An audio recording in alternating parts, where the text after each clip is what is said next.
presents Death in Midsummer and Other Stories by Yukio Mishima.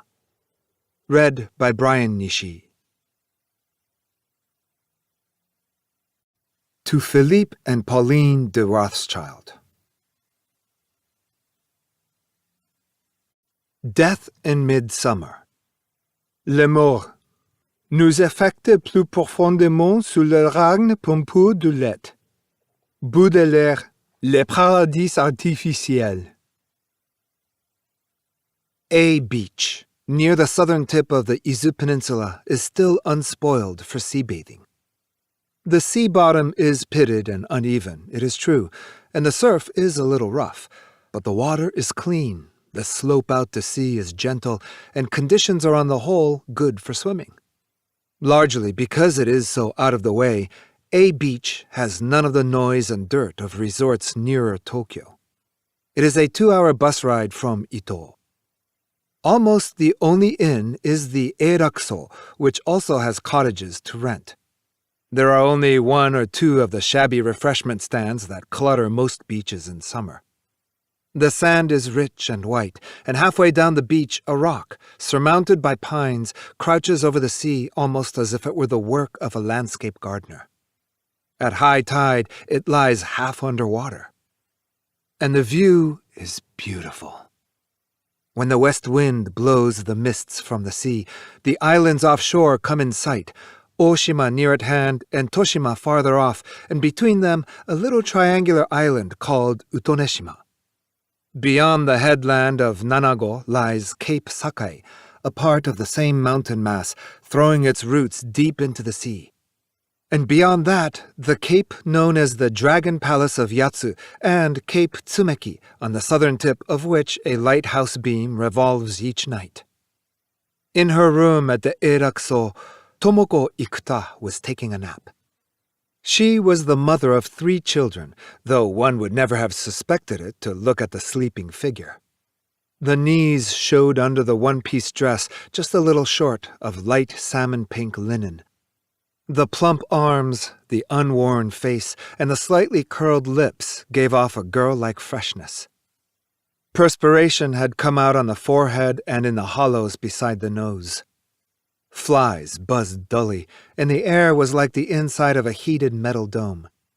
The salmon linen rose and fell so slightly that it seemed the embodiment of the heavy, windless afternoon.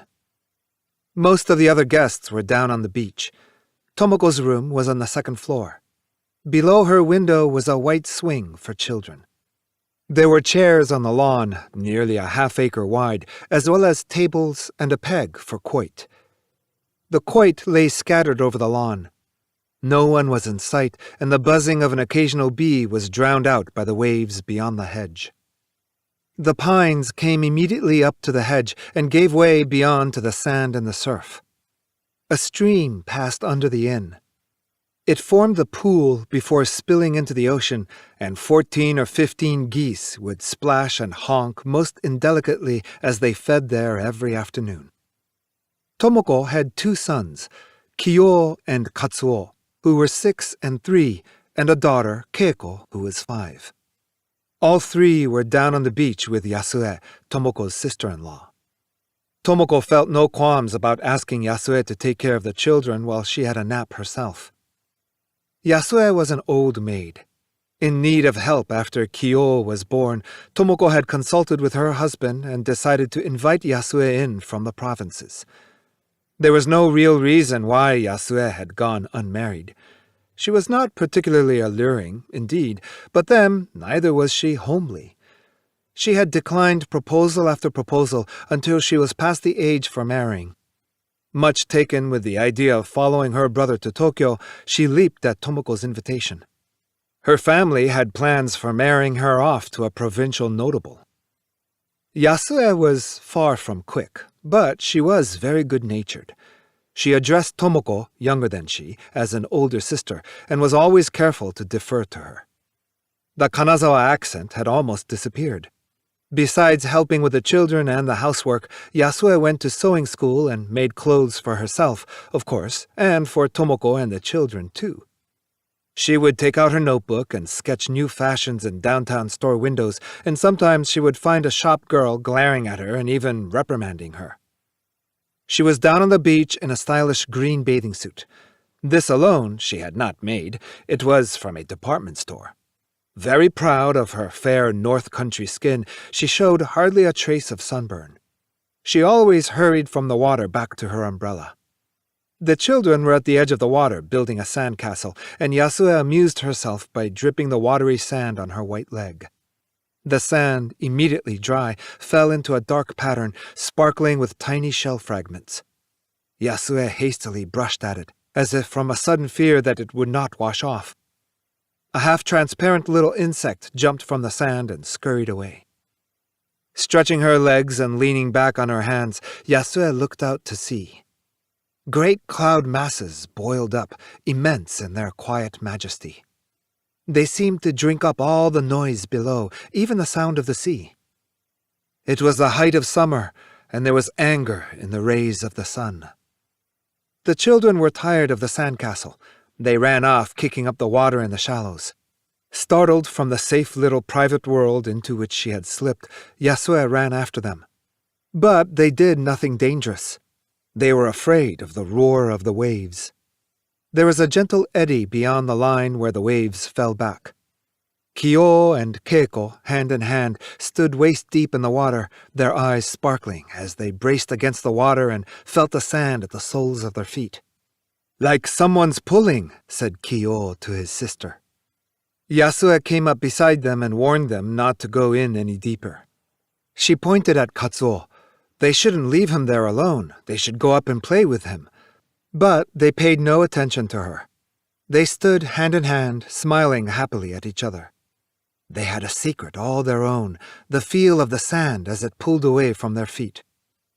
Yasue was afraid of the sun. She looked at her shoulder and her breasts, and she thought of the snow in Kanazawa. She gave herself a little pinch high on the breast. She smiled at the warmth. The nails were a little long, and there was dark sand under them. She would have to cut them when she got back to her room. She no longer saw Kyo and Keiko. They must have gone back up on the beach. But Katsuo was alone. His face was strangely twisted, and he was pointing toward her. Her heart beat violently. She looked into the water at her feet. It was receding again, and in the foam some 2 yards away, a little brown body was rolling over and over. She caught a glimpse of Kyo's dark blue swimming trunks. Her heart beat still more violently. She moved toward the body as if she were fighting her way out of a corner. A wave came farther in than usual, loomed over her, broke before her eyes. It struck her square in the breast. She fell back into the water. She had had a heart attack. Katsuo began crying, and a youth ran up from nearby. Several others ran out through the shallows. The water leaped up around their naked black bodies. 2 or 3 saw the fall. They thought nothing about it. She would get up again. But at such times there is always a premonition, and as they ran up, it half seemed to them that there had been something wrong with that fall. Yasue was carried up to the scorching sand. Her eyes were open and her teeth clenched, and she seemed to be gazing in horror at something planted squarely in front of her. One of the men felt her pulse. There was none. "She's staying at the Eirakuso." Someone recognized her. The manager of the inn must be called. A boy from the village, determined not to let anyone steal this proud work from him, ran over the hot sand at top speed. The manager came. He was about 40. He had on shorts and a sagging t-shirt, and, worn through here and there, a woolen band over his stomach. He argued that Yasue should be given first aid at the inn. Someone objected. Without waiting for the argument to be settled, 2 young men picked Yasue up and started to carry her off. The wet sand where she had lain showed the outlines of a human form. Katsuo followed, wailing after them. Someone noticed and picked him up. Tomoko was aroused from her nap. The manager, well trained for his work, shook her gently. She lifted her head and asked what was wrong. "The lady named Yasue." "Has something happened to Yasue?"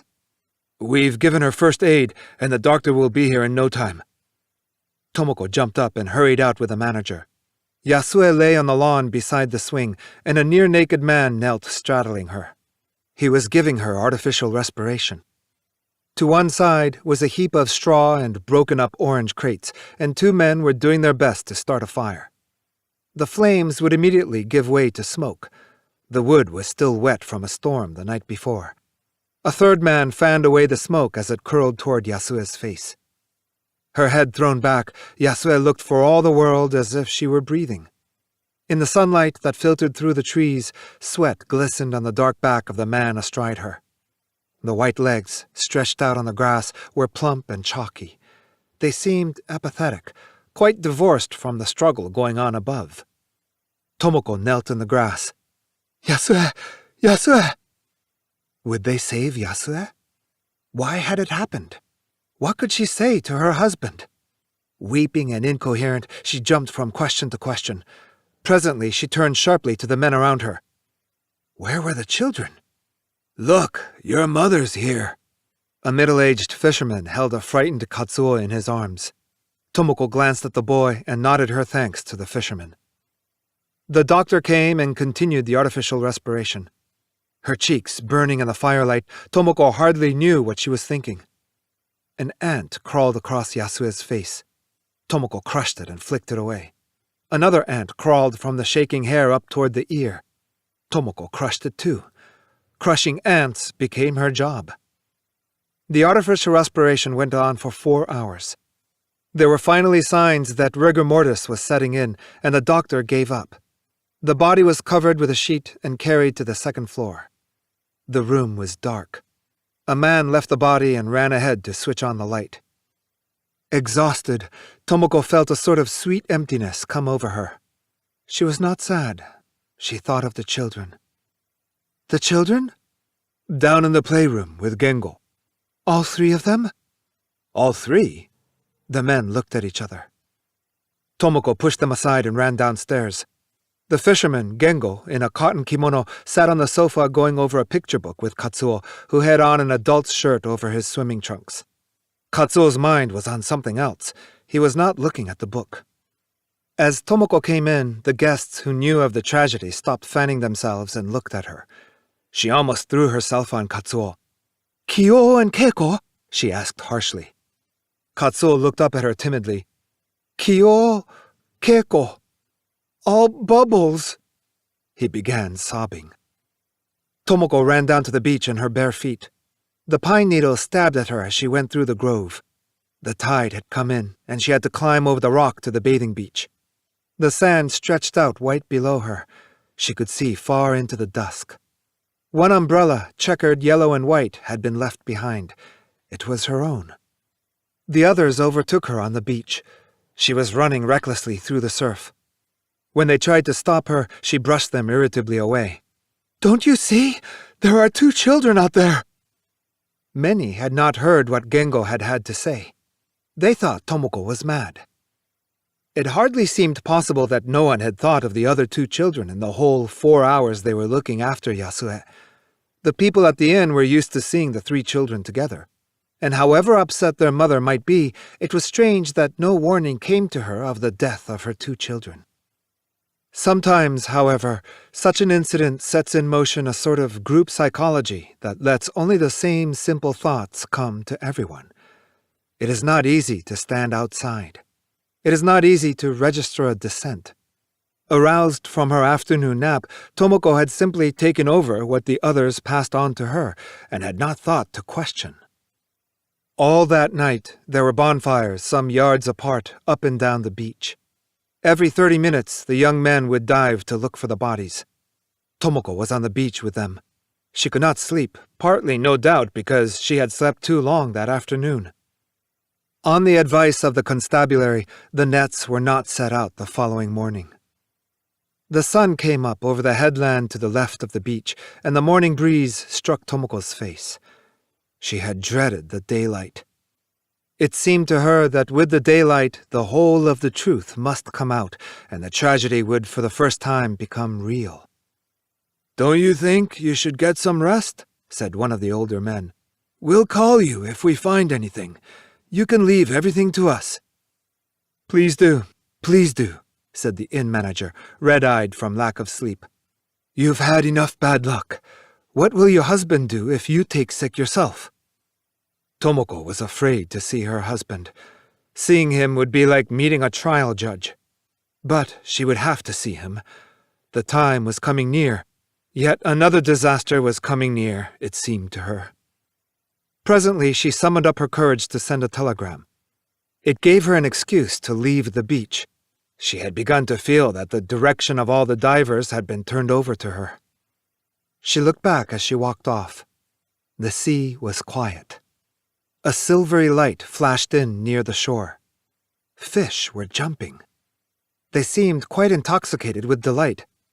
It was unfair that Tomoko should be so unhappy. Her husband, Masaru Ikuta, was 35. A graduate of the Tokyo University of Foreign Studies, he had gone to work for an American company before the war. His English was good, and he knew his business. He was abler than his silent manner suggested. Now the manager of the Japanese office of an American automobile company, he had the use of a company automobile, half as advertising, and he made 150,000 yen a month. He also had ways of appropriating certain secret funds for himself, and Tomoko and Yasue, with a maid to take care of the children, lived in comfort and security. There was no pressing need to cut the family down by 3. Tomoko sent a telegram because she did not want to talk to Masaru over the telephone. As was the custom in the suburbs, the post office telephoned the message when it arrived, and the call came just as Masaru was about to leave for work. Thinking it a routine business call, he calmly picked up the telephone. "We have a rush telegram from A Beach," said the woman in the post office. Masaru began to feel uneasy. "I'll read it to you. Are you ready? Yasue dead. Kyo and Keiko missing. Tomoko." "Would you read it again, please?" It sounded the same the second time. "Yasue dead. Kyo and Keiko missing. Tomoko." Masaru was angry. It was as though, for no reason he could think of, he had suddenly received notice of his dismissal. He immediately telephoned the office and said he would not be in. He thought he might drive to A Beach, but the road was long and dangerous, and he had no confidence that he could drive it, upset as he was. As a matter of fact, he had recently had an accident. He decided to take a train to Ito and a taxi from there. The process by which the unforeseen event works its way into a man's consciousness is a strange and subtle one. Masaru, who set out without even knowing the nature of the incident, was careful to take a good supply of money with him. Incidents required money. He took a taxi to Tokyo Station. He felt nothing he could really call emotion. He felt rather what a detective might feel on his way to the scene of a crime. Plunged less in speculation than in deduction, he quivered with curiosity to know more about the incident that involved him so deeply. She could have telephoned. She was afraid to talk to me. With a husband's intuition, he sensed the truth. But in any case, the first problem is to go see for myself. He looked out the window as they came near the heart of the city. The sun of the midsummer morning was even more blinding because of the white-shirted crowds. The trees along the road cast deep shadows directly downward, and at the entrance to a hotel, the gaudy red and white awning was taut, as if the sunlight were a heavy metal. The newly dug earth where the street was being repaired was already dry and dusty. The world around him was quiet as it had always been. Nothing had happened, and if he tried, he could believe that nothing had happened even to him. A childish annoyance came over him. In an unknown place, an incident with which he had had nothing to do had cut him off from the world. Among all these passengers, none was so unfortunate as he. The thought seemed to put him on a level above or a level below the ordinary Masaru. He did not know which. He was someone special, someone apart. No doubt a man with a large birthmark on his back sometimes feels the urge to call out, "Listen, everyone, you don't know it, but I have a big purple birthmark on my back." And Masaru wanted to shout at the other passengers, "Listen, everybody, you don't know it, but I have just lost my sister and 2 of my 3 children." His courage left him. If only the children were safe. He began trying to think of other ways to interpret the telegram. Possibly Tomoko, distraught over Yasue's death, had assumed that the children were dead when they had only lost their way. Might not a second telegram be waiting at the house even now? Masaru was quite taken up with his own feelings, as if the incident itself were less important than his reaction to it. He regretted that he had not called the Eirakuso immediately. The plaza in front of Ito Station was brilliant in the midsummer sun. Beside the taxi stand was a little office, no bigger than a police box. The sunlight inside it was merciless, and the edges of the dispatch sheets on the walls were brown and curled. "How much to A Beach?" 2,000 yen. The man wore a driver's cap and had a towel around his neck. "If you're in no hurry, you can save money going by bus. It leaves in 5 minutes," he added, either out of kindness or because the trip seemed too much of an effort. "I'm in a hurry. Someone in my family has just died there." "Oh, you're related to the people who drowned at A Beach? That's too bad. 2 children and a woman all at once, they say." Masaru felt dizzy under the blazing sun. He did not say another word to the driver until the taxi reached A Beach. There was no particularly distinguished scenery along the way.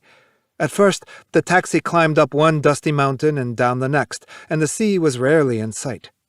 When they passed another car along a narrow stretch of road, branches slapped at the half-open window like startled birds and dropped dirt and sand rudely on Masaru's carefully pressed trousers. Masaru could not decide how to face his wife. He was not sure that there was such a thing as a natural approach when none of the emotions he had ready seemed to fit. Perhaps the unnatural was in fact natural. The taxi pulled through the darkened old gate of the Eirakuso. As it came up the driveway, the manager ran out with a clattering of wooden sandals. Masaru automatically reached for his wallet. "I'm Ikuta." "A terrible thing," said the manager, bowing deeply. After paying the driver, Masaru thanked the manager and gave him a 1,000 yen bill. Tomoko and Katsuo were in a room adjoining the room where Yasue's coffin lay. The body was packed in dry ice ordered from Ito and would be cremated now that Masaru had arrived. Masaru stepped ahead of the manager and opened the door. Tomoko, who had lain down for a nap, jumped up at the sound. She had not been asleep. Her hair was tangled, and she had on a wrinkled cotton kimono. Like a convicted criminal, she pulled the kimono together and knelt meekly before him.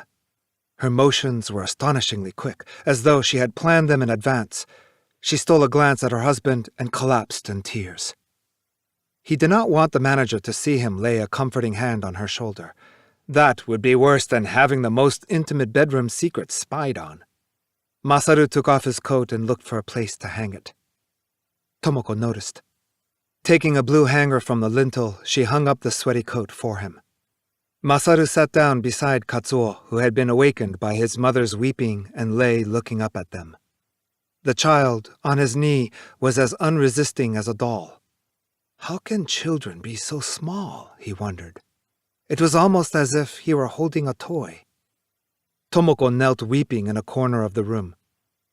"It was all my fault," she said. Those were the words Masaru most wanted to hear.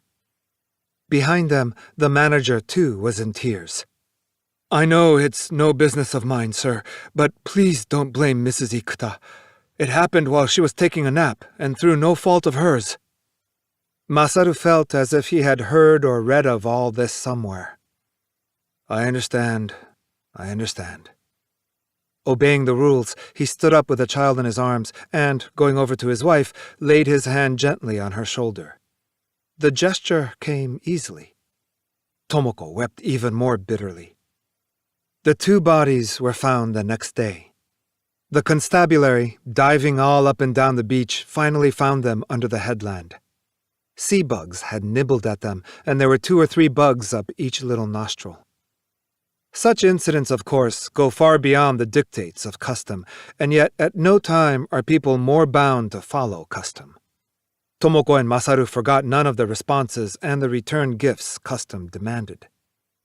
A death is always a problem in administration. They were frantically busy administering. One might say that Masaru in particular, as head of the family, had almost no time for sorrow. As for Katsuo, it seemed to him that one festival day succeeded another, with the adults all playing parts. In any case, They steered their way through the whole complex affair. The funeral offerings came to a considerable sum. Funeral offerings are always larger when the head of the family, who can still provide, is a survivor than when it is his funeral. Both Masaru and Tomoko were somehow braced for what had to be done. Tomoko did not understand how this almost insane grief and this careful attention to detail could exist side by side, and it was surprising, too, that she could eat so heavily without even noticing the taste. What she dreaded most was having to see Masaru's parents. They arrived from Kanazawa in time for the funeral. "It was all my fault," she forced herself to say again, and by way of compensation she turned to her own parents. "But who should they feel sorriest for? Haven't I just lost 2 children? There they all are, accusing me. They put the whole blame on me, and I have to apologize to them. They all looked at me as if I were the absent-minded maid who dropped the baby in the river. But wasn't it Yasue? Yasue is lucky, she's dead. Why can't they see who's been hurt? I'm a mother who has just lost 2 children." "You're being unfair. Who is accusing you? Wasn't his mother in tears when she said she felt sorrier for you than anyone?" "She was just saying so." Tomoko was thoroughly dissatisfied. She felt like one demoted and condemned to obscurity, one whose real merit went unnoticed. It seemed to her that such intense sorrows should bring special privileges with them, extraordinary privileges. Some of the dissatisfaction was with herself, apologizing thus abjectly to her mother-in-law. It was to her mother that she went running when her irritation, like an itching rash all over her body, got the better of her. She did not know it, but she was actually in despair at the poverty of human emotions. Was it not irrational that there was nothing to do except weep when 10 people died, just as one wept for but a single person? Tomoko wondered why she did not collapse. It seemed strange that she did not collapse, standing there in mourning for more than an hour in the midsummer heat. Sometimes she felt a little faint, and what saved her each time was a fresh start of horror at death. "I'm a stronger person than I thought," she said, turning a tearful face to her mother. Talking with his parents of Yasue, Masaru shed tears for the sister who had thus died an old maid, and Tomoko felt a touch of resentment toward him too. Who is more important to him, Yasue or the children? She wanted to ask. There was no doubt that she was tense and ready. She could not sleep on the night of the wake, even though she knew she should. And yet she had not even a suggestion of a headache. Her mind was clear and taut. Callers would worry over her, and sometimes she answered them roughly. "You needn't think about me. It makes no difference whether I am alive or dead." Thoughts of suicide and insanity left her. Katsuo would be for a time the best reason why she should go on living. But sometimes she thought that it was only a failure of courage, or perhaps passion gone limp. Whatever it was that made her think, as she looked at Katsuo being read to by the mourning women, how good it was that she had not killed herself. On such nights she would lie in her husband's arms and, turning eyes as wide as a rabbit's on the circle of light from the bed lamp, repeat over and over again, like one pleading a case. "I was wrong. It was my fault. I should have known from the start that it was a mistake to leave the 3 children with Yasue." The voice was as hollow as a voice testing a mountain echo. Masaru knew what this obsessive sense of responsibility meant. She was waiting for some sort of punishment. She was greedy for it, one might say. After the 14th day services, life returned to normal. People urged them to go off somewhere for a rest, but mountain and seashore both terrified Tomoko. She was convinced that misfortunes never came alone. One evening late in summer, Tomoko went into the city with Katsuo. She was to meet her husband for dinner when he finished work. There was nothing Katsuo could not have. Both his mother and his father were almost uncomfortably gentle. They handled him as they would a glass doll, and it was a great undertaking even to see him across the street. His mother would glare at the automobiles and trucks stopped for a light and dash across with his hand clutched in hers. The last of the swimming suits in the store windows assailed her. She had to turn her eyes from a green bathing suit like Yasue's. Afterward, she wondered whether the mannequin had had a head. It seemed that it had not, and again that it had, and a face exactly like Yasue's dead face, the eyes closed in the wet, tangled hair.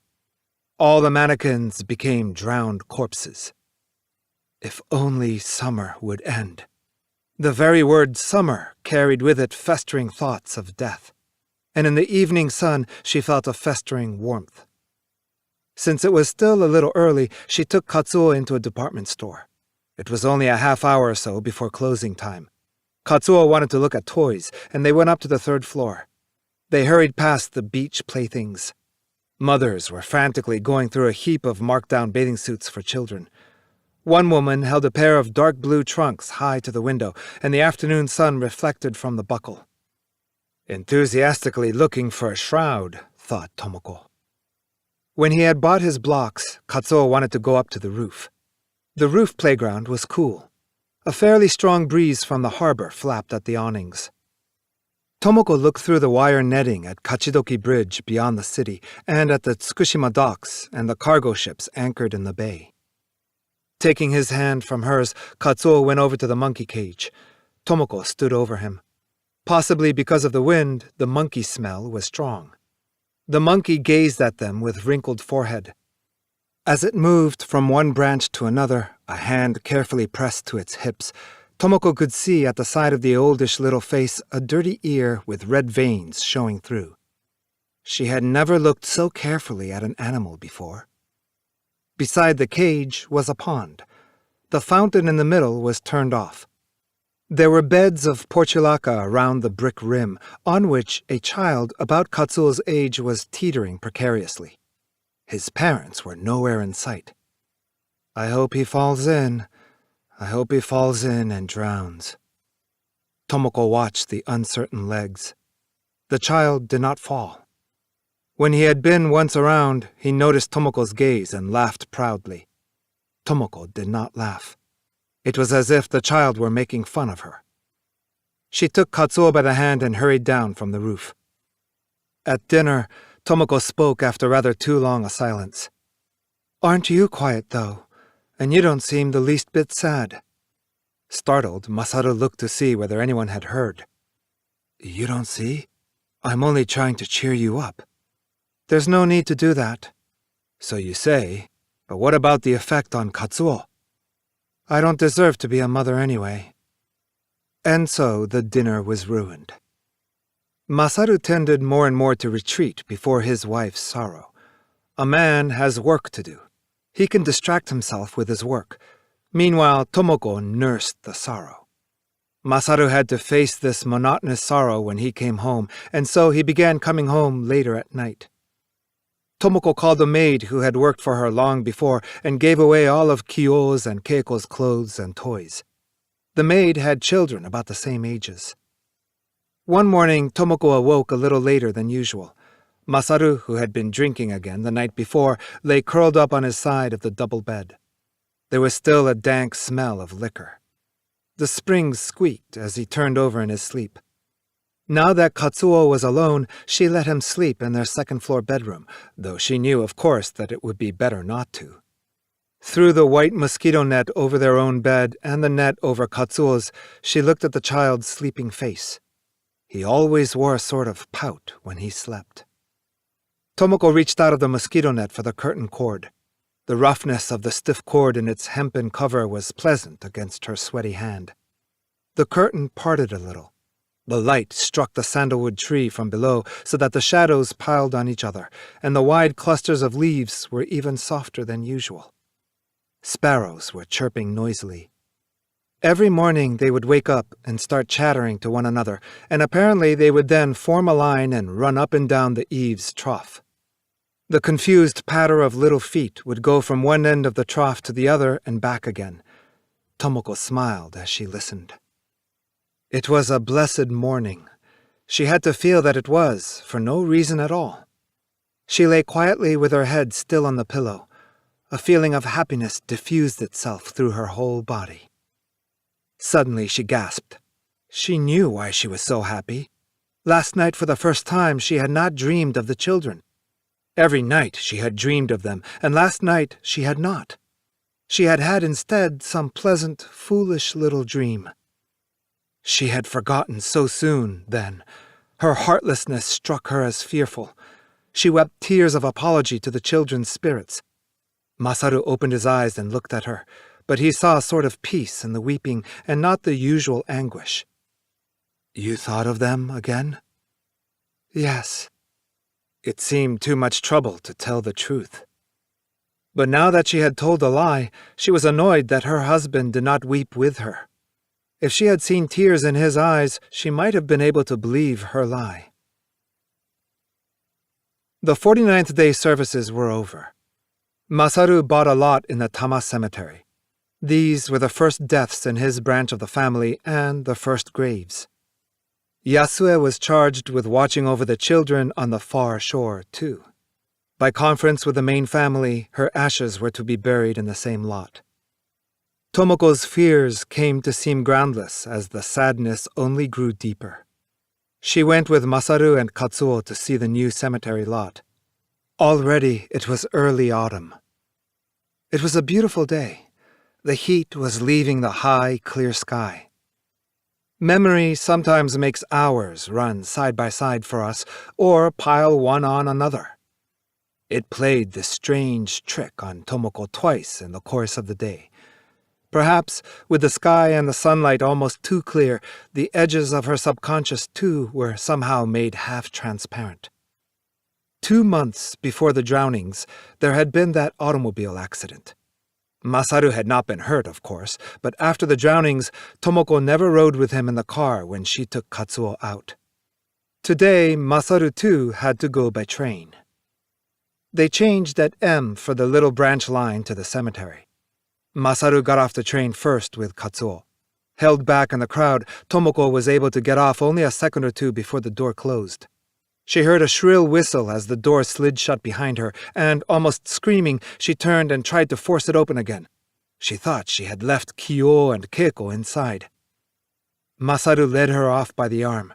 She looked at him defiantly, as if he were a detective arresting her. Coming to herself an instant later, she tried to explain what had happened. She must explain somehow. But the explanation only made Masaru uncomfortable. He thought she was acting. Young Katsuo was delighted at the old-fashioned locomotive that took them to the cemetery. It had a high smokestack, and it was wonderfully tall, as though on stilts. The wooden sill on which the engineer leaned his elbow might have been made of coal. The locomotive groaned and sighed and gnashed its teeth, and finally started off through the unexciting suburban market gardens. Tomoko, who had never been to the Tama cemetery before, was astonished at its brightness. So wide a space, then, was given to the dead? The green lawns, the wide tree-lined avenues, the blue sky above, clear far into the distance. The city of the dead was cleaner and better ordered than the city of the living. She and her husband had had no cause to learn of cemeteries, but it did not seem unfortunate that they had now become qualified visitors. While neither of them especially thought about the matter, it seemed that the period of mourning, an unrelieved parade of the dark and the sinister, had brought them a sort of security, something stable, easy, pleasant even. They had become conditioned to death, and, as when people are conditioned to depravity, they had come to feel that life held nothing they need fear. The lot was on the far side of the cemetery. Perspiring freely as they walked in from the gate, they looked curiously at Admiral T's grave and laughed at a large, tasteless tombstone decorated with mirrors.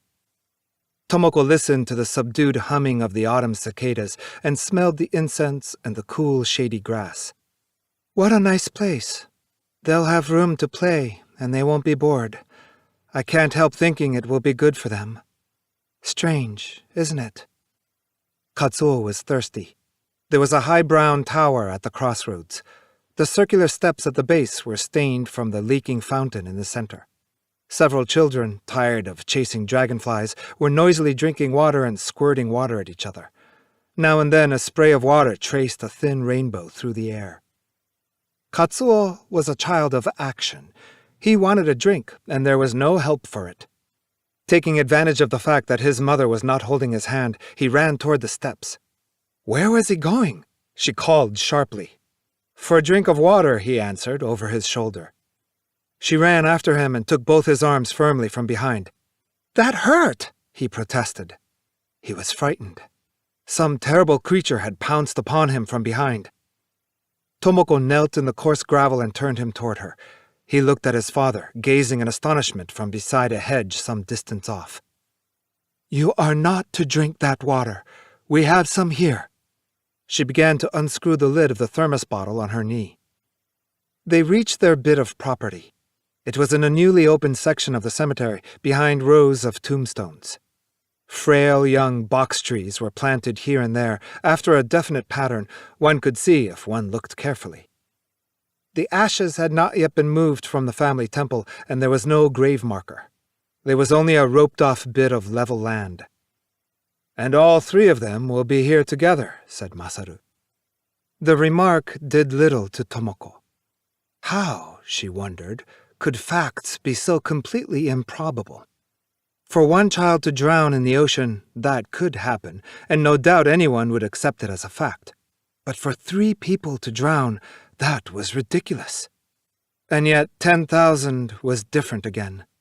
There was something ridiculous about the excessive, and yet there was nothing ridiculous about a great natural catastrophe or war. One death was somehow grave and solemn, as were 1,000,000 deaths. The slightly excessive was different. 3 of them! What nonsense! 3 of them! She said. It was too large a number for one family, too small a number for society. And there were none of the social implications of death in battle or death at one's post. Selfish in her womanly way, she turned over and over again the riddle of this number. Masaru, the social being, had in the course of time come to note that it was convenient to see the matter as society saw it. They were in fact lucky that there were no social implications. Back at the station, Tomoko fell victim again to that doubling up of time. They had to wait 20 minutes for the train. Katsuo wanted one of the toy badgers on sale in front of the station. The badgers, dangling from sticks, were of cotton wadding scorched a badger color, to which were added eyes, ears, and tails. You can still buy these badgers, exclaimed Tomoko. And children seem to like them as much as ever. I had one when I was a child. Tomoko bought a badger from the old woman at the stall and gave it to Katsuo. And a moment later, she caught herself looking around at the other stalls. She would have to buy something for Kyo and Keiko, who had been left at home. What is it? Asked Masaru. I wonder what's the matter with me. I was thinking I had to buy something for the others. Tomoko raised her plump white arms and rubbed roughly with clenched fists at her eyes and temples. Her nostrils trembled as though she were about to weep. Go ahead and buy something. Buy something for them. Masaru's tone was tense and almost pleading. We can put it on the altar. No, they have to be alive. Tomoko pressed her handkerchief to her nose. She was living. The others were dead. That was the great evil. How cruel it was to have to be alive. She looked around her again, at the red flags hanging from the bars and restaurants in front of the station, at the gleaming white sections of granite piled high before the tombstone shops, at the yellowing paper-paneled doors on the second floors, at the roof tiles, at the blue sky now darkening toward evening clear as porcelain. It was all so clear, so well defined. In the very cruelty of life was a deep peace, as of falling into a faint. Autumn wore on, and the life of the family became day by day more tranquil. Not, of course, that grief was quite discarded. As Masaru saw his wife growing calmer, however, the joys of home and affection for Katsuo began to bring him back early from work. And even if, after Katsuo was in bed, the talk turned to what they both wanted not to talk of, they were able to find a sort of consolation in it. The process by which so fearful an event could melt back into everyday life brought on a new sort of fear, mixed with shame, as if they had committed a crime that was finally to go undetected. The knowledge, always with them, that 3 people were missing from the family seemed at times to give a strange sense of fulfillment. No one went mad, no one committed suicide, no one was even ill. The terrible event had passed and left scarcely a shadow. Tomoko came to feel bored. It was as if she were waiting for something. They had long forbidden themselves plays and concerts, but Tomoko presently found excuses. Such pleasures were in fact meant to comfort the grieving. A famous violinist from America was on a concert tour, and they had tickets. Katsuo was forced to stay at home, partly at least because Tomoko wanted to drive to the concert with her husband. She was a long time getting ready. It took long to redo hair that had for months been left untended. Her face in the mirror, when she was ready, was enough to bring back memories of long-forgotten pleasures. How to describe the pleasure of quite losing oneself in a mirror? She had forgotten what a delight a mirror could be. No doubt grief, with its stubborn insistence on the self, drew one away from such ecstasies.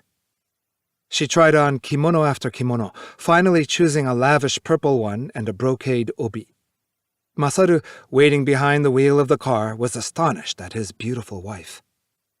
People turned to look at her all up and down the lobby. Masaru was immensely pleased. It seemed to Tomoko herself, however, that no matter how beautiful people thought her, something would be lacking. There had been a time when she would have gone home quite satisfied after having attracted so much attention. This gnawing dissatisfaction, she told herself, must be the product of a liveliness and gaiety that only emphasized how far from healed her grief was. But as a matter of fact, it was only a recurrence of the vague dissatisfaction she had felt at not being treated as became a woman of sorrows. The music had its effect on her, and she walked through the lobby with a sad expression on her face. She spoke to a friend. The expression seemed quite to suit the words of consolation the friend murmured. The friend introduced the young man with her. The young man knew nothing of Tomoko's sorrows and said nothing by way of consolation.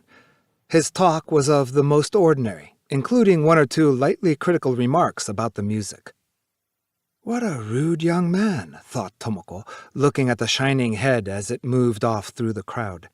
He said nothing, and he must have seen how sad I was. The young man was tall and stood out in the crowd.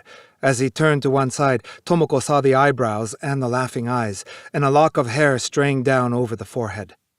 Only the top of the woman's head was visible. Tomoko felt a stab of jealousy. Had she hoped to have from the young man something besides consolation, then?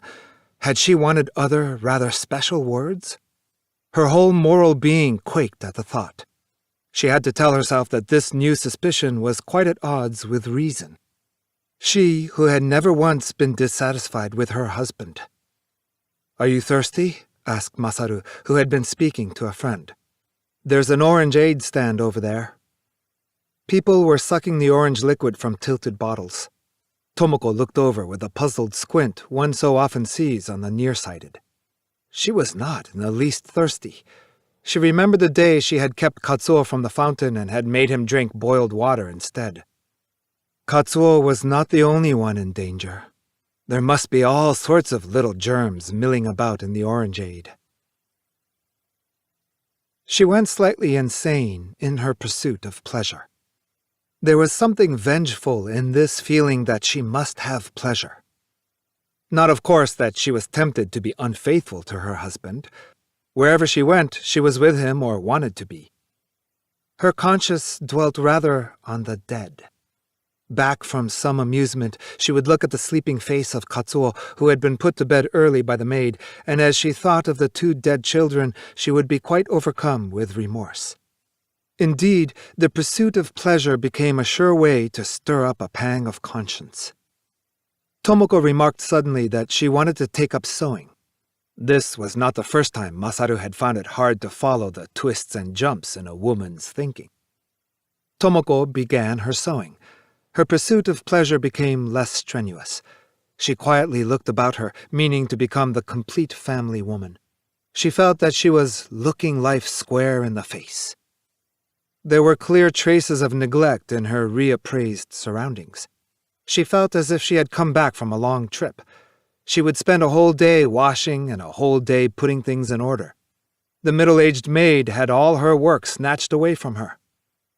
Tomoko came on a pair of Kyo's shoes and a little pair of light blue felt slippers that had belonged to Keiko. Such relics would plunge her into meditation and make her weep pleasant tears. But they all seemed tainted with bad luck.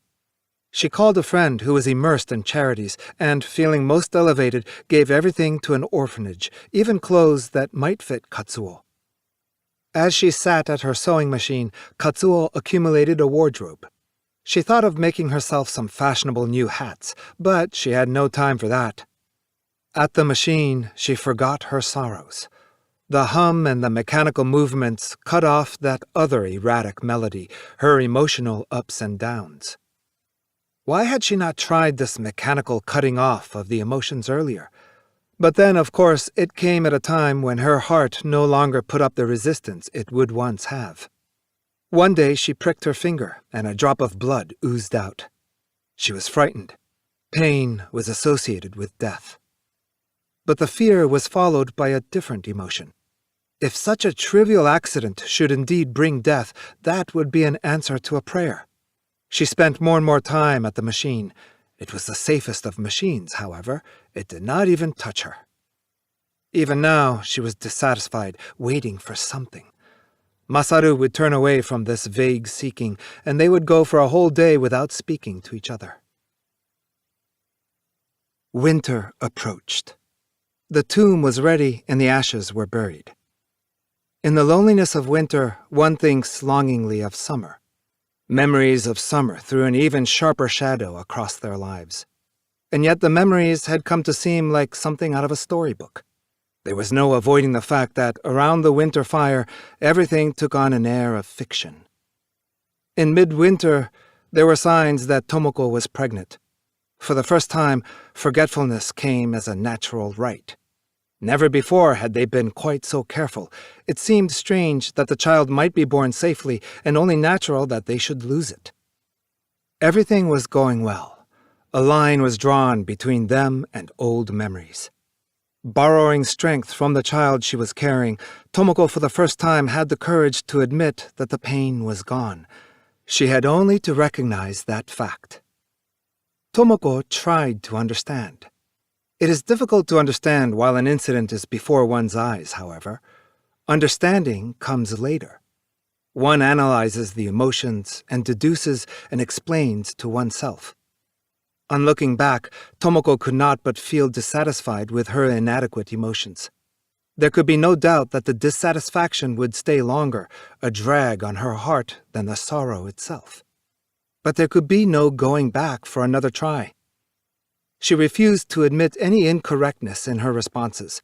She was a mother, and at the same time she could not leave off doubting. While true forgetfulness had not yet come, something covered Tomoko's sorrow as a thin coating of ice covers a lake. Occasionally it would break, but overnight it would form again. Forgetfulness began to show its real strength when they were not watching for it. It filtered in. It found the tiniest opening and filtered in. It attacked the organism like an invisible germ. It worked slowly but steadily. Tomoko was going through unconscious motions as when one resists a dream. She was most uneasy, resisting forgetfulness. She told herself that forgetfulness came through the strength of the child inside her, but it was only helped by the child. The outlines of the incident were slowly giving way, dimming, blurring, weathering, disintegrating. There had appeared in the summer sky a fearsome marble image, white and stark. It had dissolved into a cloud. The arms had dropped off, the head was gone, the long sword in the hand had fallen. The expression on the stone face had been enough to raise the hair, but slowly it had blurred and softened. One day she switched off a radio drama about a mother who had lost a child. She was a little astonished at the promptness with which she thus disposed of the burden of memory. A mother awaiting her fourth child, she felt, had a moral obligation to resist the almost dissolute pleasure of losing herself in grief. Tomoko had changed in these last few months. For the sake of the child, she must hold off dark waves of emotion. She must keep her inward balance. She was far more pleased with the dictates of mental hygiene than she could be with insidious forgetfulness. Above all, she felt free. With all the injunctions, she felt free. Forgetfulness was, of course, demonstrating its power. Tomoko was astonished at how easily managed her heart was. She lost the habit of remembering, and it no longer seemed strange that the tears failed to come at memorial services or visits to the cemetery. She believed that she had become magnanimous, that she could forgive anything. When, for instance, spring came and she took Katsuo walking in a nearby park, she was no longer able to feel, even if she tried, the spite that would have swept over her immediately after the tragedy had she come upon children playing in the sand. Because she had forgiven them, all these children were living in peace. So it seemed to her.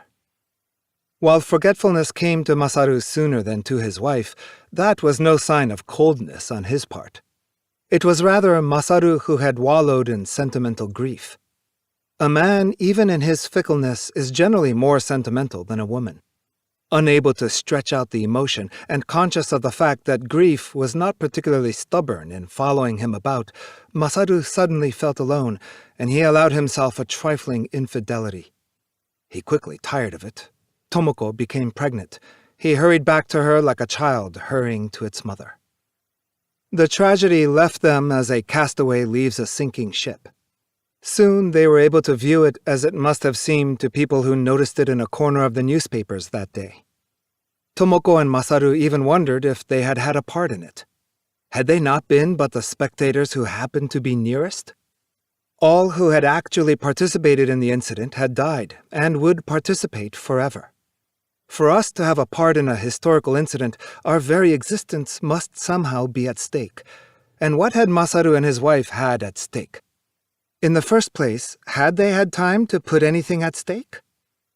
The incident shone far away, a lighthouse on a distant headland.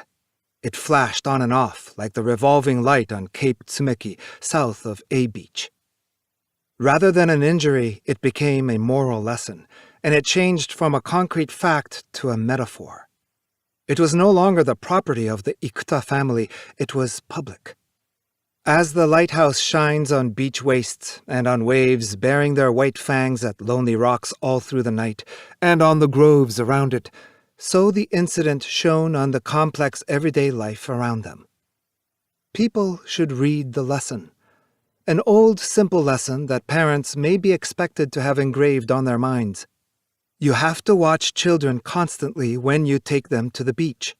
People drown where you would never think it possible. Not that Masaru and his wife had sacrificed 2 children and a sister to teach a lesson.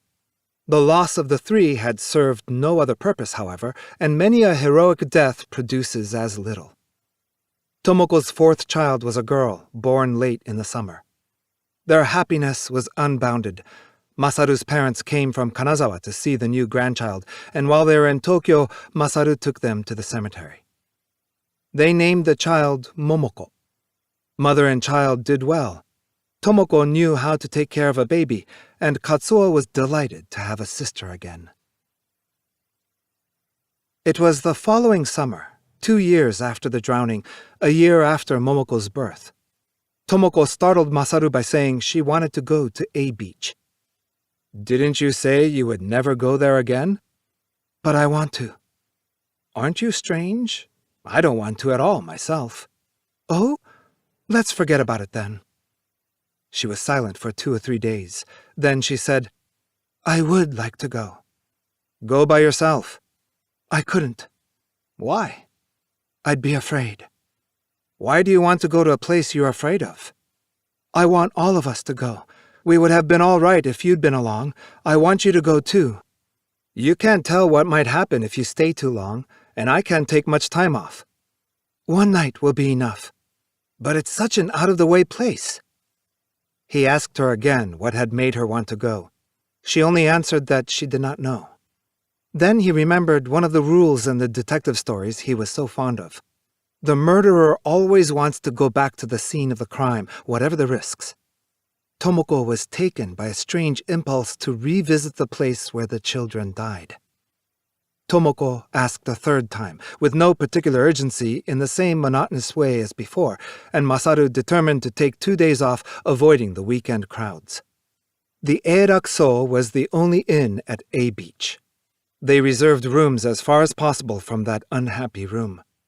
Tomoko, as always, refused to drive with her husband when the children were along. The four of them, husband and wife, and Katsuo and Momoko, took a taxi from Ito. It was the height of the summer. Behind the houses along the way were sunflowers, shaggy as lions' manes.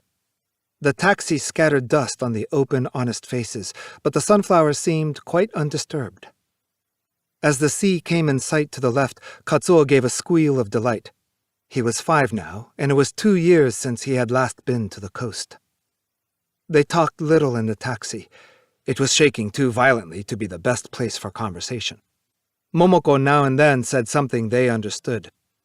Katsuo taught her the word sea, and she pointed out the other window at the bald red mountain and said, "Sea." To Masaru, it was as if Katsuo were teaching the baby an unlucky word. They arrived at the Eirakso, and the same manager came out. Masaru tipped him. He remembered only too clearly how his hand had trembled with that other 1,000-yen note. The inn was quiet. It was a bad year. Masaru began remembering things and became irritable. He scolded his wife in front of the children. "Why the devil did we come here? We only remember things we don't want to. Things we had finally forgotten. There are any number of decent places we could have gone on our first trip with Momoko, and I'm too busy to be taking foolish trips." "But you agreed to, didn't you?" "You kept at me." The grass was baking in the afternoon sun. Everything was exactly as 2 years before. A blue, green, and red swimming suit was drying on the white swing. 2 or 3 quoit lay around the peg, half hidden in the grass. The lawn was shady where Yasue's body had lain.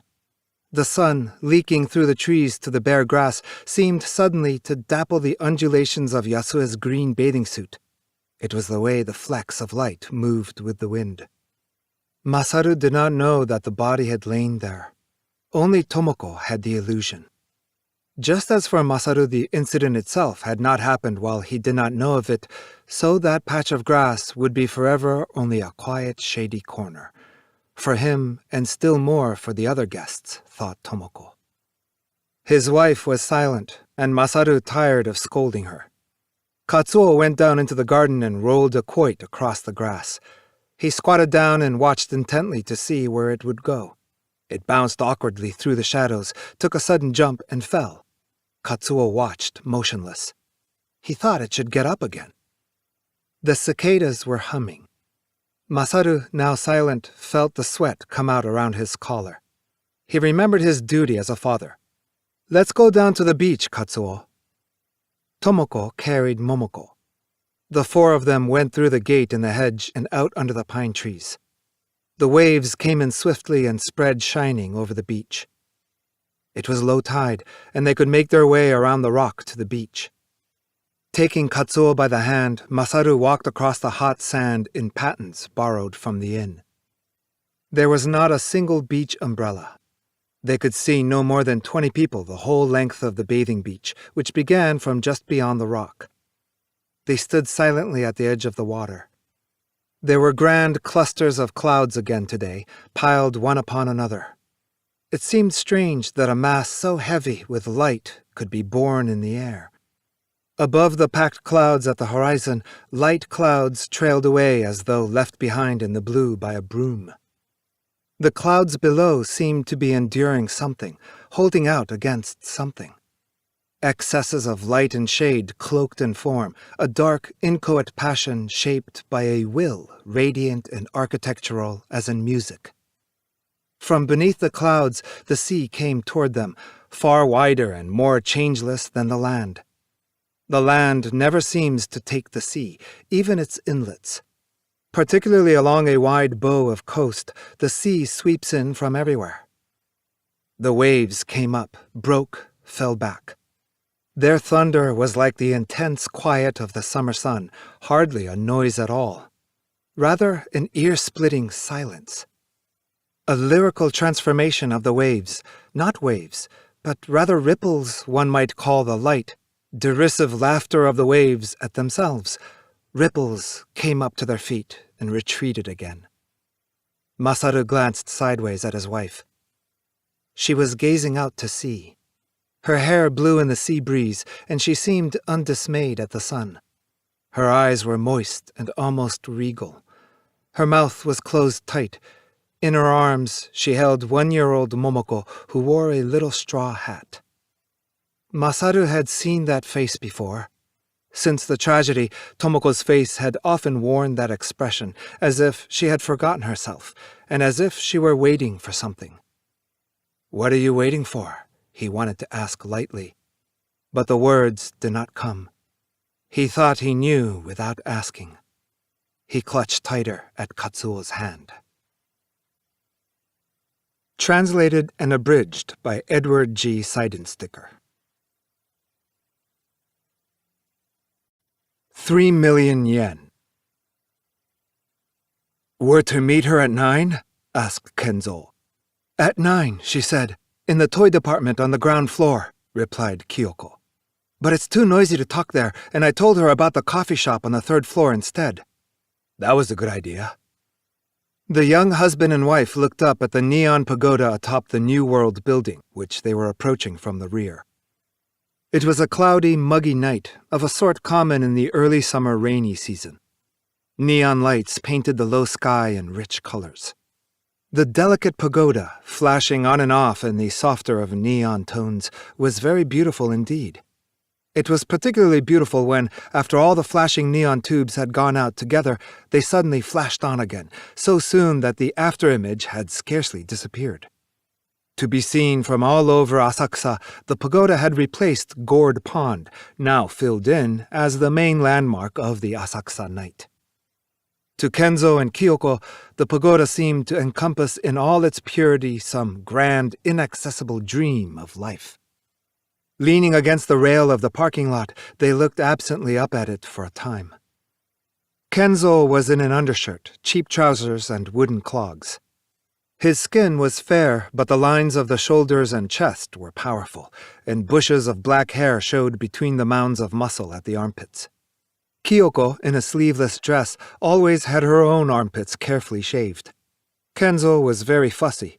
Because they hurt when the hair began to grow again, she had become almost obsessive about keeping them shaved, and there was a faint flush on the white skin. She had a round little face, the pretty features as though woven of cloth. It reminded one of some earnest, unsmiling little animal. It was a face which a person trusted immediately, but not one on which to read thoughts. On her arm, she had a large pink plastic handbag and Kenzo's pale blue sports shirt. Kenzo liked to be empty-handed. From her modest coiffure and makeup, one sensed the frugality of their life. Her eyes were clear and had no time for other men. They crossed the dark road in front of the parking lot and went into the New World. The big market on the ground floor was filled with myriad-colored mountains of splendid, gleaming, cheap wares, and salesgirls peeped from crevices in the mountains. Cool, fluorescent lighting poured over the scene. Behind a grove of antimony models of the Tokyo Tower was a row of mirrors painted with Tokyo scenes, and in them, as the two passed, were rippling, waving images of the mountain of ties and summer shirts opposite. "I couldn't stand living in a place with so many mirrors," said Kyoko. "I'd be embarrassed." "Nothing to be embarrassed about."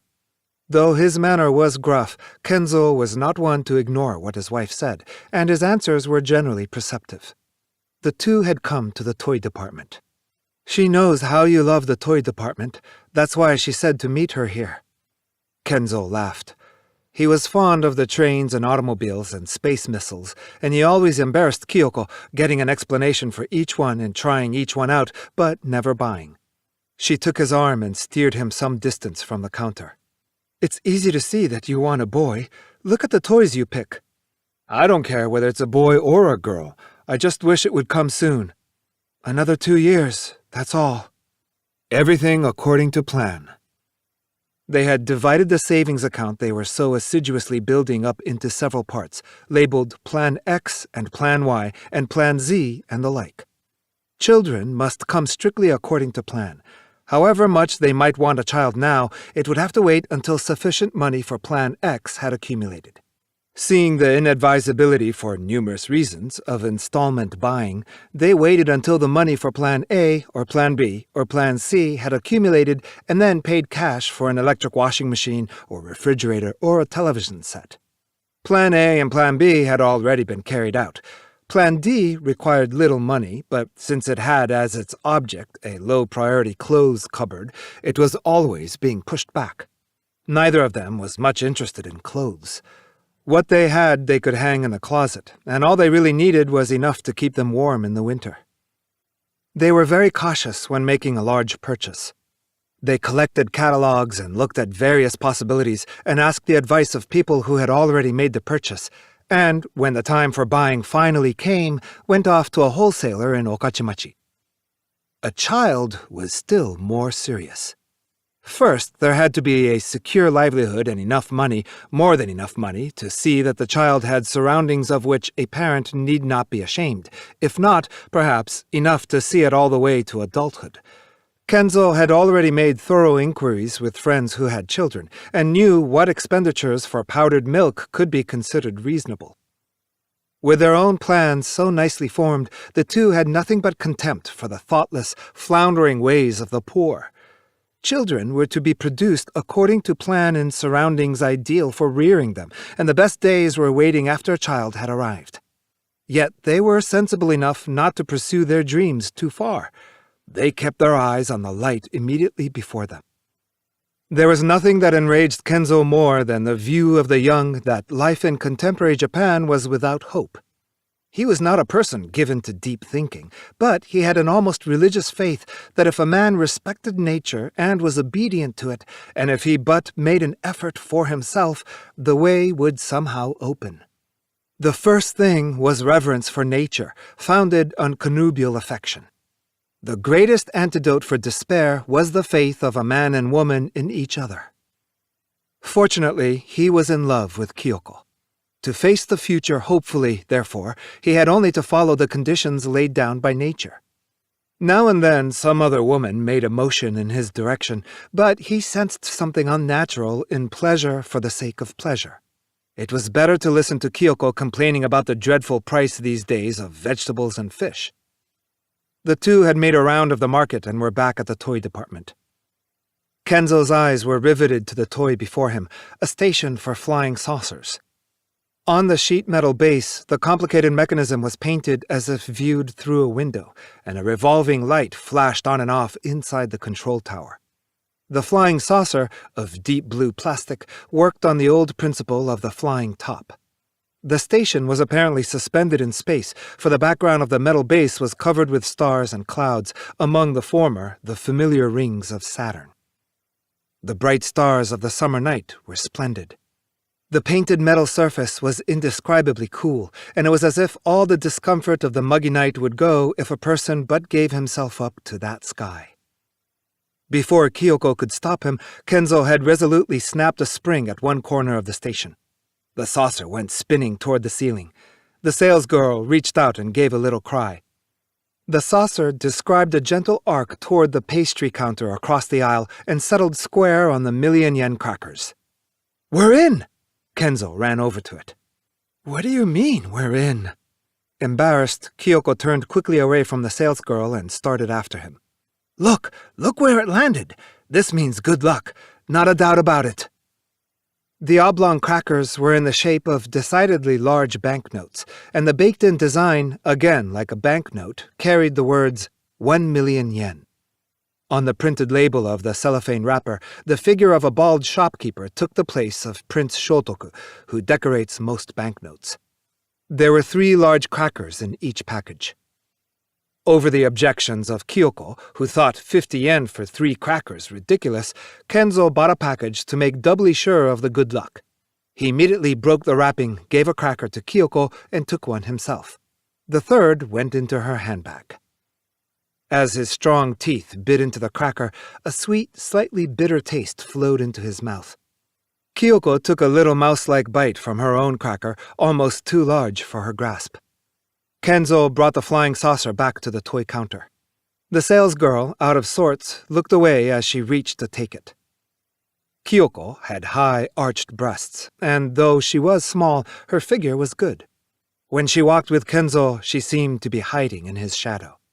At street crossings, he would take her arm firmly, look to the right and the left, and help her across, pleased at the feel of the rich flesh. Kenzo liked the pliant strength in a woman who, although she could perfectly well do things for herself, always deferred to her husband. Kyoko had never read a newspaper, but she had an astonishingly accurate knowledge of her surroundings. When she took a comb in her hand, or turned over the leaf of a calendar, or folded a summer kimono, it was not as if she were engaged in housework, but rather as if, fresh and alert, she were keeping company with the things known as comb and calendar and kimono. She soaked in her world of things as she might soak in a bath. "There's an indoor amusement park on the 4th floor. We can kill time there," said Kenzo. Kyoko followed silently into a waiting elevator, but when they reached the 4th floor, she tugged at his belt. "It's a waste of money. Everything seems so cheap, but it's all arranged so that you spend more money than you intend to." "That's no way to talk. This is our good night, and if you tell yourself it's like a first-run movie, it doesn't seem so expensive." "What's the sense in a first-run movie? If you wait a little while, you can see it for half as much." Her earnestness was most engaging. A brown smudge from the cracker clung to her puckered lips.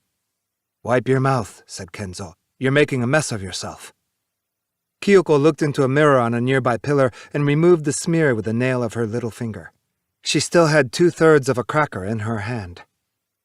They were at the entrance to 20,000 Leagues Under the Sea. Jagged rocks reached to the ceiling, and the porthole of a submarine on the seafloor served as the ticket window. 40 yen for adults, 20 yen for children.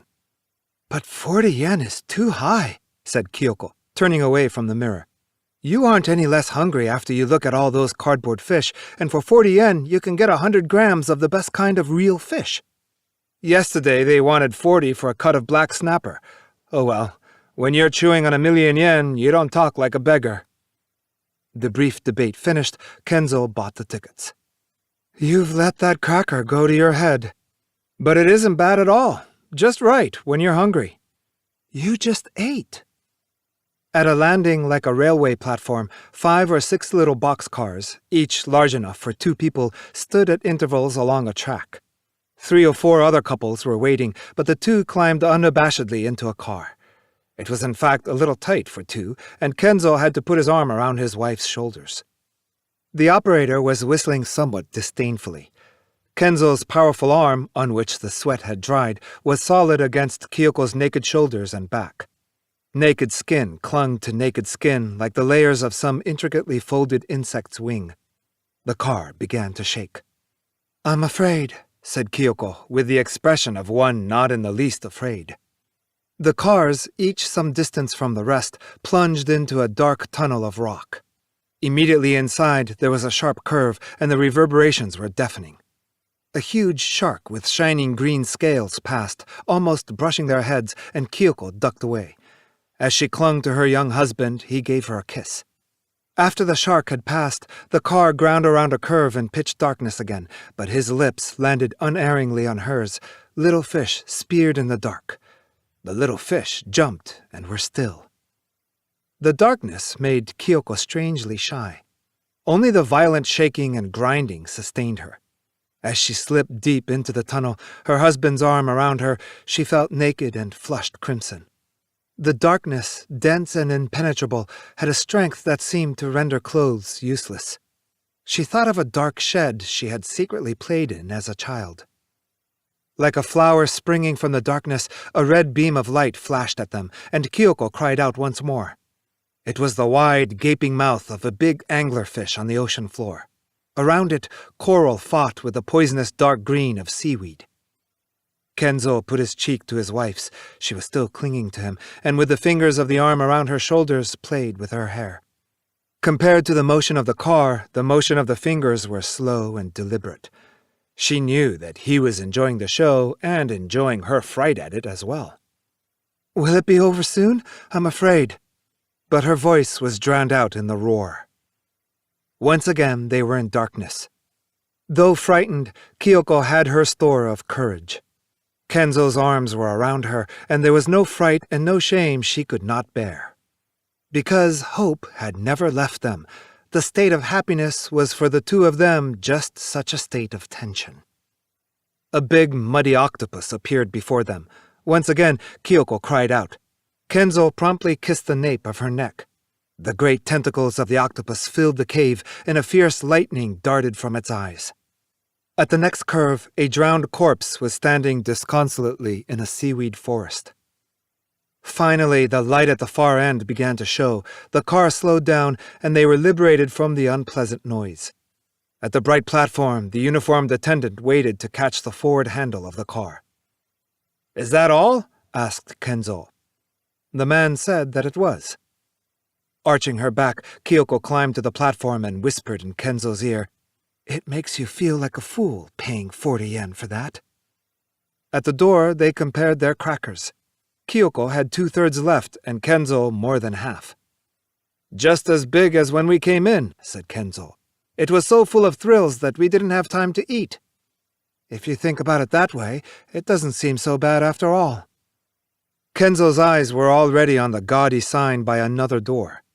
Electric decorations danced around the word Magic Land, and green and red lights flashed on and off in the startled eyes of a cluster of dwarfs, their domino costumes shining in gold and silver dust. A bit shy about suggesting immediately that they go in, Kenzo leaned against the wall and munched away at his cracker. "Remember how we crossed the parking lot? The light brought out our shadows on the ground, maybe 2 feet apart, and a funny idea came to me. I thought to myself how it would be if a little boy's shadow bobbed up and we took it by the hand, and just then a shadow really did break away from ours and come between them. No! Then I looked around, and it was someone behind us. A couple of drivers were playing catch, and one of them had dropped the ball and run after it. One of these days, we really will be out walking, 3 of us. And we'll bring it here." Kenzo motioned toward the sign. "And so, we ought to go in and have a look at it first." Kyoko said nothing this time as he started for the ticket window. Possibly because it was a bad time of the day, Magic Land was not popular. On both sides of the path as they entered, there were flashing banks of artificial flowers. A music box was playing. "When we build our house, this is the way we'll have the path." "But it's in very bad taste," objected Kyoko. How would it feel to go into a house of your own? A building fund had not yet appeared in the plans of the two, but in due course it would. Things they scarcely dreamed of would one day appear in the most natural way imaginable. Usually so prudent, they let their dreams run on this evening, perhaps, as Kyoko said, because the 1,000,000-yen crackers had gone to their heads.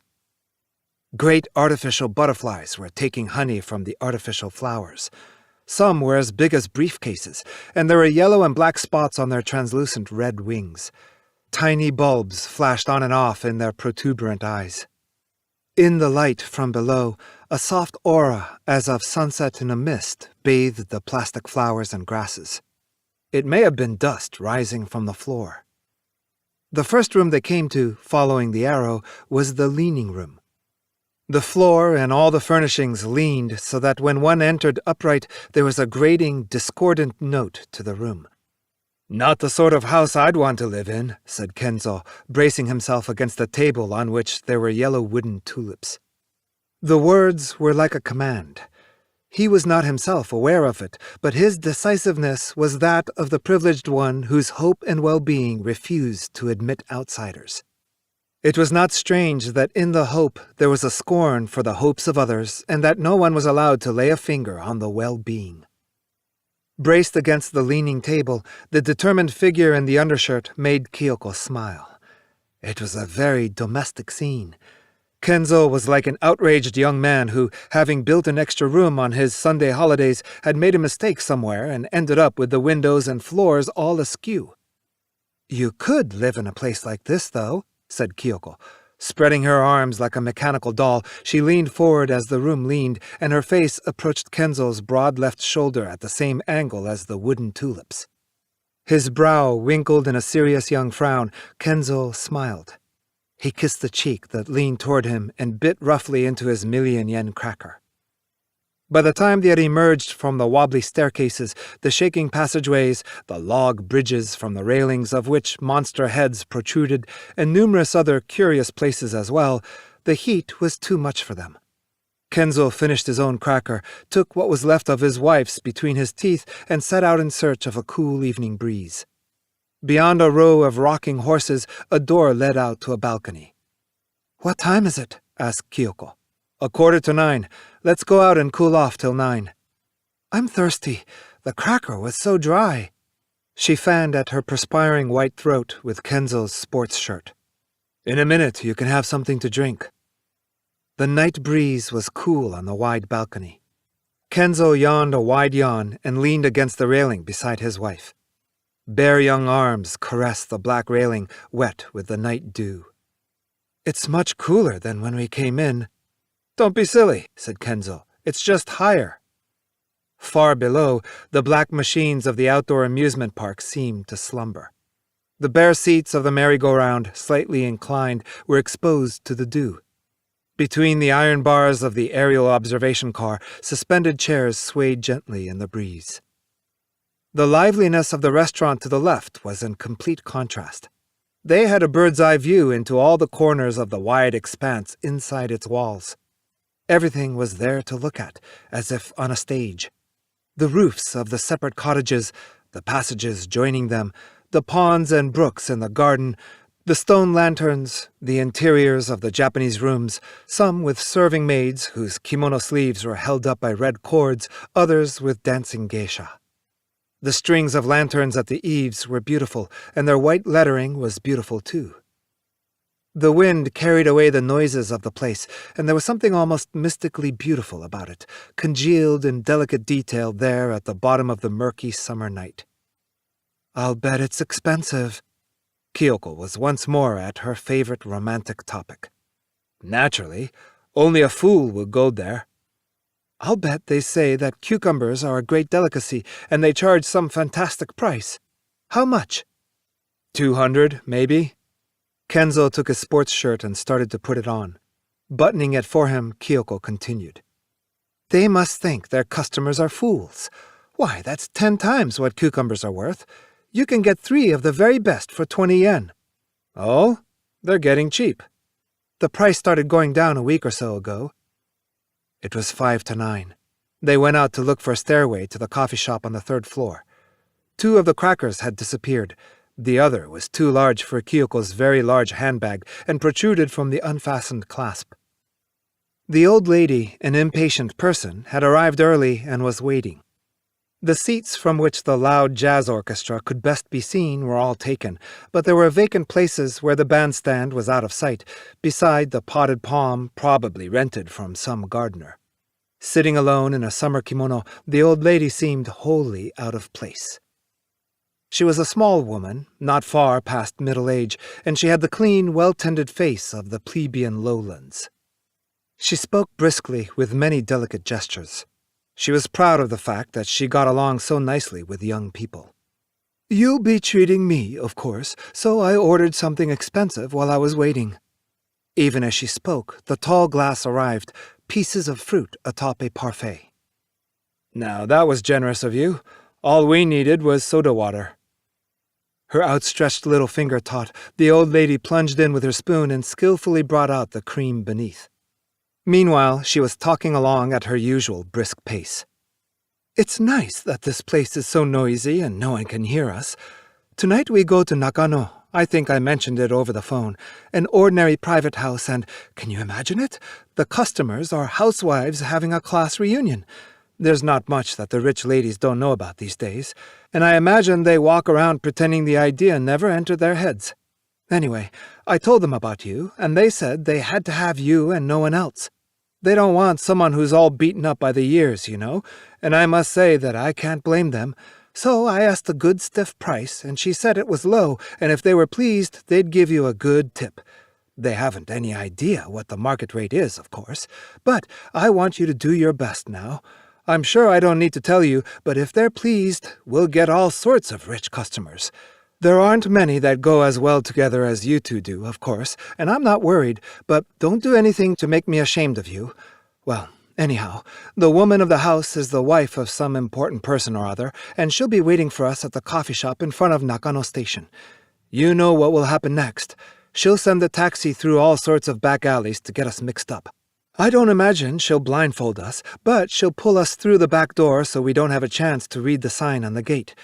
I won't like it any better than you will, but she has herself to consider, after all. Don't let it bother you. Me? Oh, I'll be doing the usual thing, keeping watch in the hall.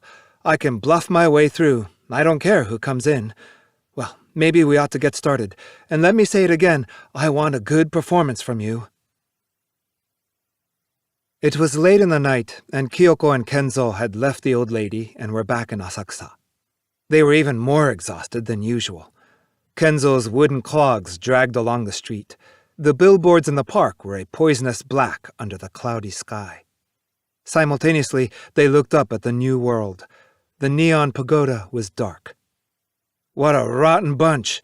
I don't think I've ever seen such a rotten, stuck-up bunch," said Kenzo.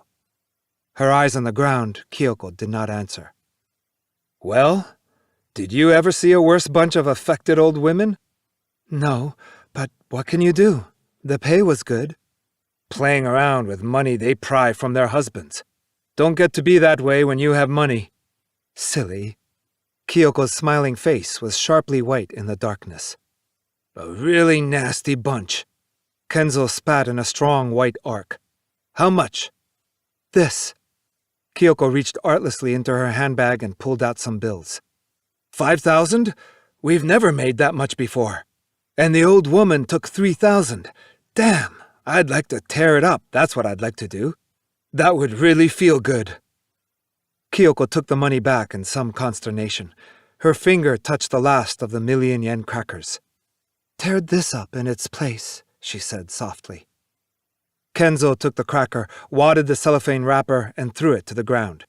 It crackled sharply on the silent, deserted street. Too large for one hand, he took the cracker in both hands and tried to break it. It was damp and soggy, and the sweet surface stuck to his hands. The more it bent, the more it resisted. He was in the end unable to break it. Translated by Edward G. Seidensticker. Thermos bottles. Kawase, who had been in Los Angeles for 6 months on company business, could have gone directly back to Japan, but was staying in San Francisco for a few days. Looking over the San Francisco Chronicle in his hotel, he suddenly wanted to read something in Japanese and took out a letter that had come to Los Angeles from his wife. "Shigeru seems to remember his father from time to time. For no reason at all, he will get a worried expression and say, 'Where's Papa?' The thermos bottle still works very well when he is bad. Your sister from Setagaya was here the other day and said that she had never heard of a child who was afraid of thermos bottles. Maybe because it's old, the thermos bottle leaks air around the cork, even when you put it down very gently, and makes noises like some old man complaining to himself. Shigeru always decides to behave when he hears it. I'm sure he is more afraid of the thermos bottle than of his indulgent father." When he had finished rereading the letter, by now almost memorized, Kawase had nothing else to do. It was a bright October day, but all the lights were on in the lobby, which was most depressing. Old people, dressed in their best despite the earliness of the hour, made limp motions like waving seaweed. The monocle of one old man caught the light as he read his newspaper in a deep armchair. Weaving through the many-colored baggage of what appeared to be a party of tourists, Kawase left his key at the desk, it was busy as always, and pushed open the heavy glass door. He crossed Geary Street in the blinding autumn sunlight and turned down Powell Street with its coffee shops and gift shops and cheap nightclubs and a seafood restaurant that had the prow of a clipper at the door. From far away, he picked out a figure coming toward him. Despite the distance, he knew immediately that it was a Japanese woman, not second or third generation, but native Japanese. It was not that she wore Japanese dress.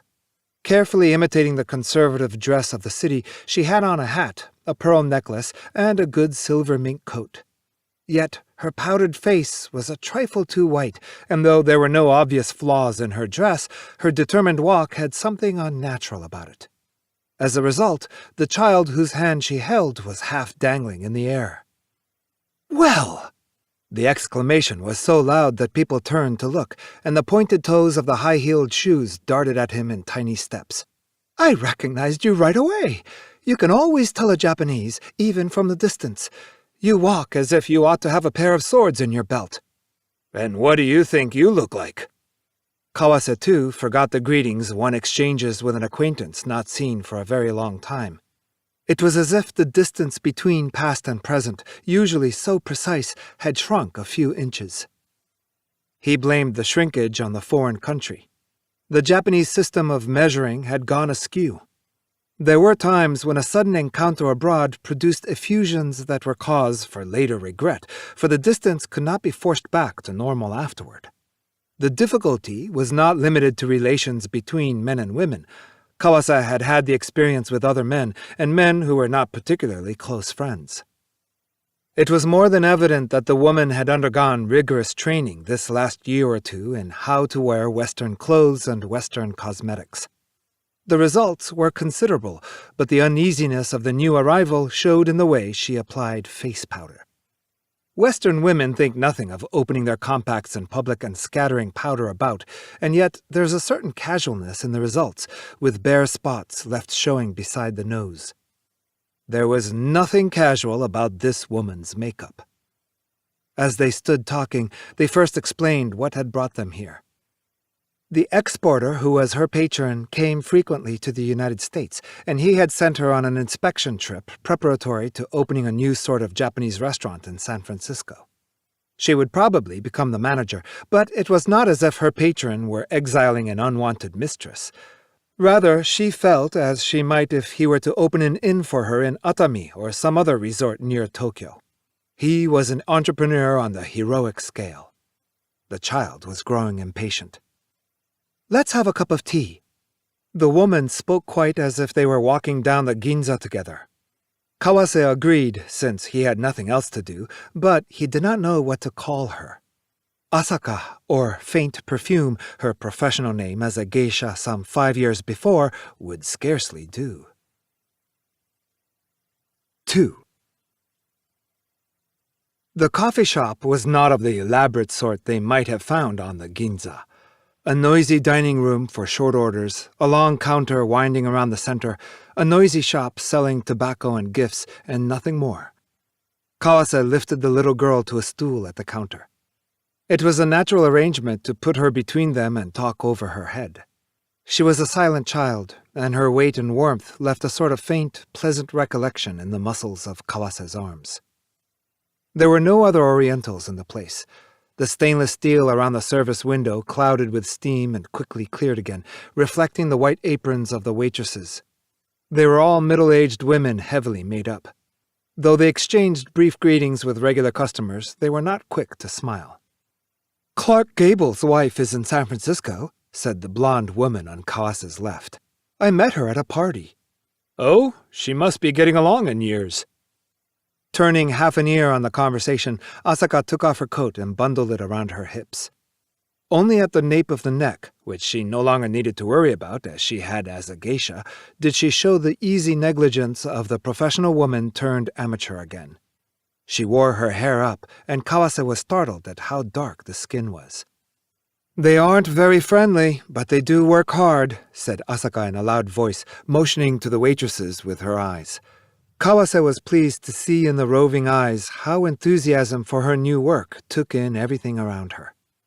She had always been beautiful, he thought, when he had been able to look at her as if he were watching a distant fire. Delighted at being able to speak Japanese, Asaka chattered on about the preparations for her trip to the United States.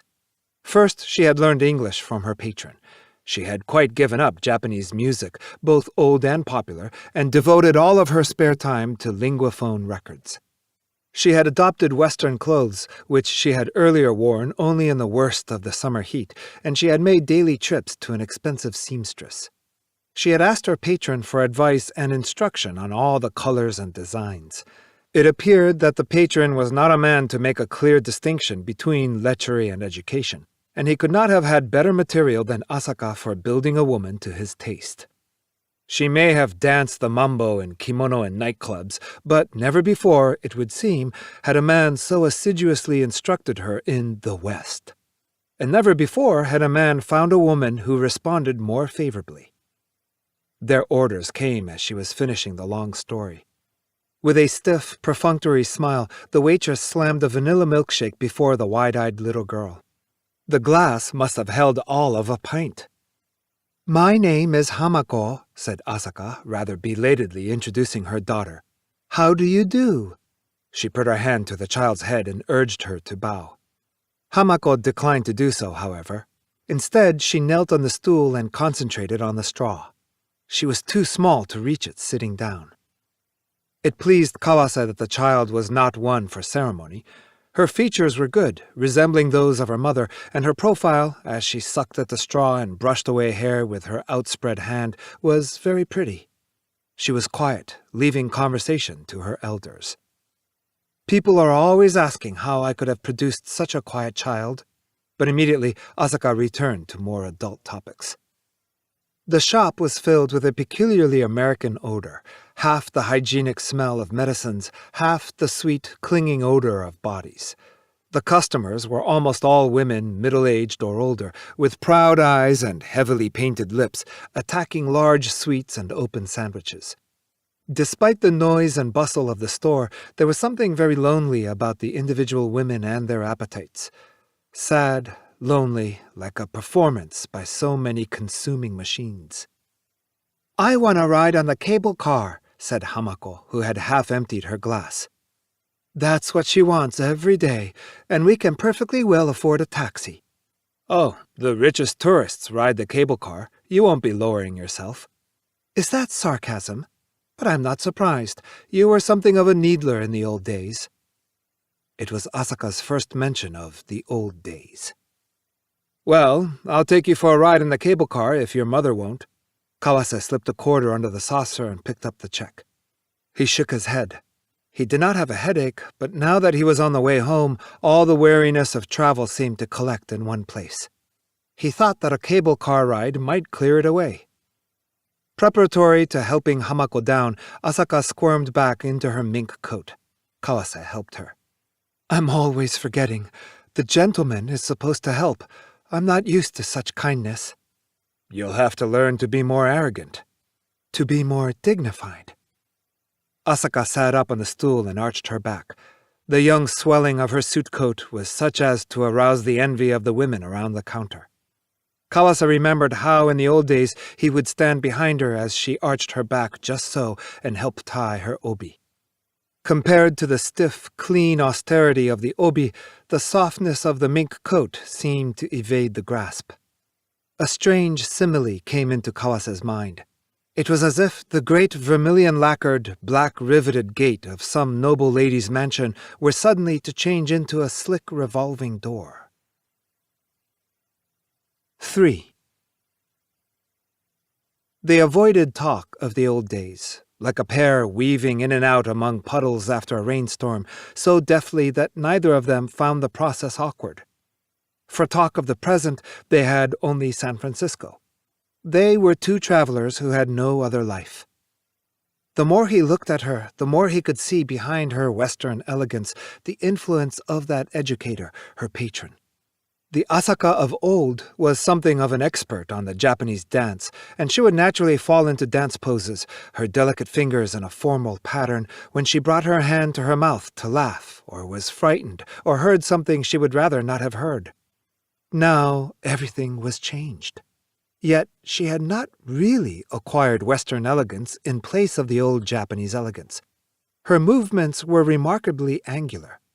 Kawase could imagine how unceasing had been her patron's labors in correcting all those little mannerisms. It was as if he had sent her off to America with his fingerprints on every part of her body. Only the 2 white powder remained as a relic of the old days. Perhaps that was her one gesture of defiance, alone in a foreign country. As a matter of fact, however, it had once been much whiter. As Asaka stood waiting for the cable car, the child's hand in hers, Kawase looked afresh at the mink coat and wondered where she would be keeping her little packet of paper handkerchiefs. In the old days, she had always had a supply in her obi. The paper made itself felt in many delicate ways when they spent the night together. Kawase was in the habit of dancing with his hand in the bow of the obi, and he would come on the warm swelling of the paper and deliberately rustle it as they danced. A smile, intimate and wary of being seen, would come to her lips. Sometimes, seated languidly with her legs curled beneath her, she would start to untie her obi, and there would be a soft gesture as she first took out the paper and laid it on the tatami matting. A certain heaviness in the motion told of the dampness of late night in the rainy season. On such a night, Kawase would slip his hand into the bow of the obi, and it would be as warm and moist as the inside of a tight closet. He could scarcely imagine that when, later, the obi was untied, it would give forth that clean, cool, silken sound. And then, as the first morning light came through the frosted glass window of the inn, the paper on the floor would light up, and he would watch daybreak from the white square. Asaka never forgot to take out the paper when she undid her obi, but sometimes she would forget to put it back when they dressed the following morning. And sometimes, when they were quarreling, the paper would be there, a clear white sign on the matting. As these memories passed through his mind, Kawase concluded that nowhere on the mink-coated figure was there room for that swelling packet. A little white window had been painted over. The cable car came, and the 3 got on. With a nostalgic clang of its bell and a noise like a chest of drawers, such, too, the old streetcars of Tokyo had been, the cable car began to push its way industriously up Powell Street. The rear half of the car was an ordinary closed trolley, but the front half had an open roof with benches, pillars, and standing room on both sides of the motorman, who was grandly manipulating 2 long iron handles. The old-fashioned car delighted Hamako. The 3 sat on one of the benches and watched windows slide down the hill before them. "Isn't it fun?" said Hamako time after time. "Isn't it fun?" "Isn't it?" said Asaka, half to Kawase. It was as if the remark were to conceal the pleasure she felt herself.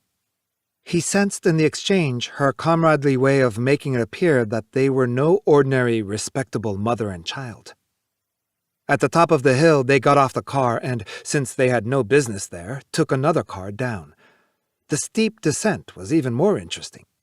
5 or 6 middle-aged women, apparently tourists, shrieked and squealed as if they were in an amusement park and looked around at the cool faces of native San Franciscans, seeking the reaction to their coquettishness. They were large women with faint mustaches, in coats of gaudy red and green. Back at the square from which they had started, Asaka politely took her leave. She had an appointment for lunch, she said, but would like to have dinner with Kawase if he was free. Kawase took Hamako's hand and walked with them to his hotel, which was very near the square. They stopped before a show window full of picnic things. The picnic set, all in Scotch plaid, was quite blinding, but the contrast with the artificial grass was very pleasant. The arrangement was done with careful casualness. It could have been left scattered by picnickers who had gone down to the river to wash their hands, and whose bright laughter came back up from the river. "You'd never find a set like this in Japan," said Asaka, her nose almost against the glass. It occurred to Kawase that she had probably gone through childhood with no knowledge of picnics. Sometimes she showed an intense longing for childish things. Once he had been unable to pry her from a window full of festival dolls. Either her patron, so intent on educating her in the Western way, had not noticed this side of her nature, or he was ignoring it.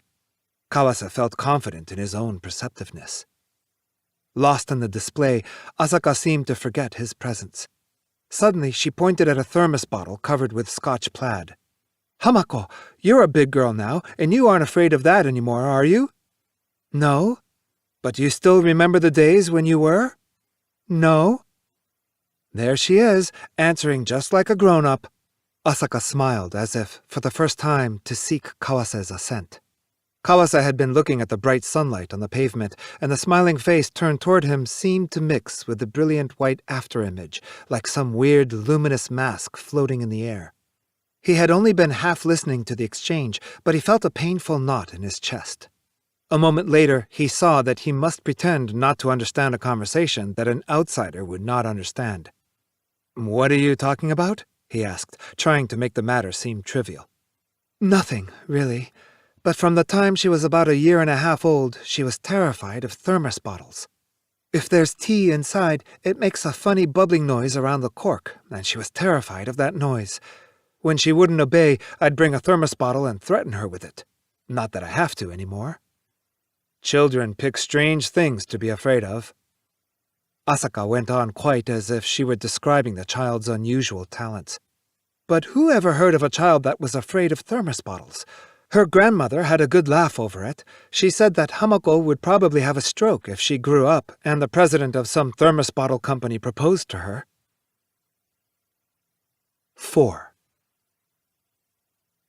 Asaka came by herself that evening. She had hired a Negro babysitter at the hotel, and Hamako had taken remarkably well to the girl.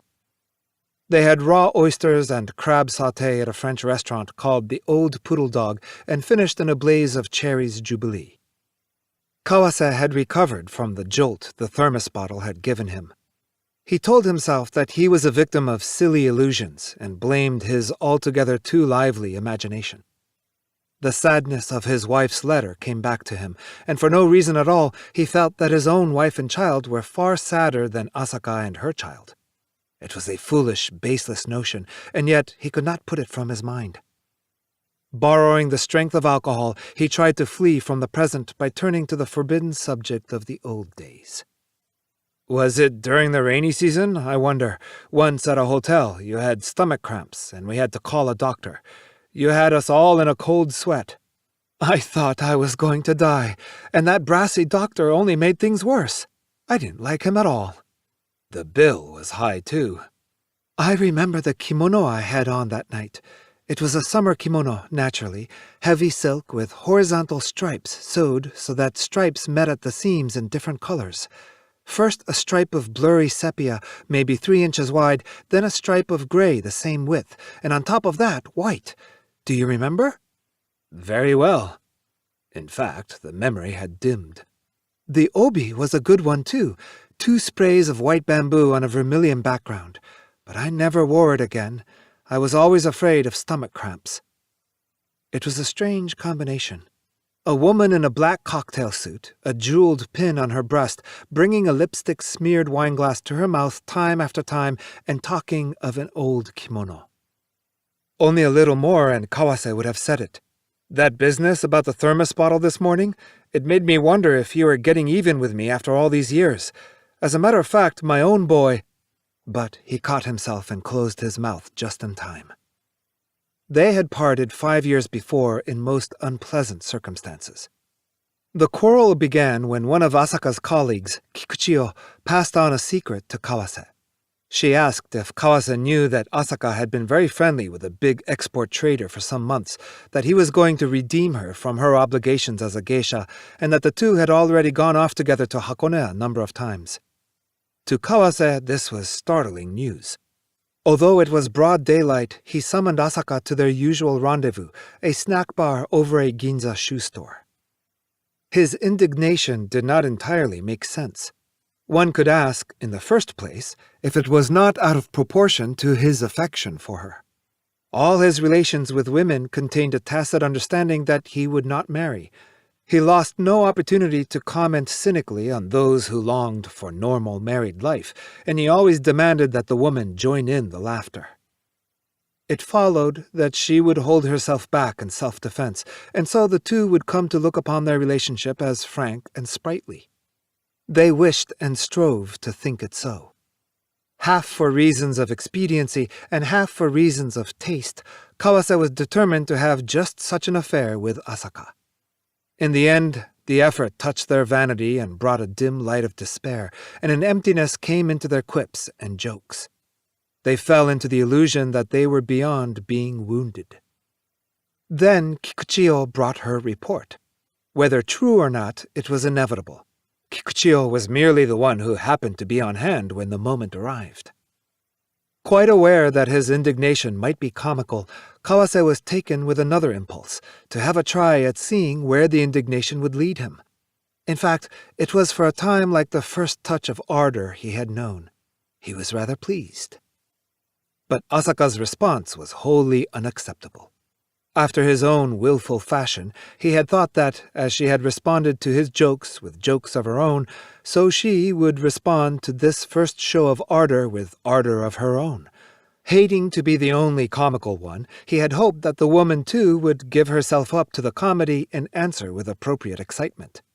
Stubbornly silent, she sat with almost excessive propriety by the window of the snack bar, almost empty in the mid-afternoon lull. The silence seemed to Kawase evidence of obtuseness. She had not seen that his excitement amounted to a first avowal of love. He had expected to see unconcealed pleasure come into her eyes at his persistent accusations. All of his troublesome pride seemed to hang on it. If he could but see the pleasure, he would forgive her everything. It was not long before Kawase had said all he had to say, and they both fell silent, avoiding each other's eyes. It was a cloudy autumn afternoon. The streets below were crowded. The dust-covered neon tubes of the cabaret across the way could be studied in great detail. Asaka looked stubbornly out the window. Without the slightest change of expression, she began to weep. She scarcely moved her lips as she said, "I think I'm going to have a baby. Your baby." That single remark made Kawase, who had not thought of leaving her, decide to do just that. What a cheap trick! All memory of the brisk, clean affair seemed to vanish, fallen into the dirty world of bargaining and haggling. He did not even feel like saying what most men would have said, that there was no way of knowing whose child it was. He said it all the same, very clearly, with an eye on what was to come later. If she wanted a bout of mudslinging, he would give her what she asked for. For the first time, Kawase found himself disliking those dance-like gestures, the thick white professional makeup. They had seemed like the essence of the elegant and the stylish, but now they were only symbols of vulgarity and lack of sensitivity. He was glad that her insincerity had made up his mind for him. As a matter of fact, my own boy. Although Asaka perhaps did not guess the content of the remarks he was on the verge of making, she may have sensed that he was in danger of saying something better left unsaid. She stopped him in the Western manner, with a light, somewhat intoxicated wink. It was nicely timed. The fact that he was stopped, not by himself, but by her, brought a strange, sweet, melting emotion. "And did you enjoy the cherries' jubilee?" asked the waiter. Kawase had intended to leave a 15% tip, but he left a 20% tip instead. 5. During the 12-hour jet flight back to Japan, Kawase went time after time to the lounge for a smoke and thought of the bright morning light in his hotel where Asaka had stayed the night. With a shortage of help to look after the hundreds of rooms, the rule that a guest could not have a woman in his room, current in all good hotels, had become an empty form. Outside the elevator, the hotel corridor was empty late at night. There was not even a danger of being overheard, walking along the thick carpeting under rows of old-fashioned brackets. Somewhat befuddled, Asaka and Kawase bet $5 on whether or not they could get in a dozen kisses between the elevator and the room, a considerable distance away. Kawase won. In the morning, they awoke from a brief sleep, drew back the curtains, and looked far down at San Francisco Bay, shimmering between buildings in the morning sunlight. The day before, having breakfast alone, Kawase had scattered crumbs to the pigeons on the ledge. They flew up again this morning when he opened the window. There were no crumbs today, however, for the two of them could scarcely call for room service. Disappointed, the pigeons withdrew to a hollow below the ledge, craned their necks inquiringly for a time, and flew away. Their necks were an intricate combination of blue, brown, and green. Below, the cable car was already clanging its way up the street. Asaka was in a black slip, her rich shoulders bare.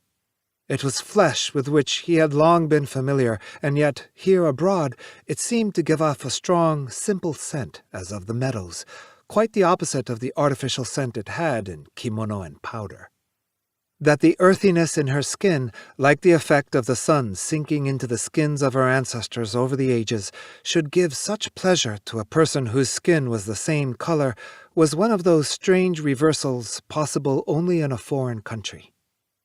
It was a fine, free morning, and all the bonds and restraints that had tied Kawase's heart from the morning before were miraculously swept away. Bringing the neck of his pajamas together against the morning chill, he said brightly, "And what will you do this time if you have a baby?" Asaka was seated like a foreign prostitute at the mirror, dazzling in the sunlight. She was looking at her reflection. The gentle slope of the shoulders seemed to send out its own radiance. "If I have a baby, it will be Sonoda's," she answered, briskly mentioning the name of her patron. But as he approached Japan, that memory faded, and the image of his wife and child in their loneliness grew stronger. Kawase did not himself know why he seemed so intent upon painting them in sad, sentimental colors. Was there some force that drove him to look upon them so? His wife had written faithfully once a week in his absence, and her letters indicated that all was well. The jet flew low over the sea. The lights were turned out to show the lights of Tokyo, and soft music played.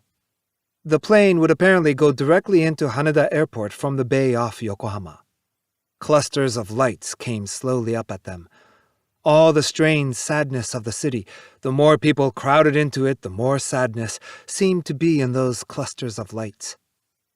In the heady disquiet of returning home from a long trip abroad, Kawase listened to the deep breathing of the motors and gave himself up to the precise and yet somehow frustrating flow of time and space as rows of lights at the runways emerged from the disorder.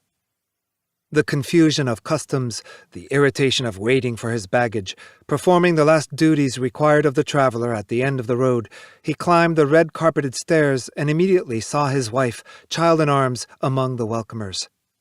She had on a lawn green sweater, and she had gained weight in his absence.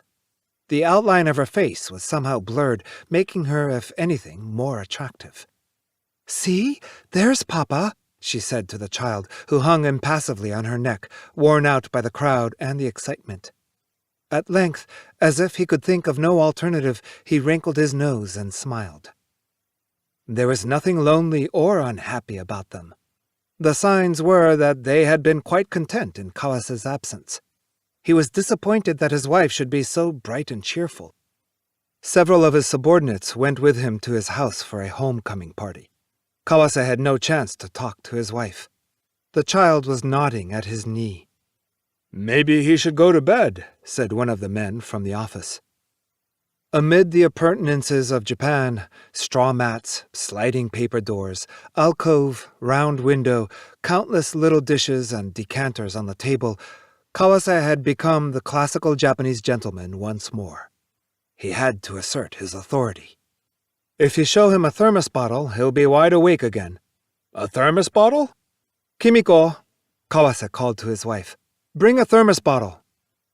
She was slow to answer. No doubt she agreed that it was time the boy was in bed. It was after 11. Her evasiveness greatly irritated Kawase. It came to seem that he had returned to Japan solely for the pleasure of accosting the child with a thermos bottle. It was as if only that feeling of pleasure or fear, he scarcely knew which, could clear away the disquiet deep inside him since the jet flight. 5 minutes later he called to his wife again. Intoxication did not spread pleasantly as it should, but seemed to form a cold lump at the back of his head. "What about the thermos bottle?"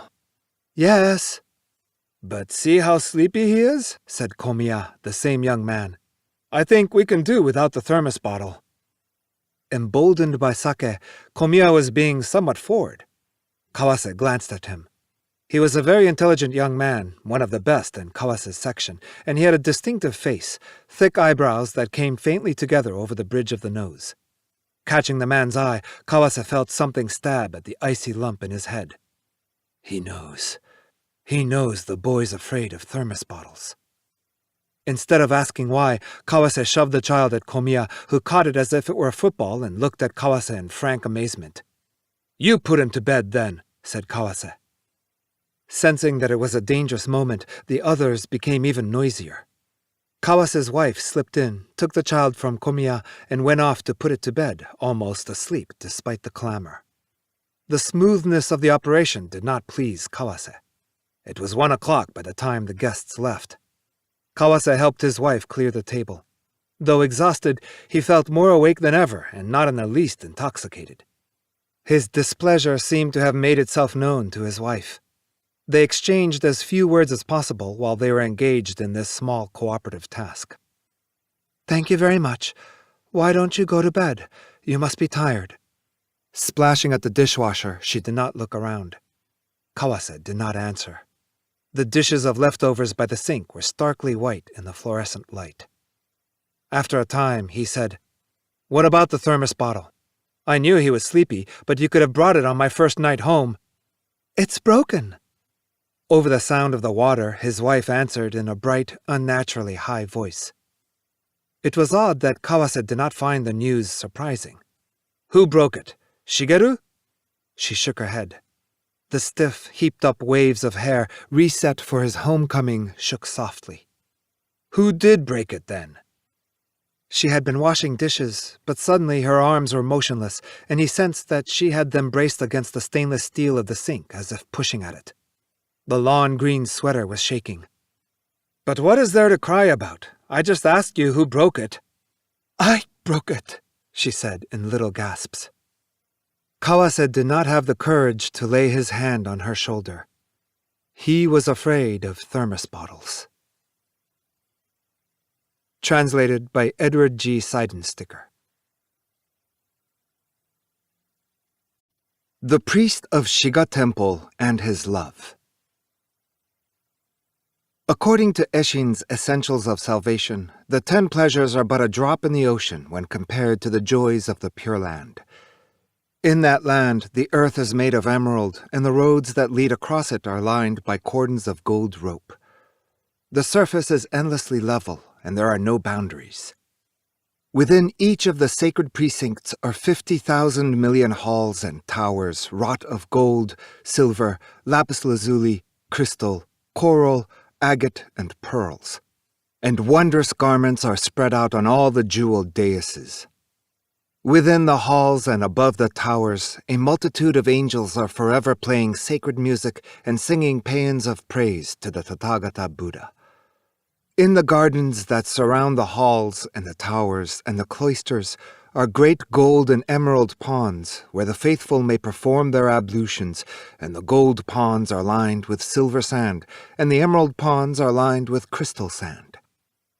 The ponds are covered with lotus plants which sparkle in variegated colors, and, as the breeze wafts over the surface of the water, magnificent lights crisscross in all directions. Both day and night, the air is filled with the songs of cranes, geese, mandarin ducks, peacocks, parrots, and sweet-voiced kalavinkas who have the faces of beautiful women. All these and the myriad other 100-jeweled birds are raising their melodious voices in praise of the Buddha. However sweet their voices may sound, so immense a collection of birds must be extremely noisy. The borders of the ponds and the banks of the rivers are lined with groves of sacred treasure trees. These trees have golden stems and silver branches and coral blossoms, and their beauty is mirrored in the waters. The air is full of jeweled cords, and from these cords hang the myriad treasure bells which forever ring out the supreme law of Buddha. And strange musical instruments, which play by themselves without ever being touched, also stretch far into the pellucid sky. If one feels like having something to eat, there automatically appears before one's eyes a 7-jeweled table on whose shining surface rest 7 jeweled bowls, heaped high with the choicest delicacies.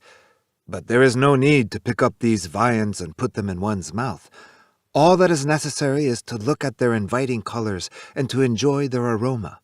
Thereby the stomach is filled and the body nourished, while one remains oneself spiritually and physically pure. When one has thus finished one's meal without any eating, the bowls on the table are instantly wafted off.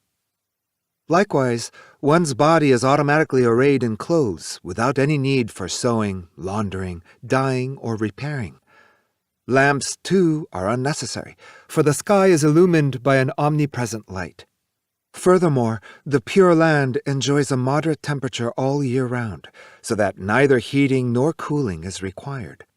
100,000 subtle scents perfume the air, and lotus petals rain down constantly.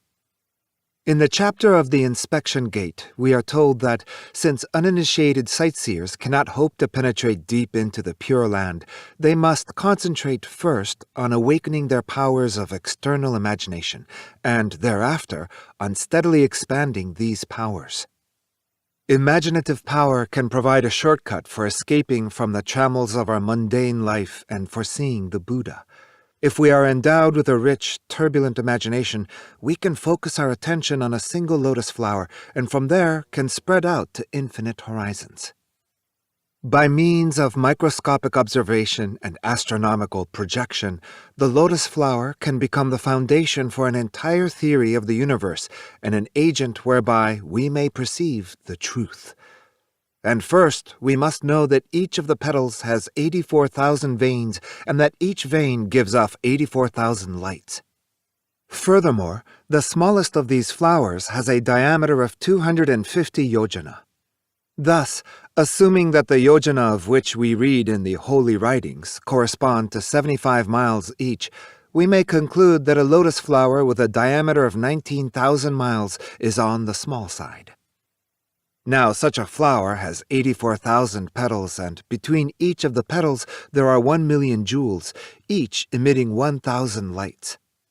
Above the beautifully adorned calyx of the flower rise 4 bejeweled pillars, and each of these pillars is 100 billion times as great as Mount Sumeru, which towers in the center of the Buddhist universe.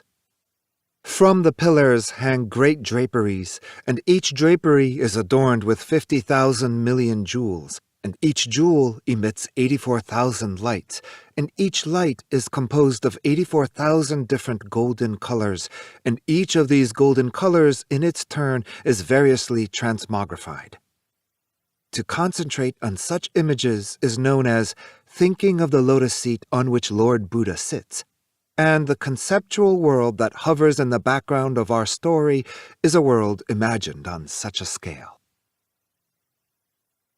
The great priest of Shiga Temple was a man of the most eminent virtue.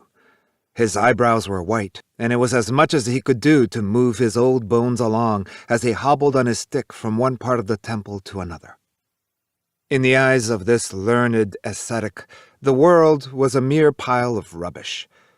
He had lived away from it for many a long year, and the little pine sapling that he had planted with his own hands on moving into his present cell had grown into a great tree whose branches swelled in the wind. A monk who had succeeded in abandoning the floating world for so long a time must feel secure about his future. When the great priest saw the rich and the noble, he smiled with compassion and wondered how it was that these people did not recognize their pleasures for the empty dreams that they were. When he noticed beautiful women, his only reaction was to be moved with pity for men who still inhabited the world of delusion and who were tossed about on the waves of carnal pleasure. From the moment that a man no longer responds in the slightest to the motives that regulate the material world, that world appears to be at complete repose. In the eyes of the great priest, the world showed only repose. It had become a mere picture on a piece of paper, a map of some foreign land. When one has attained a state of mind from which the evil passions of the present world have been so utterly winnowed, fear, too, is forgotten. Thus it was that the priest no longer could understand why hell should exist. He knew beyond all peradventure that the present world no longer had any power left over him. But, as he was completely devoid of conceit, it did not occur to him that this was the effect of his own eminent virtue. So far as his body was concerned, one might say that the priest had well nigh been deserted by his own flesh. On such occasions as he observed it, when taking a bath, for instance, he would rejoice to see how his protruding bones were precariously covered by his withered skin. Now that his body had reached this stage, he felt that he could come to terms with it, as if it belonged to someone else. Such a body, it seemed, was already more suited for the nourishment of the Pure Land than for terrestrial food and drink. In his dreams he lived nightly in the Pure Land, and when he awoke he knew that to subsist in the present world was to be tied to a sad and evanescent dream. In the flower-viewing season, large numbers of people came from the capital to visit the village of Shiga. This did not trouble the priest in the slightest, for he had long since transcended that state in which the clamors of the world can irritate the mind. One spring evening he left his cell, leaning on his stick, and walked down to the lake. It was the hour when dusky shadows slowly begin to thrust their way into the bright light of the afternoon. There was not the slightest ripple to disturb the surface of the water.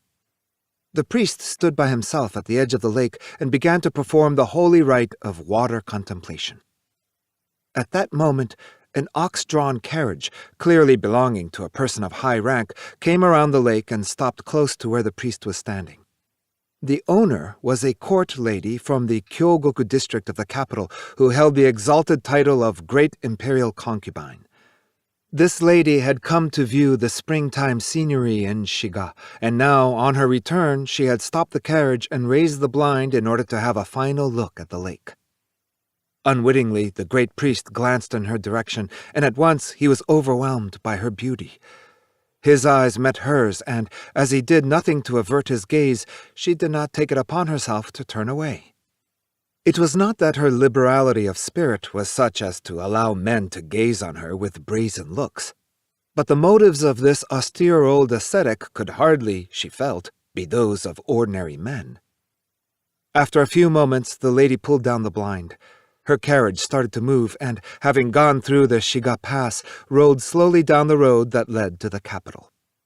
Night fell, and the carriage made its way toward the city along the road of the Silver Temple. Until the carriage had become a pinprick that disappeared between the distant trees, the great priest stood rooted to the spot. In the twinkling of an eye, the present world had wreaked its revenge on the priest with terrible force. What he had imagined to be completely safe had collapsed in ruins. He returned to the temple, faced the main image of Buddha, and invoked a sacred name. But impure thoughts now cast their opaque shadows about him. A woman's beauty, he told himself, was but a fleeting apparition, a temporary phenomenon composed of flesh that was soon to be destroyed. Yet, try as he might to ward it off, the ineffable beauty which had overpowered him at that instant by the lake now pressed on his heart with the force of something that has come from an infinite distance. The great priest was not young enough, either spiritually or physically, to believe that this new feeling was simply a trick that his flesh had played on him. A man's flesh, he knew full well, could not alter so rapidly. Rather, he seemed to have been immersed in some swift, subtle poison which had abruptly transmuted his spirit. The great priest had never broken his vow of chastity. The inner fight that he had waged in his youth against the demands of the flesh had made him think of women as mere carnal beings. The only real flesh was the flesh that existed in his imagination. Since, therefore, he regarded the flesh as an ideal abstraction rather than as a physical fact, he had relied on his spiritual strength to subjugate it. In this effort, the priest had achieved success. Success, indeed, that no one who knew him could possibly doubt.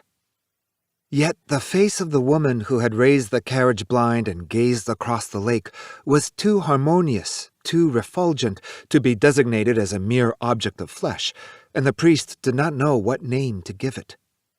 He could only think that, in order to bring about that wondrous moment, something which had for a long time lurked deceptively within him had finally revealed itself. That thing was nothing other than the present world, which until then had been at repose, but which had now suddenly lifted itself out of the darkness and begun to stir. It was as if he had been standing by the highway that led to the capital, with his hands firmly covering both ears, and had watched two great ox carts rumble past each other. All of a sudden, he had removed his hands, and the noise from outside had surged all about him. To perceive the ebb and flow of passing phenomena, to have their noise roaring in one's ears, was to enter into the circle of the present world.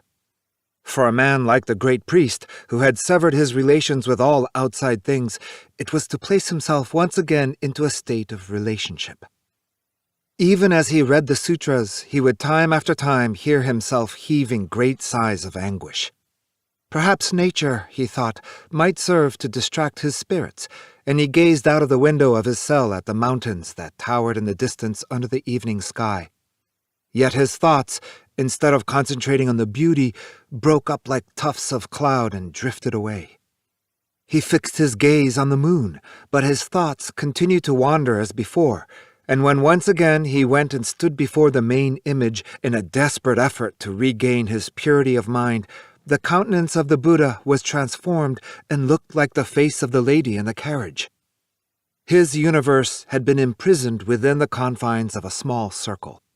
At one point was the great priest, and opposite was the great imperial concubine. The great imperial concubine of Kyogoku had soon forgotten about the old priest whom she had noticed gazing so intently at her by the lake at Shiga. After some time, however, a rumor came to her ears, and she was reminded of the incident. One of the villagers happened to have caught sight of the great priest as he had stood watching the lady's carriage disappear into the distance. He had mentioned the matter to a court gentleman who had come to Shiga for flower viewing, and had added that since that day the priest had behaved like one crazed. The imperial concubine pretended to disbelieve the rumor. The virtue of this particular priest, however, was noted throughout the capital, and the incident was bound to feed the lady's vanity. For she was utterly weary of the love that she received from the men of this world. The imperial concubine was fully aware of her own beauty, and she tended to be attracted by any force, such as religion, that treated her beauty and her high rank as things of no value. Being exceedingly bored with the present world, she believed in the Pure Land. It was inevitable that Jodo Buddhism, which rejected all the beauty and brilliance of the visual world as being mere filth and defilement, should have a particular appeal for someone like the imperial concubine, who was thoroughly disillusioned with the superficial elegance of court life, an elegance that seemed unmistakably to bespeak the latter days of the law and their degeneracy. Among those whose special interest was love, the great imperial concubine was held in honor as the very personification of courtly refinement. The fact that she was known never to have given her love to any man added to this reputation.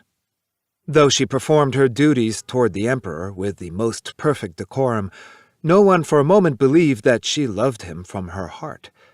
The great imperial concubine dreamt of a passion that lay on the boundary of the impossible. The great priest of Shiga Temple was famous for his virtue, and everyone in the capital knew how this aged prelate had totally abandoned the present world. All the more startling, then, was the rumor that he had been dazzled by the charms of the imperial concubine, and that for her sake he had sacrificed the future world. To give up the joys of the Pure Land, which were so close at hand, there could be no greater sacrifice than this, no greater gift. The great imperial concubine was utterly indifferent to the charms of the young rakes who flocked about the court and of the handsome noblemen who came her way. The physical attributes of men no longer meant anything to her.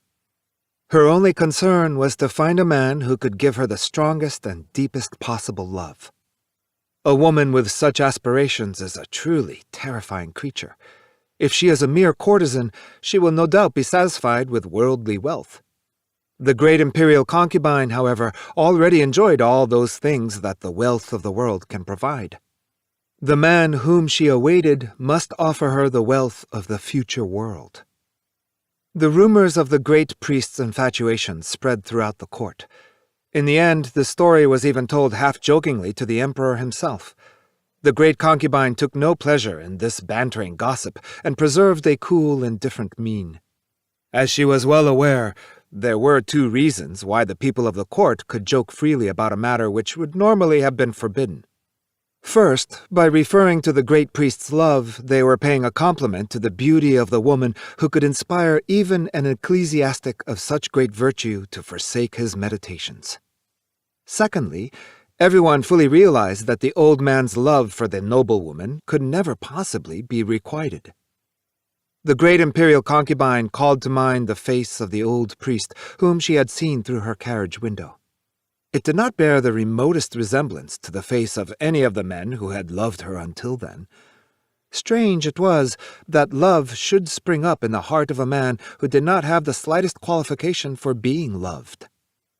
The lady recalled such phrases as, "My love forlorn and without hope," that were widely used by poetasters in the palace when they wished to awaken some sympathy in the hearts of their indifferent paramours. Compared to the hopeless situation in which the great priest now found himself, the state of the least fortunate of these elegant lovers was almost enviable, and their poetic tags struck her now as mere trappings of worldly alliance, inspired by vanity and utterly devoid of pathos. At this point, it will be clear to the listener that the great imperial concubine was not, as was so widely believed, the personification of courtly elegance, but rather a person who found the real relish of life in the knowledge of being loved. Despite her high rank, she was first of all a woman, and all the power and authority in the world seemed to her empty things if they were bereft of this knowledge. The men about her might devote themselves to struggles for political power, but she dreamt of subduing the world by different means, by purely feminine means. Many of the women whom she had known had taken the tonsure and retired from the world. Such women struck her as laughable. For, whatever a woman may say about abandoning the world, it is almost impossible for her to give up the things that she possesses. Only men are really capable of giving up what they possess. That old priest by the lake had at a certain stage in his life given up the floating world and all its pleasures. In the eyes of the imperial concubine, he was far more of a man than all the nobles whom she knew at court. And, just as he had once abandoned this present floating world, so now, on her behalf, he was about to give up the future world as well. The imperial concubine recalled the notion of the sacred lotus flower, which her own deep faith had vividly imprinted upon her mind. She thought of the huge lotus with its width of 250 yojana. That preposterous plant was far more fitted to her tastes than those puny lotus flowers which floated on the ponds in the capital. At night, when she listened to the wind soughing through the trees in her garden, the sound seemed to her extremely insipid when compared to the delicate music in the Pure Land when the wind blew through the sacred treasure trees. When she thought of the strange instruments that hung in the sky and that played by themselves without ever being touched, the sound of the harp that echoed through the palace halls seemed to her a paltry imitation. The great priest of Shiga Temple was fighting. In the fight that he had waged against the flesh in his youth, he had always been buoyed up by the hope of inheriting the future world. But this desperate fight of his old age was linked with a sense of irreparable loss. The impossibility of consummating his love for the great imperial concubine was as clear to him as the sun in the sky. At the same time, he was fully aware of the impossibility of advancing toward the Pure Land so long as he remained in the thralls of this love. The great priest, who had lived in an incomparably free state of mind, had in a twinkling been enclosed in darkness, and the future was totally obscure. It may have been that the courage which had seen him through his youthful struggles had grown out of self-confidence and pride in the fact that he was voluntarily depriving himself of pleasure that could have been his for the asking. The great priest was again possessed by fear. Until that noble carriage had approached the side of Lake Shiga, he had believed that what lay in wait for him close at hand was nothing less than the final release of nirvana. But now he had awaked to the darkness of the present world, where it is impossible to see what lurks a single step ahead. The various forms of religious meditation were all in vain. He tried the contemplation of the chrysanthemum, the contemplation of the total aspect, and the contemplation of the parts. But each time that he started to concentrate, the beautiful visage of the concubine appeared before his eyes. Water contemplation, too, was useless, for invariably her lovely face would float up shimmering from beneath the ripples of the lake. This, no doubt, was a natural consequence of his infatuation. Concentration, the priest soon realized, did more harm than good, and next he tried to dull his spirit by dispersal. It astonished him that spiritual concentration should have the paradoxical effect of leading him still deeper into his delusions. But he soon realized that to try the contrary method by dispersing his thoughts meant that he was, in effect, admitting these very delusions. As his spirit began to yield under the weight, the priest decided that, rather than pursue a futile struggle, it were better to escape from the effort of escaping by deliberately concentrating his thoughts on the figure of the great imperial concubine. The great priest found a new pleasure in adorning his vision of the lady in various ways, just as though he were adorning a Buddhist statue with diadems and baldachins. In so doing, he turned the object of his love into an increasingly resplendent, distant, impossible being, and this afforded him particular joy. But why? Surely it would be more natural for him to envisage the great imperial concubine as an ordinary female, close at hand and possessing normal human frailties. Thus he could better turn her to advantage, at least in his imagination. As he pondered this question, the truth dawned on him. What he was depicting in the great imperial concubine was not a creature of flesh, nor was it a mere vision. Rather, it was a symbol of reality, a symbol of the essence of things. It was strange, indeed, to pursue that essence in the figure of a woman, yet the reason was not far to seek. Even when falling in love, the great priest of Shiga had not discarded the habit to which he had trained himself during his long years of contemplation of striving to approach the essence of things by means of constant abstraction. The great imperial concubine of Kyogoku had now become uniform with his vision of the immense lotus of 250 yojana. As she reclined on the water, supported by all the lotus flowers, she had become vaster than Mount Sumeru, vaster than an entire realm. The more the great priest turned his love into something impossible, the more deeply was he betraying the Buddha. For the impossibility of this love had become bound up with the impossibility of attaining enlightenment. The more he thought of his love as hopeless, the firmer grew the fantasy that supported it, and the deeper rooted became his impure thoughts. So long as he regarded his love as being even remotely feasible, it was paradoxically possible for him to resign himself. But now that the great concubine had grown into a fabulous and utterly unattainable creature, the priest's love became motionless like a great stagnant lake which firmly, obdurately covers the earth's surface. He hoped that somehow he might see the lady's face once more, yet he feared that when he met her, that figure, which had now become like a giant lotus, would crumble away without a trace. If that were to happen, he would without doubt be saved. Yes, this time he was bound to attain enlightenment. And the very prospect filled the great priest with fear and awe. The priest's lonely love had begun to devise strange, self-deceiving guiles, and when at length he reached the decision to go and see the lady, he was under the delusion that he had almost recovered from the illness that was searing his body. The bemused priest even mistook the joy that accompanied his decision for relief at having finally escaped from the trammels of his love. None of the great concubine's people found anything especially strange in the sight of an old priest standing silently in the corner of the garden, leaning on a stick and gazing somberly at the residents. Ascetics and beggars frequently stood outside the great houses of the capital and waited for alms. One of the ladies in attendance mentioned the matter to her mistress. The great imperial concubine casually glanced through the blind that separated her from the garden. There, in the shadow of the fresh green foliage, stood a withered old priest with faded black robes and bowed head. For some time the lady looked at him. When she realized that this was without any question the priest whom she had seen by the lake at Shiga, her pale face turned paler still. After a few moments of indecision, she gave orders that the priest's presence in her garden should be ignored. Her attendants bowed and withdrew. Now, for the first time, the lady fell prey to uneasiness.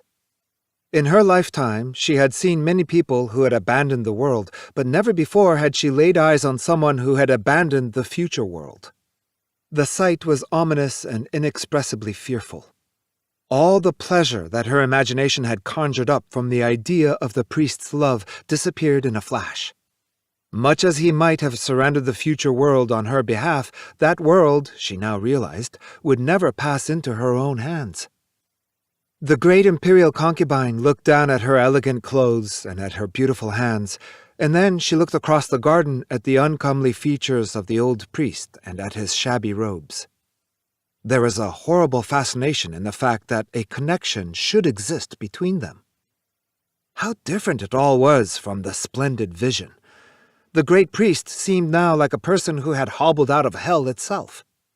Nothing remained of that man of virtuous presence whom had trailed the brightness of the Pure Land behind him. The brilliance which had resided within him and which had called to mind the glory of the Pure Land had vanished utterly. Though this was certainly the man who had stood by the Shiga Lake, it was at the same time a totally different person. Like most people of the court, the great imperial concubine tended to be on her guard against her own emotions, especially when she was confronted with something that could be expected to affect her deeply. Now, on seeing this evidence of the great priest's love, she felt disheartened at the thought that the consummate passion of which she had dreamt during all these years should assume so colorless a form.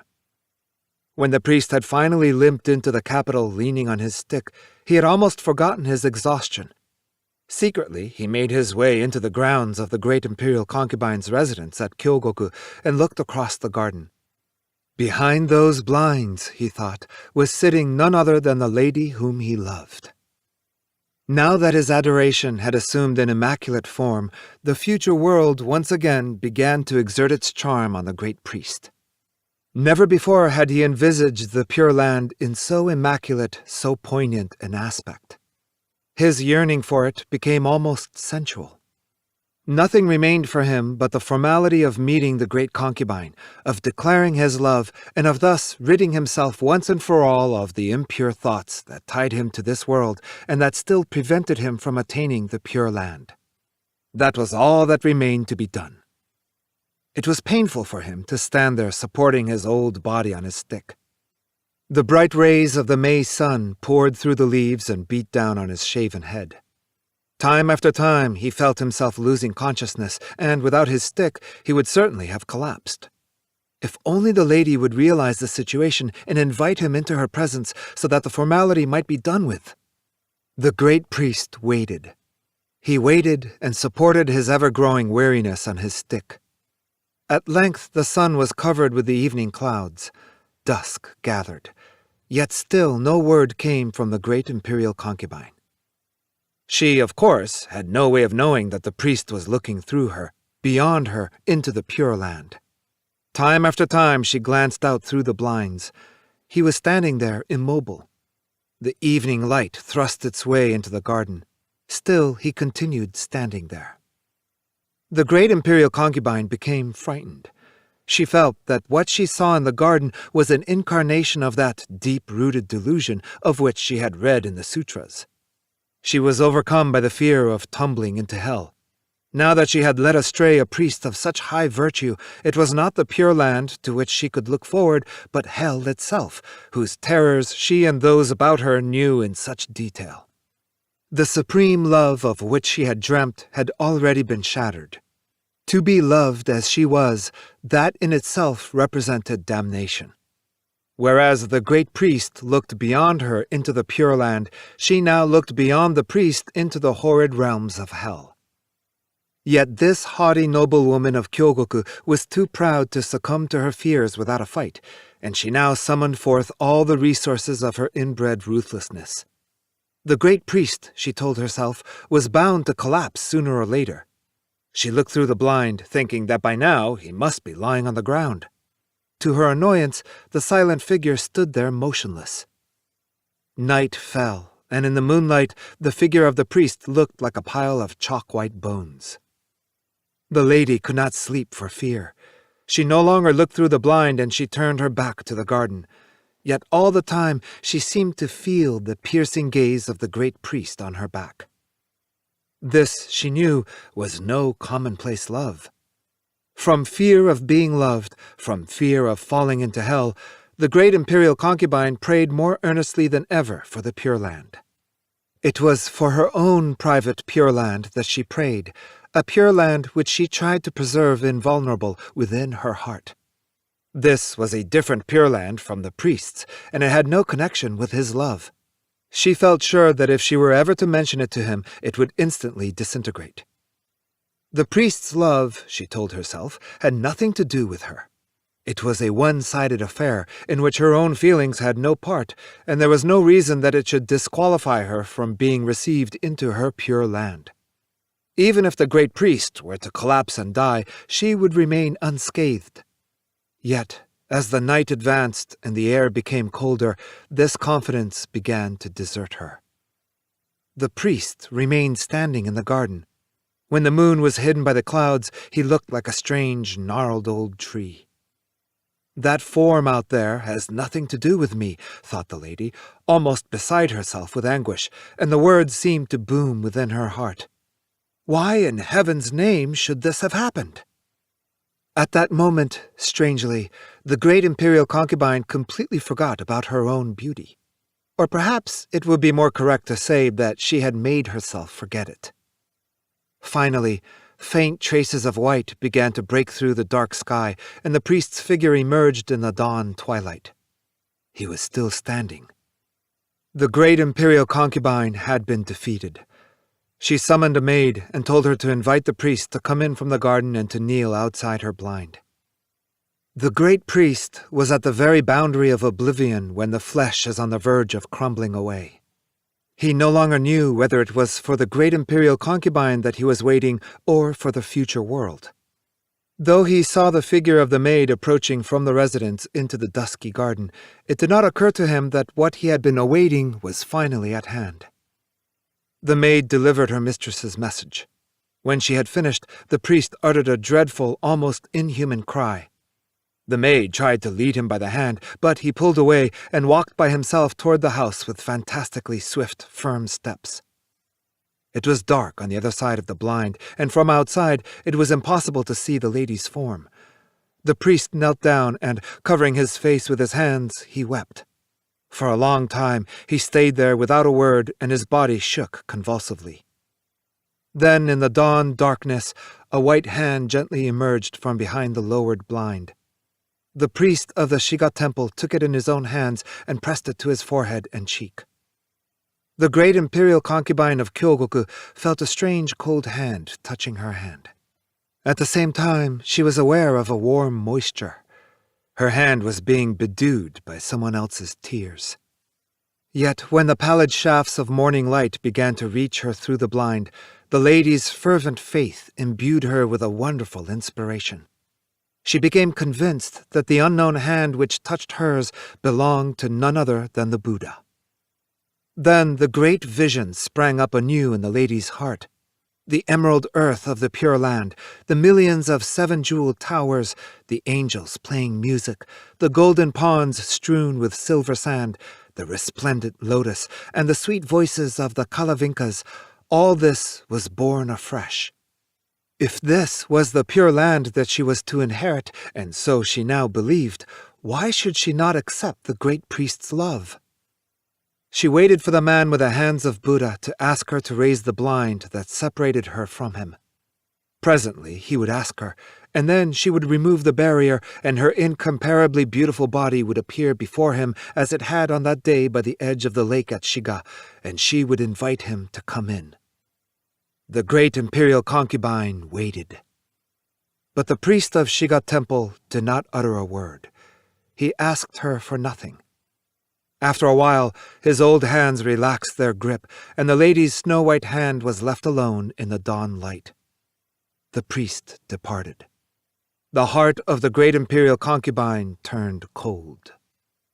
A few days later, a rumor reached the court that the great priest's spirit had achieved its final liberation in his cell at Shiga.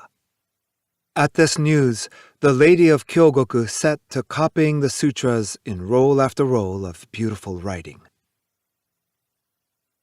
Translated by Ivan Morris. The Seven Bridges.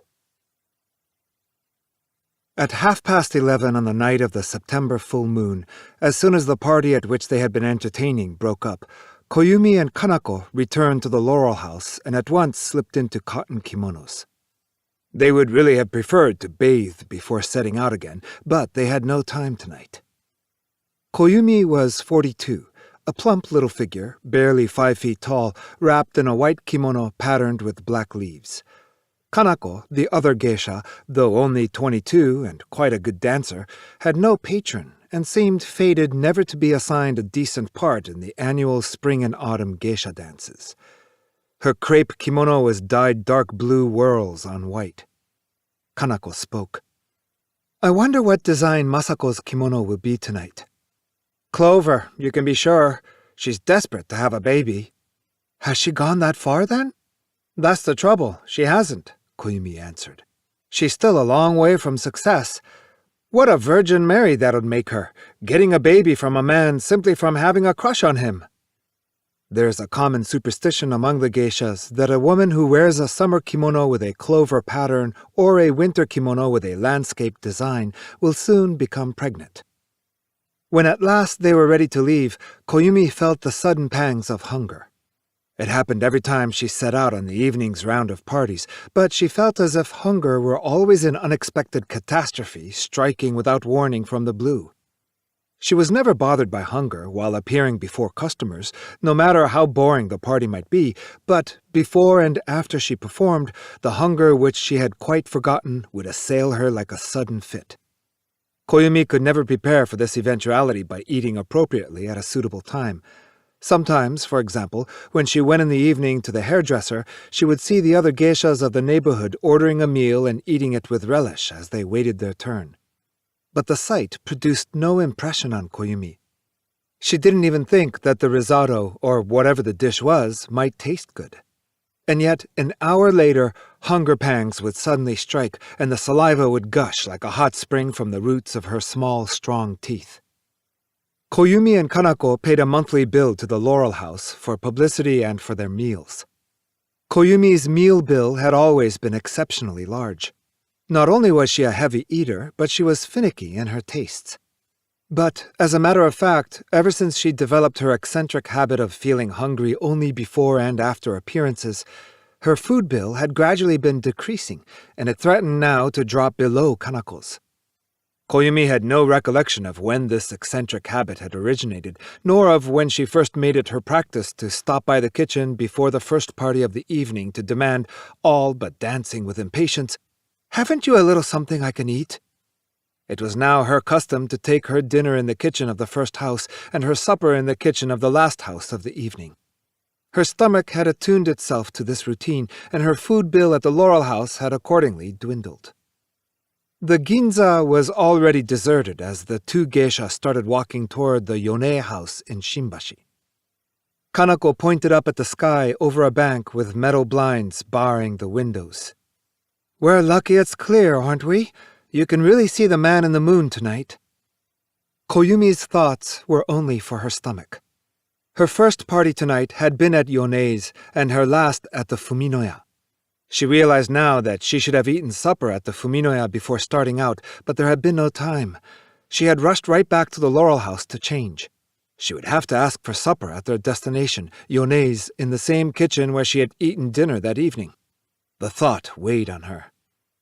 But Koyumi's anxiety was dispelled as soon as she stepped inside the kitchen door at Yone's. Masako, the much-sheltered daughter of the owner, was standing by the entrance waiting for them. She wore the clover-patterned kimono which they had predicted. Seeing Koyumi, she tactfully called out, "I didn't expect you so soon. We're in no hurry. Come in and have a bite of supper before you go." The kitchen was littered with odds and ends from the evening's entertainments. Enormous stacks of plates and bowls glared in the unshaded electric lights. Masako stood with one hand braced against the frame of the door, her body blocking the light and her face dark in the shadows. The light did not reach Koyumi's face, and she was glad that her momentary expression of relief when Masako called to her had passed unnoticed. While Koyumi was eating supper, Masako led Kanako to her room. Of all the geisha who came to the Yonei house, Kanako was the one she got along with best. She and Masako were the same age, had gone to elementary school together, and were about equally good-looking. But, more important than any of these reasons, the fact was that she somehow liked Kanako. Kanako was so demure she looked as if the least wind would blow her over, but she had accumulated all the experience she needed, and a carelessly uttered word from her sometimes did Masako a world of good. The high-spirited Masako, on the other hand, was timid and childish when it came to love. Her childishness was a matter of common gossip, and her mother was so sure of the girl's innocence that she had not given it a second thought when Masako ordered a kimono with a clover design. Masako was a student in the arts department at Waseda University.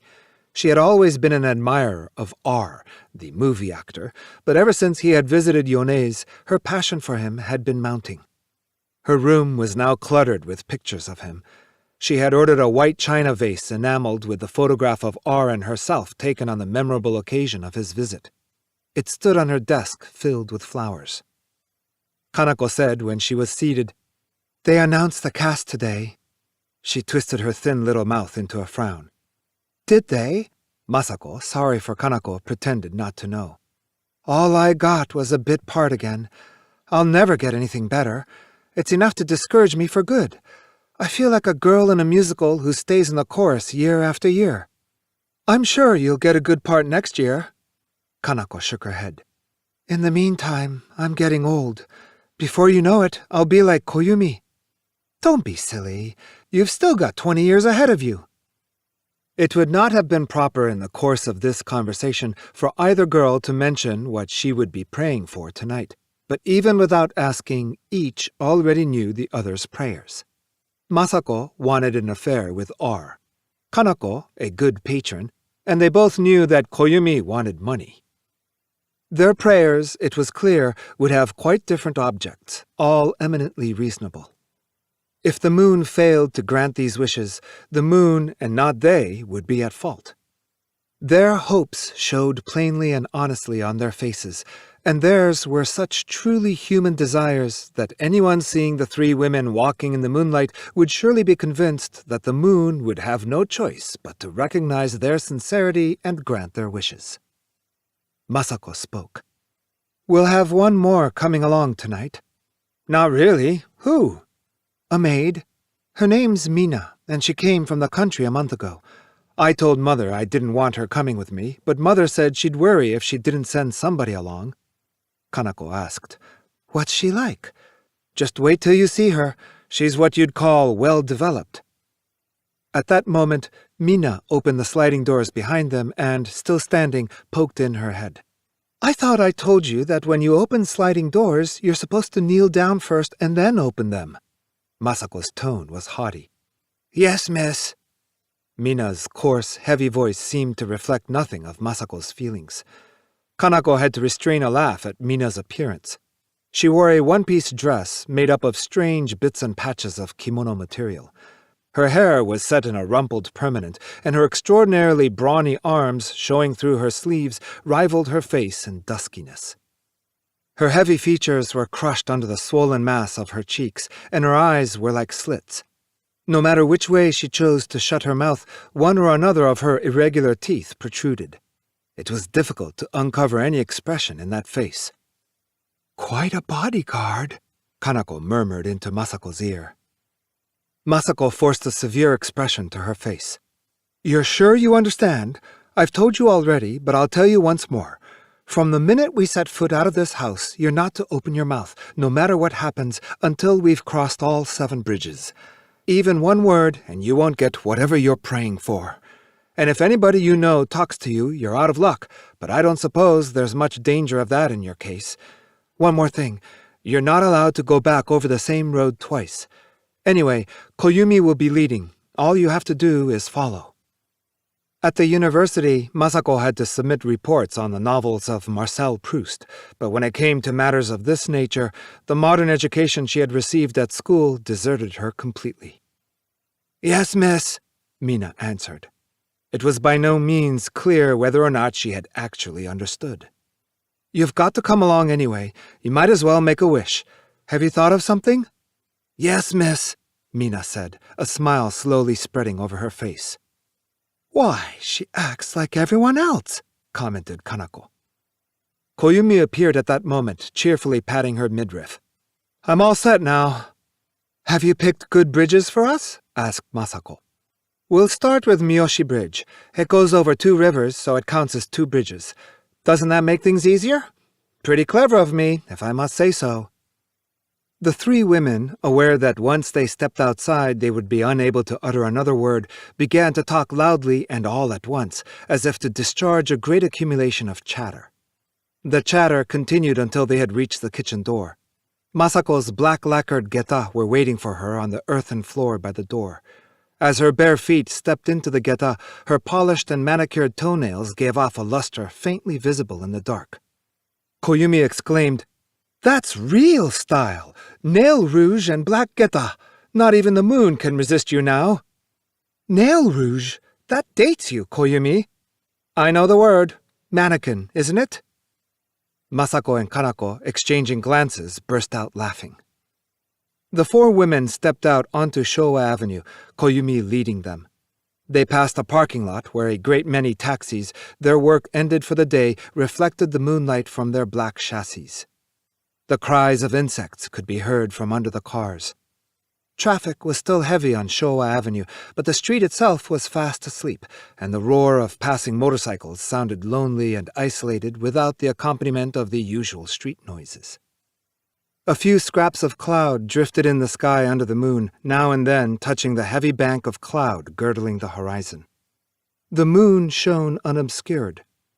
At breaks in the traffic noises, the clatter of their geta seemed to rebound straight from the pavement to the hard blue surface of the sky. Koyumi, walking ahead of the others, was pleased that only a broad, deserted street lay before her. It was Koyumi's boast that she had always got along without depending on anyone, and she was glad that her stomach was full. She couldn't understand as she walked happily along why she was so anxious to have more money.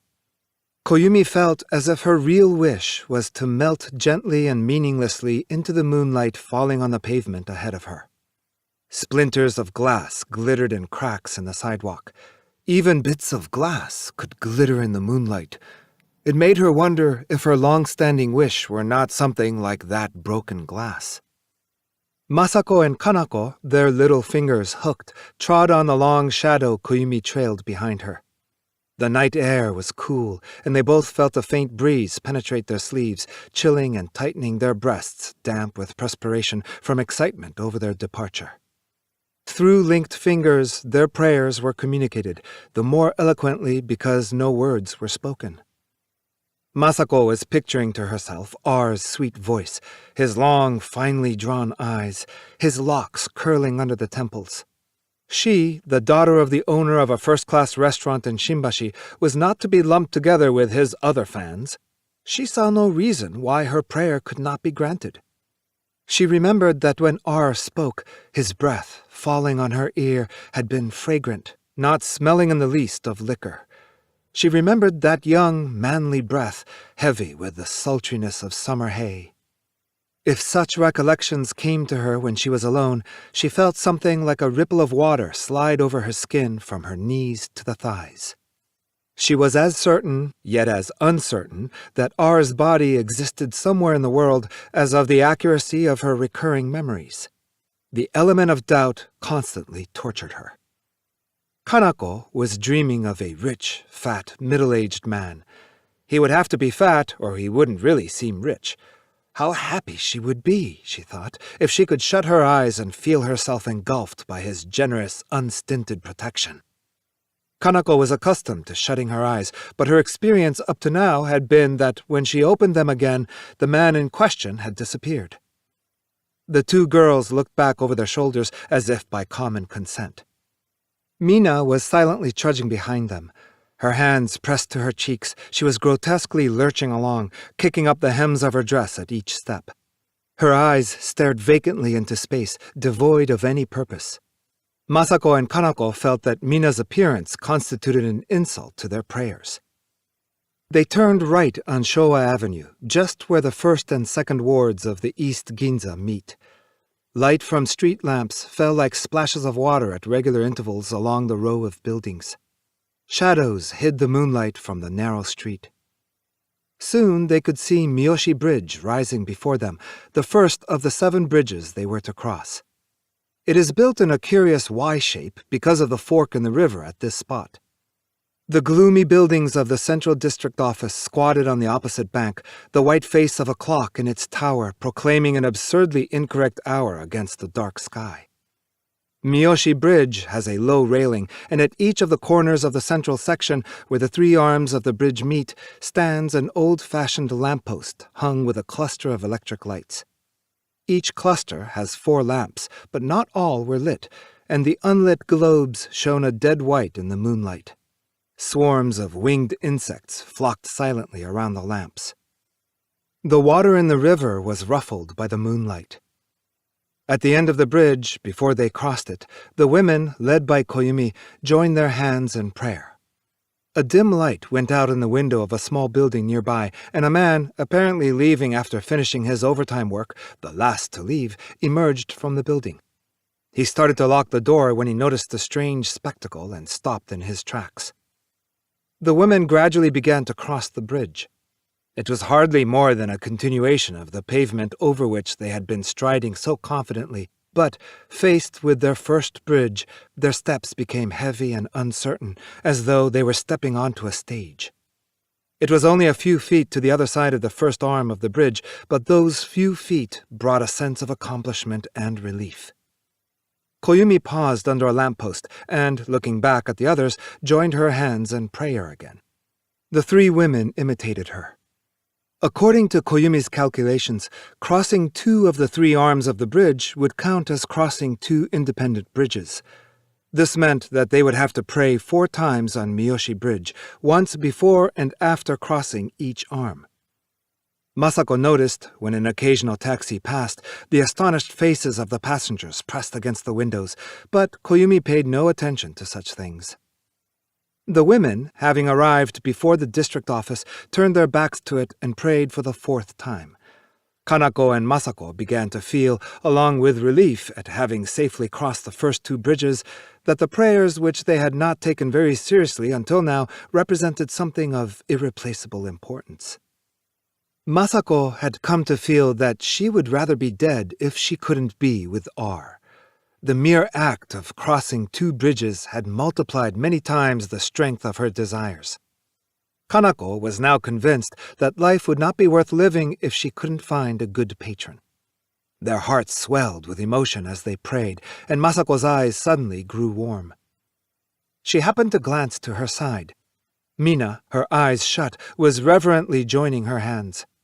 Masako was sure that Mina's prayer, whatever it was, could not be as important as her own. She felt scorn and also envy for the empty, insensible cavern in Mina's heart. They walked south, following the river as far as the streetcar line. The last car had, of course, departed long ago, and the rails, which by day burned with early autumn sunlight, now stretched out 2 white, cool lines. Even before they reached the streetcar line, Kanako had begun to feel strange pains in her abdomen. Something she ate must have disagreed with her. The first slight symptoms of a wrenching pain were forgotten 2 or 3 steps farther on, followed by recurring sensations of relief that she had forgotten the pain. But a crack developed in this reassurance, and even while she was telling herself that she had forgotten the pain, it began to reassert itself. Tsukiji Bridge was the 3rd.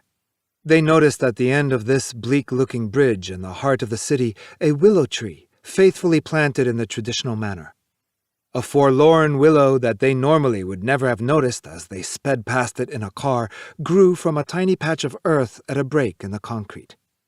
Its leaves, faithful to tradition, trembled in the river breeze. Late at night, the noisy buildings around it died, and only this willow went on living. Koyumi, standing in the shadow of the willow, joined her hands in prayer before crossing Tsukiji Bridge. It may have been her sense of responsibility as the leader which made Koyumi's plump little figure stand unusually erect. As a matter of fact, Koyumi had long since forgotten what she was praying for. The important thing ahead of her now, she thought, was to cross the 7 bridges without major mishap. This determination to cross the bridges, no matter what happened, was, she felt, a sign that crossing the bridges had itself become the object of her prayers. This was a very peculiar outlook, but she realized that it, like her sudden seizures of hunger, belonged to her way of life, a reflection which hardened into a strange conviction as she walked in the moonlight. Her back was held straighter than ever, her eyes looked directly before her. Tsukiji Bridge is a bridge utterly without charm. The 4 stone pillars marking the ends are equally unattractive.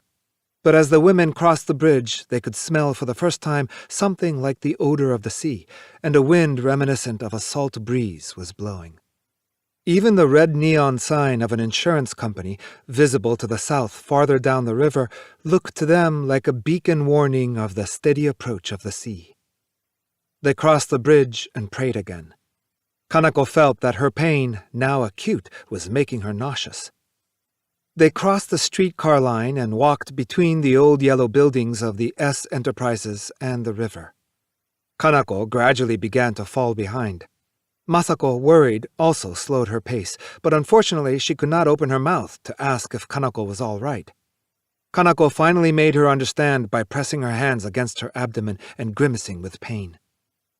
Koyumi, in something like a state of inebriation, continued to march triumphantly ahead at her usual pace, unaware that anything had happened. The distance between her and the others widened. Now, when a fine patron loomed before her eyes, so close she need only reach out her hands to grab him, Kanako realized helplessly that her hands would never stretch far enough. Her face had turned deathly pale, and a greasy sweat oozed from her forehead. The human heart, however, is surprisingly adaptable.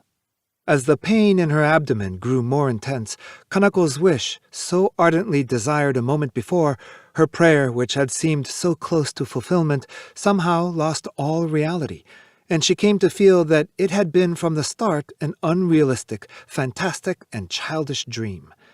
She felt, as she struggled painfully ahead, fighting the relentless, throbbing pain, that if only she gave up her foolish delusion, her pain would immediately be healed. When at last the 4th bridge came into sight, Kanako laid her hand lightly on Masako's shoulder, and, in something like the gesture language of the dance, she pointed to her stomach and shook her head. The stray locks, plastered with perspiration against her cheeks, seemed to say that she could go no farther. She turned abruptly on her heels and dashed back toward the streetcar line. Masako's first impulse was to run after Kanako, but remembering that her prayer would be nullified if she turned back, she checked herself and merely watched Kanako run. Koyumi first realized that something was amiss when she reached the bridge. By then, Kanako was running frantically in the moonlight, not caring how she looked. Her blue and white kimono flapped, and the sound of her geta echoed and scattered against the nearby buildings. A lone taxi could be seen, providentially parked at the corner.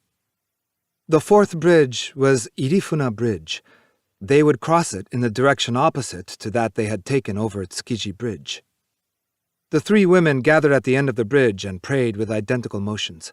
Masako was sorry for Kanako, but her pity did not well up as spontaneously as usual. What passed through her head instead was the cold reflection that anyone who dropped from the ranks would henceforth travel a path different from her own. Each woman's prayer was her own problem, and even in such an emergency, Masako could not be expected to shoulder anyone else's burden. It would not be helping someone to carry a heavy load up a mountain. It would be doing something which could not be of use to anyone. The name Irifuna Bridge was written in white letters on a horizontal metal plaque fastened to a post at the end of the bridge. The bridge itself stood out in the dark, its concrete surface caught in the merciless glare reflected from the Caltex gasoline station on the opposite bank. A little light could be seen in the river where the bridge cast its shadow. The man who lived in the broken-down hut at the end of the fishing pier was apparently still up, and the light belonged to him. His hut was decorated with potted plants and a sign announcing pleasure boats, towboats, fishing boats, netting boats. The roofline of the crowded range of buildings across the river gradually dropped off, and the night sky seemed to open before them. They noticed now that the moon, so bright a little while earlier, was only translucently visible through thin clouds. All over the sky the clouds had gathered. The women crossed Irifuna Bridge without incident. Beyond Irifuna Bridge, the river bends almost at a right angle. The fifth bridge was quite a distance away. They would have to follow the river along the wide, deserted embankment to Akatsuki Bridge. Most of the buildings to their right were restaurants. To their left on the riverbank were piles of stone, gravel, and sand for some sort of construction project, the dark mass spilling at places halfway over the roadway. Before long, the imposing buildings of St. Luke's Hospital could be seen to their left across the river. The hospital bulked gloomily in the hazy moonlight. The huge gold cross on top was brightly illuminated, and the red lights of airplane beacons, as if in attendance on the cross, flashed from rooftops here and there, demarcating the roofs and the sky.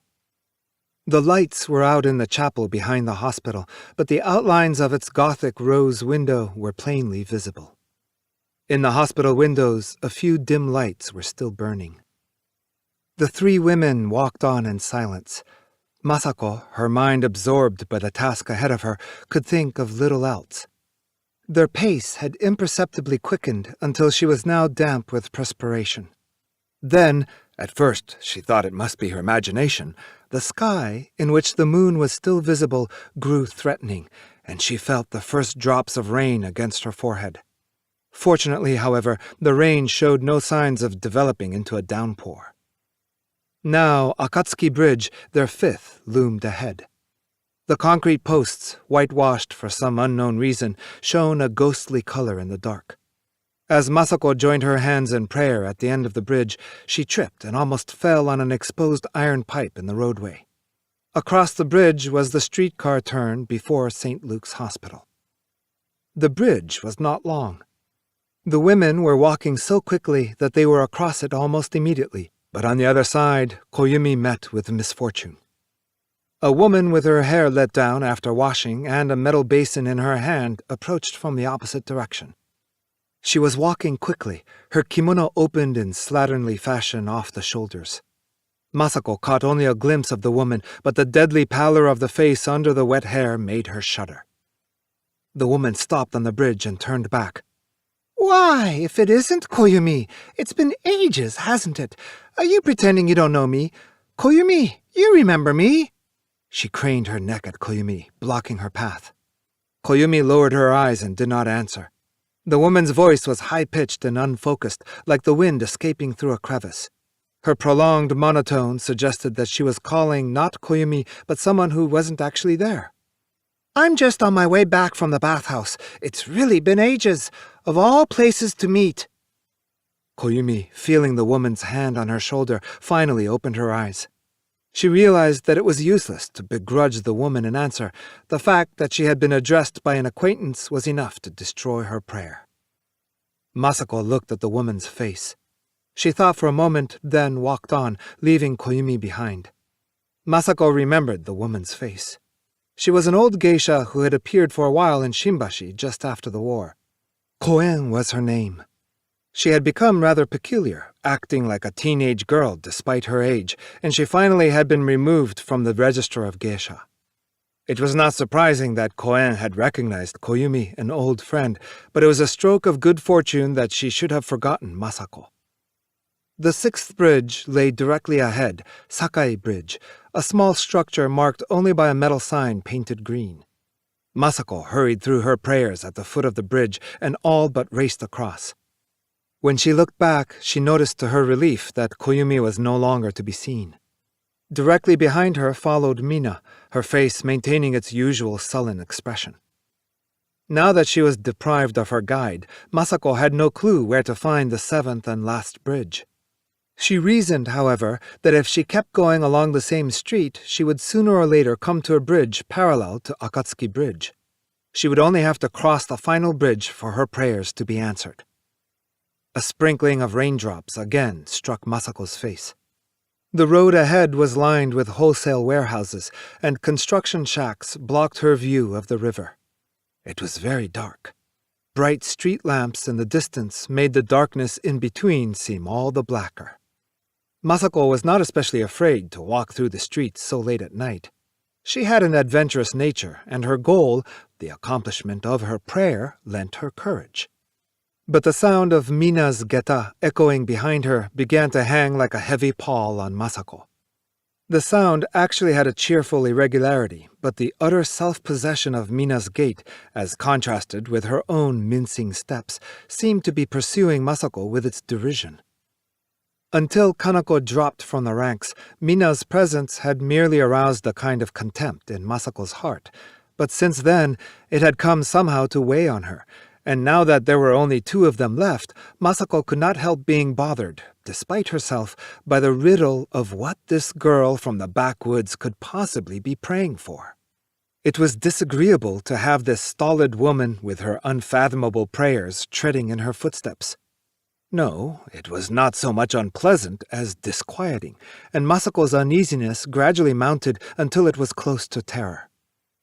Masako had never realized how upsetting it was not to know what another person wanted.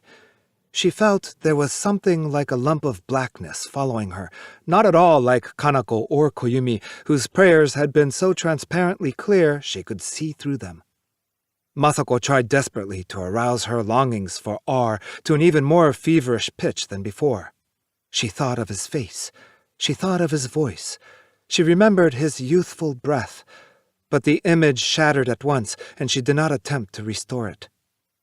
She must get over the 7th bridge as quickly as possible. Until then, she would not think about anything.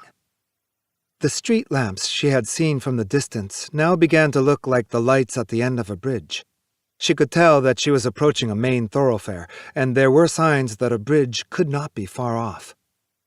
First came a little park, where the streetlights she had seen from the distance shone down on the black dots the rain was splashing into a sand pile. Then the bridge itself, its name Bizem Bridge, inscribed on a concrete pillar at the end. A single bulb at the top of the pillar gave off a feeble light. Masako saw to her right, across the river, the Tsukiji Honganji Temple, its curved green roof rising into the night sky. She recognized the place. She would have to be careful once she crossed the bridge not to pass over the same route on her way back home. Masako breathed a sigh of relief. She joined her hands in prayer at the end of the bridge and, to make up for her perfunctory performances before, this time she prayed carefully and devoutly. Out of the corner of her eye she could see Mina, aping her as usual, piously pressing together her thick palms. The sight so annoyed Masako as to deflect her prayer somehow from its real object, and the words which kept rising to her lips were, "I wish I hadn't brought her along. She's really exasperating. I should never have brought her." Just then, a man's voice called out to Masako. She felt her body go rigid. A patrolman stood by her. His young face was tense and his voice sounded shrill. "What are you doing here, at this time of night, in a place like this?" Masako could not answer. One word would ruin everything. She realized immediately from the policeman's breathless questioning and the tone of his voice that he had mistakenly supposed that the girl praying on a bridge in the middle of the night intended to throw herself into the river. Masako could not speak. She would have to make Mina understand that she must answer instead. She tugged at Mina's dress and tried to awaken her intelligence. No matter how obtuse Mina might be, it was inconceivable that she should fail to understand, but she kept her mouth obstinately shut. Masako saw to her dismay that, whether in obedience to the original instructions or because she intended to protect her own prayer, Mina was resolved not to speak. The policeman's tone became rougher. "Answer me! I want an answer!" Masako decided that her best bet was to make a break for the other side of the bridge and to explain once she was across. She shook off the policeman's hand and raced out onto the bridge. Even as Masako started running, she noticed Mina dash out after her. About halfway across the bridge, the policeman caught up with Masako. He grabbed her arm. "Tried to run away, did you?" "Run away? What a thing to say! You're hurting me, holding my arm like that!" Masako cried out before she knew it. Then, realizing that her prayers had been brought to nothing, she glared at the other end of the bridge, her eyes burning with fury. Mina, safely across, was completing the 14th and last prayer. Masako complained hysterically to her mother when she got home, and the mother, not knowing what it was all about, scolded Mina. "What were you praying for anyway?" she asked Mina. Mina only smirked for an answer. A few days later, Masako, her spirits somewhat revived, was teasing Mina. She asked for the 100th time, "What were you praying for? Tell me. Surely you can tell me now." Mina only gave a faint and evasive smile. "You're dreadful. Mina, you're really dreadful." Masako laughingly poked Mina's shoulder with the sharp points of her manicured nails. The resilient, heavy flesh repelled the nails. A dull sensation lingered in Masako's fingertips, and she felt at a loss what to do with her hand. Translated by Donald Keene. Patriotism. On the 28th of February, 1936, on the third day, that is, of the February 26 incident, Lieutenant Shinji Takeyama of the Konoe Transport Battalion, profoundly disturbed by the knowledge that his closest colleagues had been with the mutineers from the beginning, and indignant at the imminent prospect of Imperial troops attacking Imperial troops, took his officer's sword and ceremonially disemboweled himself in the 8-mat room of his private residence in the 6th block of Aobacho in Yotsuya Ward. His wife, Reiko, followed him, stabbing herself to death. The lieutenant's farewell note consisted of one sentence: "Long live the Imperial forces." His wife's, after apologies for her unfilial conduct in thus preceding her parents to the grave, concluded, "The day which, for a soldier's wife, had to come has come." The last moments of this heroic and dedicated couple were such as to make the gods themselves weep. The lieutenant's age, it should be noted, was 31, his wife's 23, and it was not half a year since the celebration of their marriage. 2. Those who saw the bride and bridegroom in the commemorative photograph, perhaps no less than those actually present at the lieutenant's wedding, had exclaimed in wonder at the bearing of this handsome couple. The lieutenant, majestic in military uniform, stood protectively beside his bride, his right hand resting upon his sword, his officer's cap held at his left side. His expression was severe, and his dark brows and wide-gazing eyes well conveyed the clear integrity of youth. For the beauty of the bride in her white overrobe, no comparisons were adequate. In the eyes, round beneath soft brows, in the slender, finely shaped nose, and in the full lips, there was both sensuousness and refinement. One hand, emerging shyly from a sleeve of the overrobe, held a fan, and the tips of the fingers, clustering delicately, were like the bud of a moonflower. After the suicide, people would take out this photograph and examine it, and sadly reflect that too often there was a curse on these seemingly flawless unions. Perhaps it was no more than imagination, but looking at the picture after the tragedy, it almost seemed as if the two young people before the gold-lacquered screen were gazing, each with equal clarity, at the deaths which lay before them. Thanks to the good offices of their go-between, Lieutenant General Ozeki, they had been able to set themselves up in a new home at Aobacho in Yotsuya. New home is perhaps misleading. It was an old 3-room rented house backing onto a small garden. As neither the 6 nor the 4.5-mat room downstairs was favored by the sun, they used the upstairs 8-mat room as both bedroom and guest room. There was no maid, so Reiko was left alone to guard the house in her husband's absence. The honeymoon trip was dispensed with on the grounds that these were times of national emergency. The two of them had spent the first night of their marriage at this house. Before going to bed, Shinji, sitting erect on the floor with his sword laid before him, had bestowed upon his wife a soldierly lecture. A woman who had become the wife of a soldier should know and resolutely accept that her husband's death might come at any moment. It could be tomorrow. It could be the day after.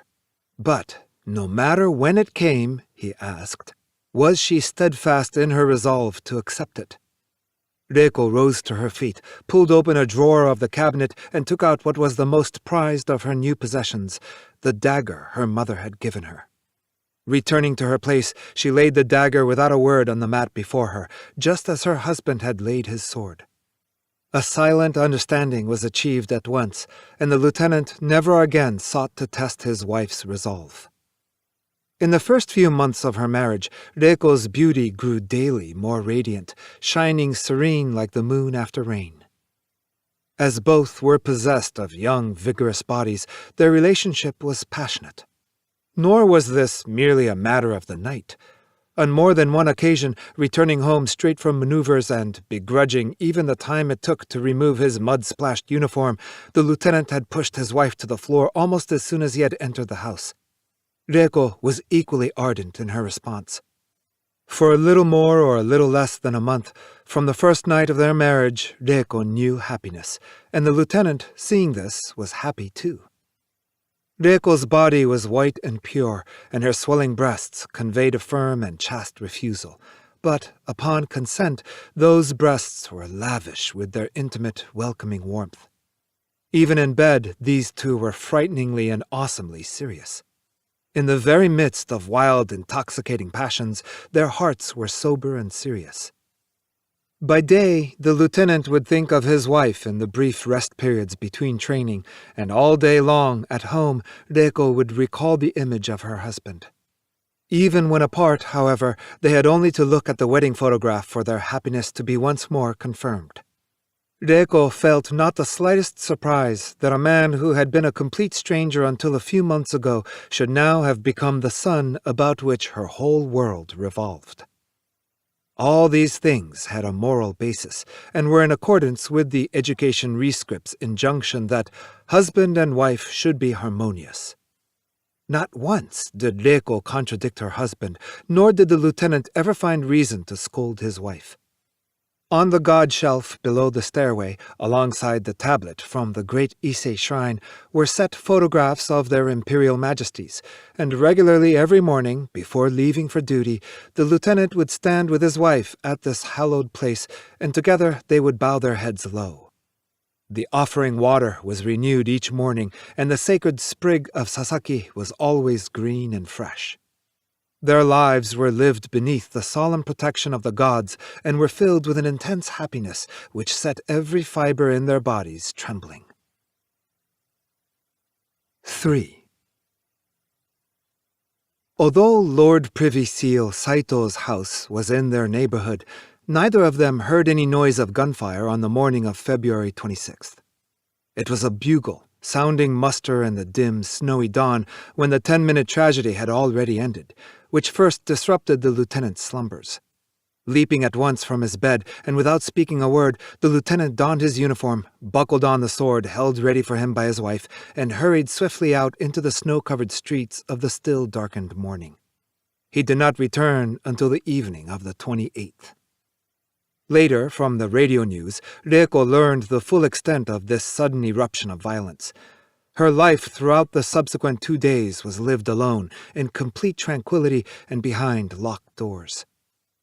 In the lieutenant's face, as he hurried silently out into the snowy morning, Reiko had read the determination to die.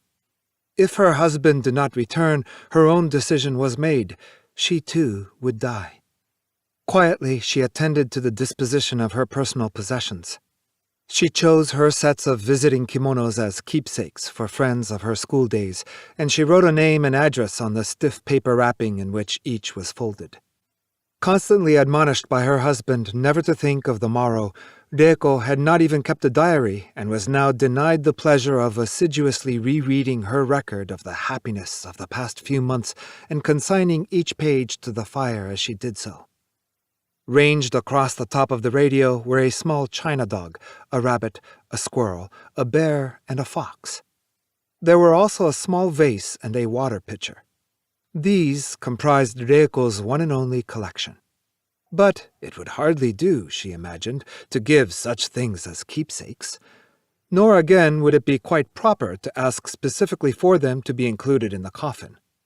It seemed to Reiko, as these thoughts passed through her mind, that the expressions on the small animals' faces grew even more lost and forlorn.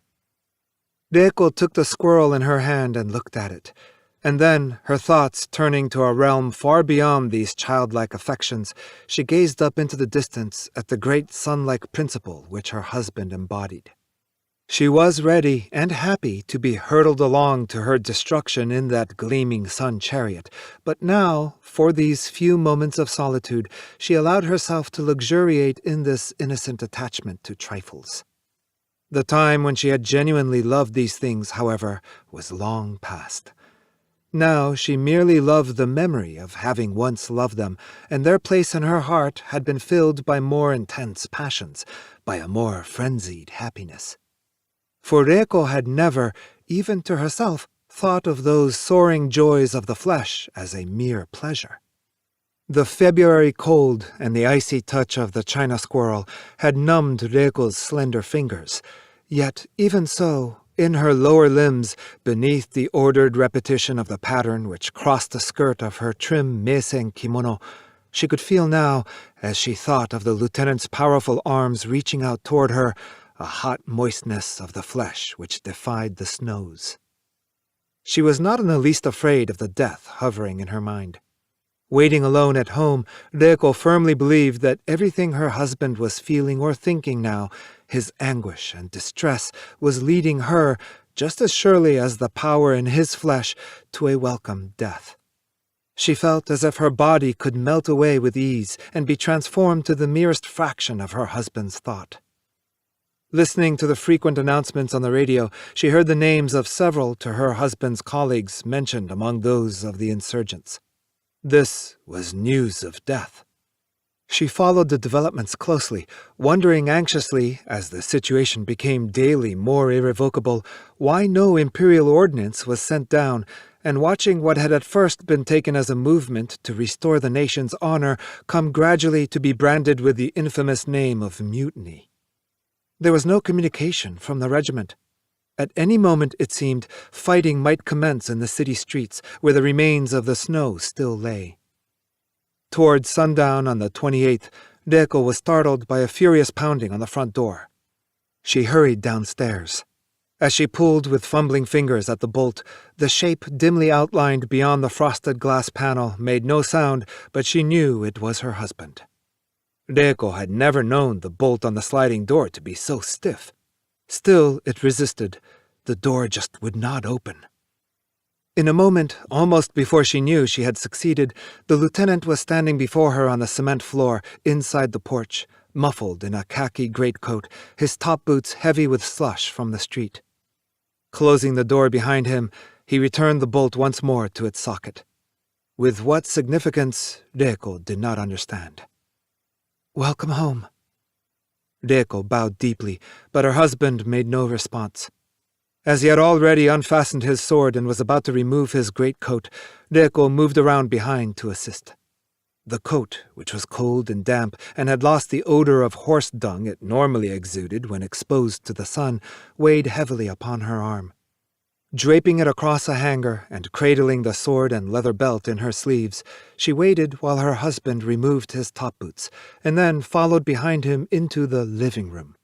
This was the six-mat room downstairs.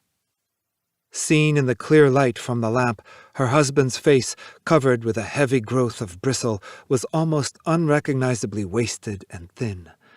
The cheeks were hollow, their luster and resilience gone. In his normal good spirits, he would have changed into old clothes as soon as he was home and have pressed her to get supper at once. But now he sat before the table, still in his uniform, his head drooping dejectedly. Reiko refrained from asking whether she should prepare the supper. After an interval, the lieutenant spoke. "I knew nothing. They hadn't asked me to join." Perhaps out of consideration because I was newly married. Kano and Honma too, and Yamaguchi. Reiko recalled momentarily the faces of high-spirited young officers, friends of her husband who had come to the house occasionally as guests. There may be an imperial ordinance sent down tomorrow. They'll be posted as rebels, I imagine. I shall be in command of a unit with orders to attack them. I can't do it. It's impossible to do a thing like that. He spoke again. They've taken me off guard duty, and I have permission to return home for one night. Tomorrow morning, without question, I must leave to join the attack. I can't do it, Reiko. Reiko sat erect with lowered eyes. She understood clearly that her husband had spoken of his death. The lieutenant was resolved. Each word, being rooted in death, emerged sharply and with powerful significance against this dark, unmovable background. Although the lieutenant was speaking of his dilemma, already there was no room in his mind for vacillation. However, there was a clarity, like the clarity of a stream fed from melting snows, in the silence which rested between them. Sitting in his own home after the long 2-day ordeal and looking across at the face of his beautiful wife, the lieutenant was for the first time experiencing true peace of mind. For he had at once known, though she said nothing, that his wife divined the resolve which lay beneath his words.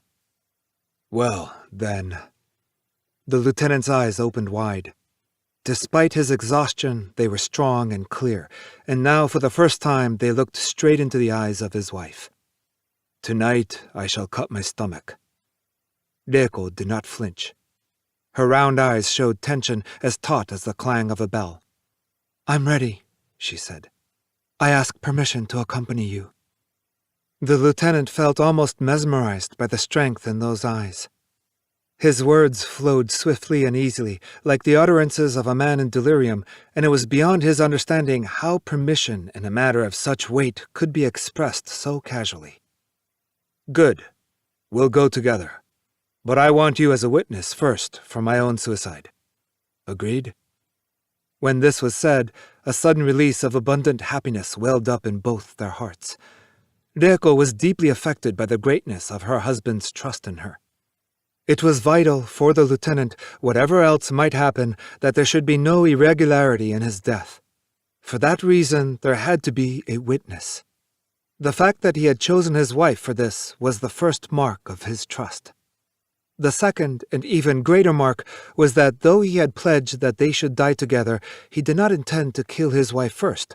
He had deferred her death to a time when he would no longer be there to verify it. If the lieutenant had been a suspicious husband, he would doubtless, as in the usual suicide pact, have chosen to kill his wife first.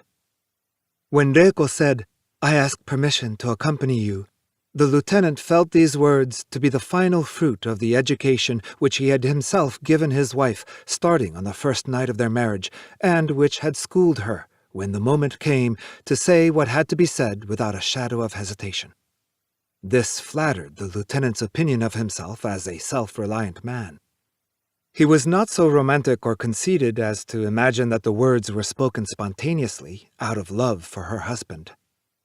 With happiness welling almost too abundantly in their hearts, they could not help smiling at each other.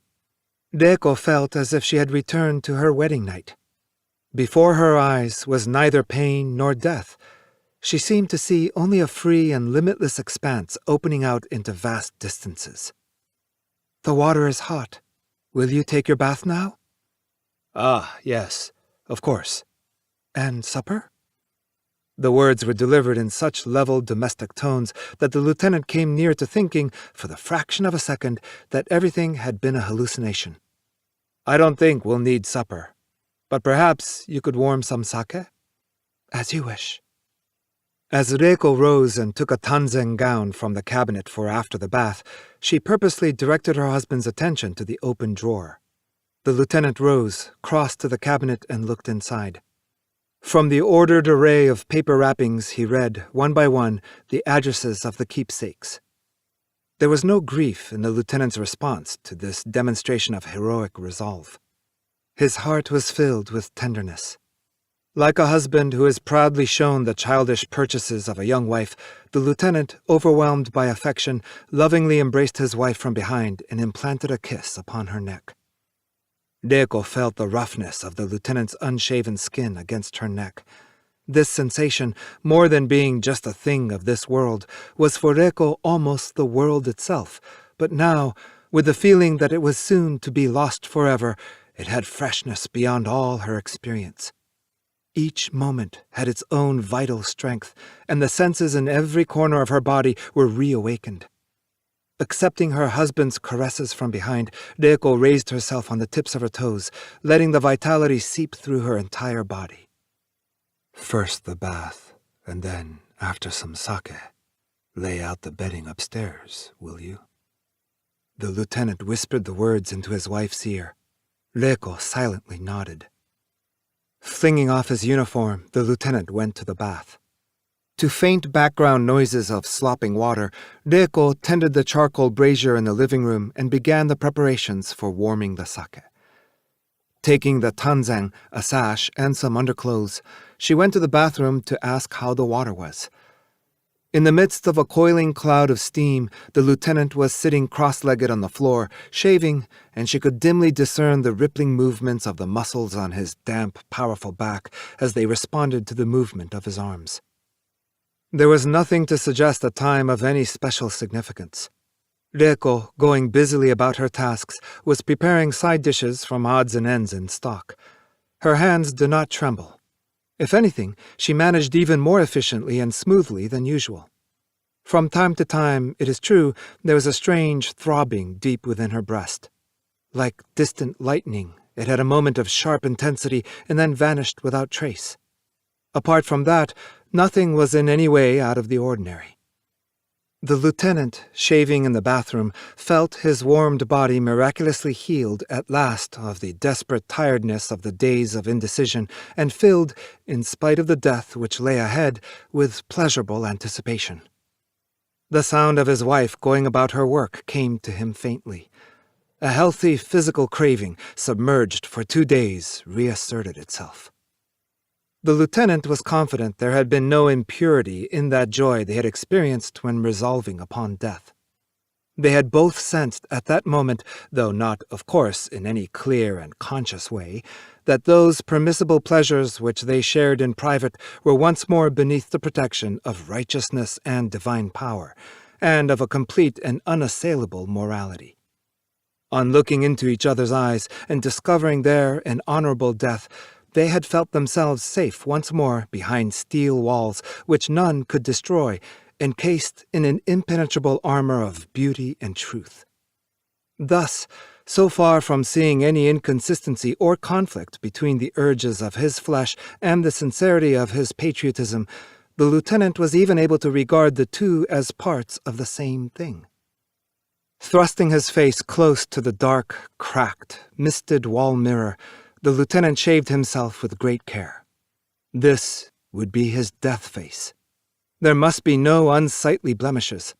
The clean-shaven face gleamed once more with a youthful luster, seeming to brighten the darkness of the mirror. There was a certain elegance, he even felt, in the association of death with this radiantly healthy face. Just as it looked now, this would become his death face. Already, in fact, it had half departed from the lieutenant's personal possession and had become the bust above a dead soldier's memorial. As an experiment, he closed his eyes tight. Everything was wrapped in blackness, and he was no longer a living, seeing creature. Returning from the bath, the traces of the shave glowing faintly blue beneath his smooth cheeks, he seated himself beside the now well-kindled charcoal brazier. Busy though Reiko was, he noticed, she had found time lightly to touch up her face. Her cheeks were gay and her lips moist. There was no shadow of sadness to be seen. Truly, the lieutenant felt, as he saw this mark of his young wife's passionate nature, he had chosen the wife he ought to have chosen. As soon as the lieutenant had drained his sake cup, he offered it to Reiko. Reiko had never before tasted sake, but she accepted without hesitation and sipped timidly. "Come here," the lieutenant said. Reiko moved to her husband's side and was embraced as she leaned backward across his lap. Her breast was in violent commotion, as if sadness, joy, and the potent sake were mingling and reacting within her. The lieutenant looked down into his wife's face. It was the last face he would see in this world, the last face he would see of his wife. The lieutenant scrutinized the face minutely, with the eyes of a traveler bidding farewell to splendid vistas which he will never revisit. It was a face he could not tire of looking at, the features regular yet not cold, the lips lightly closed with a soft strength. The lieutenant kissed those lips unthinkingly, and suddenly, though there was not the slightest distortion of the face into the unsightliness of sobbing, he noticed that tears were welling slowly from beneath the long lashes of the closed eyes and brimming over into a glistening stream. When, a little later, the lieutenant urged that they should move to the upstairs bedroom, his wife replied that she would follow after taking a bath. Climbing the stairs alone to the bedroom, where the air was already warmed by the gas heater, the lieutenant lay down on the bedding with arms outstretched and legs apart. Even the time at which he lay waiting for his wife to join him was no later and no earlier than usual.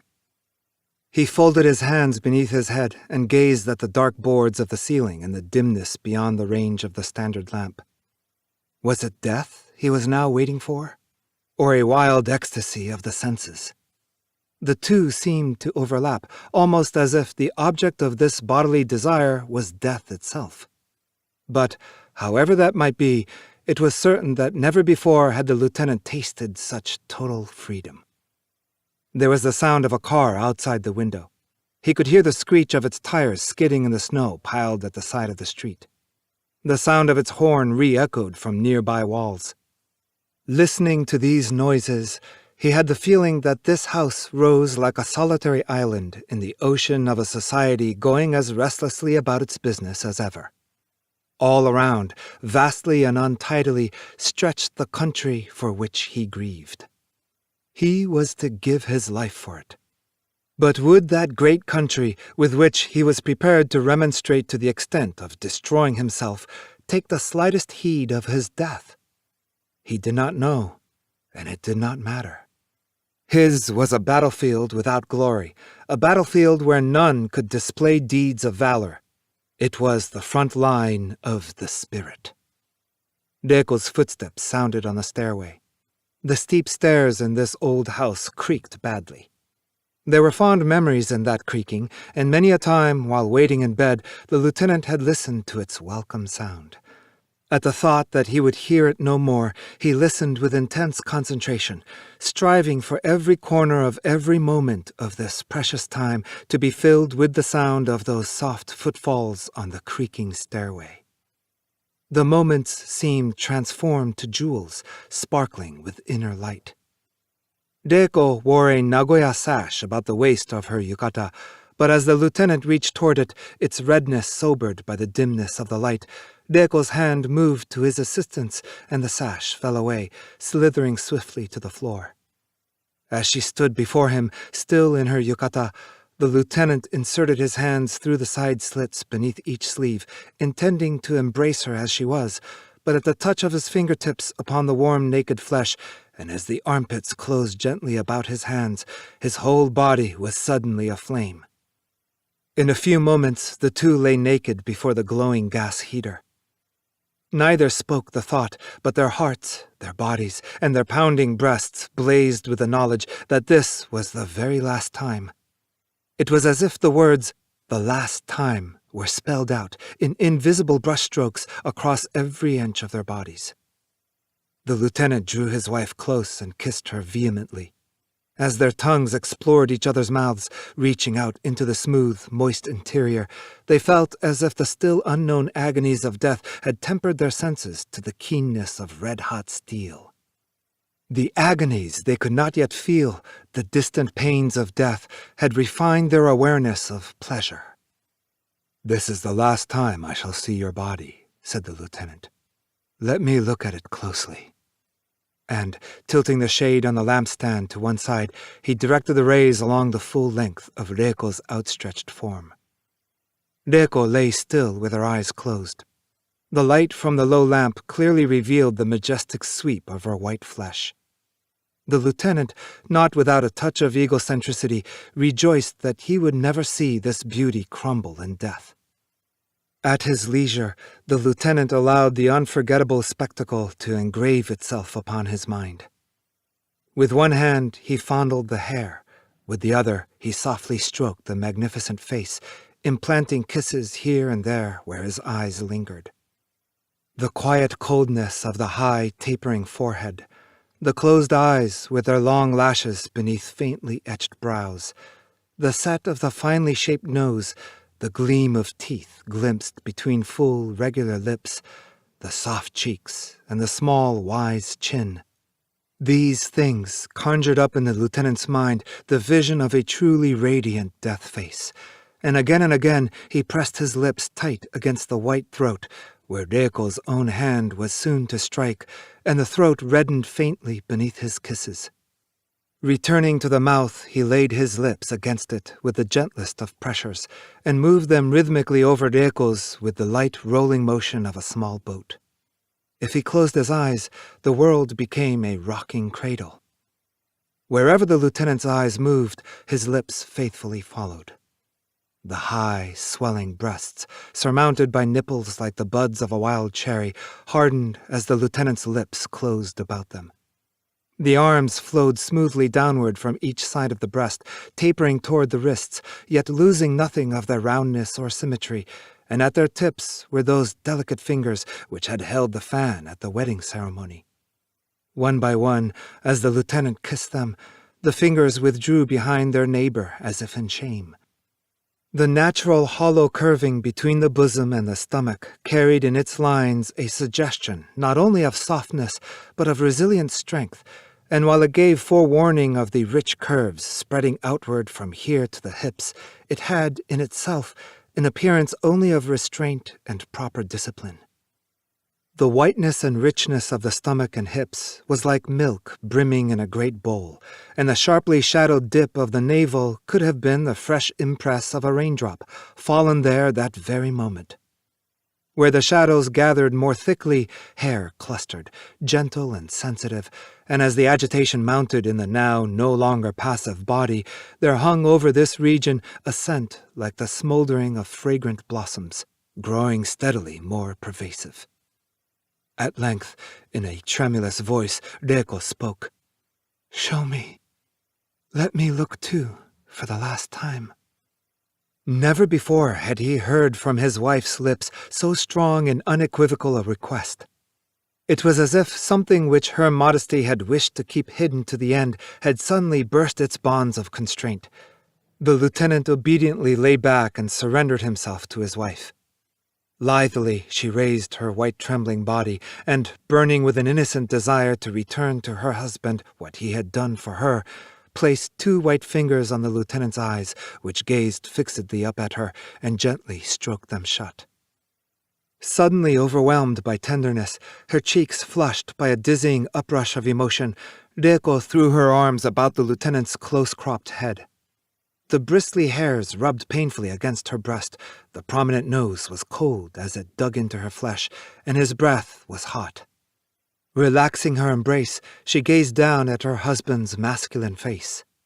The severe brows, the closed eyes, the splendid bridge of the nose, the shapely lips drawn firmly together, the blue, clean-shaven cheeks reflecting the light and gleaming smoothly. Reiko kissed each of these. She kissed the broad nape of the neck, the strong, erect shoulders, the powerful chest with its twin circles like shields, and its russet nipples. In the armpits, deeply shadowed by the ample flesh of the shoulders and chest, a sweet and melancholy odor emanated from the growth of hair, and in the sweetness of this odor was contained, somehow, the essence of young death. The lieutenant's naked skin glowed like a field of barley, and everywhere the muscles showed in sharp relief, converging on the lower abdomen about the small, unassuming navel. Gazing at the youthful, firm stomach, modestly covered by a vigorous growth of hair, Reiko thought of it as it was soon to be, cruelly cut by the sword, and she laid her head upon it, sobbing in pity, and bathed it with kisses. At the touch of his wife's tears upon his stomach, the lieutenant felt ready to endure with courage the cruelest agonies of his suicide. What ecstasies they experienced after these tender exchanges may well be imagined. The lieutenant raised himself and enfolded his wife in a powerful embrace, her body now limp with exhaustion after her grief and tears. Passionately, they held their faces close, rubbing cheek against cheek. Reiko's body was trembling. Their breasts, moist with sweat, were tightly joined, and every inch of their young and beautiful bodies had become so much one with the other that it seemed impossible there should ever again be a separation. Reiko cried out. From the heights they plunged into the abyss, and from the abyss they took wing and soared once more to dizzying heights. The lieutenant panted like the regimental standard-bearer on a route march. As one cycle ended, almost immediately a new wave of passion would be generated, and together, with no trace of fatigue, they would climb again in a single breathless movement to the very summit. 4. When the lieutenant at last turned away, it was not from weariness. For one thing, he was anxious not to undermine the considerable strength he would need in carrying out his suicide. For another, he would have been sorry to mar the sweetness of these last memories by overindulgence. Since the lieutenant had clearly desisted, Reiko too, with her usual compliance, followed his example. The two lay naked on their backs, with fingers interlaced, staring fixedly at the dark ceiling. The room was warm from the heater, and even when the sweat had ceased to pour from their bodies, they felt no cold. Outside, in the hushed night, the sounds of passing traffic had ceased. Even the noises of the trains and streetcars around Yotsuya Station did not penetrate this far. After echoing through the region bounded by the moat, they were lost in the heavily wooded park fronting the broad driveway before Akasaka Palace. It was hard to believe in the tension gripping this whole quarter, where the two factions of the bitterly divided imperial army now confronted each other, poised for battle. Savoring the warmth glowing within themselves, they lay still and recalled the ecstasies they had just known. Each moment of the experience was relived. They remembered the taste of kisses which had never wearied, the touch of naked flesh, episode after episode of dizzying bliss. But already, from the dark boards of the ceiling, the face of death was peering down. These joys had been final, and their bodies would never know them again. Not that joy of this intensity, and the same thought had occurred to them both, was ever likely to be re-experienced, even if they should live on to old age. The feel of their fingers intertwined, this too would soon be lost. Even the wood-grain patterns they now gazed at on the dark ceiling boards would be taken from them. They could feel death edging in, nearer and nearer. There could be no hesitation now. They must have the courage to reach out to death themselves and to seize it. "Well, let's make our preparations," said the lieutenant. The note of determination in the words was unmistakable, but at the same time, Reiko had never heard her husband's voice so warm and tender. After they had risen, a variety of tasks awaited them. The lieutenant, who had never once before helped with the bedding, now cheerfully slid back the door of the closet, lifted the mattress across the room by himself, and stowed it away inside. Reiko turned off the gas heater and put away the lamp standard. During the lieutenant's absence, she had arranged this room carefully, sweeping and dusting it to a fresh cleanness, and now, if one overlooked the rosewood table drawn into one corner, the 8-mat room gave all the appearance of a reception room ready to welcome an important guest. "We've seen some drinking here, haven't we?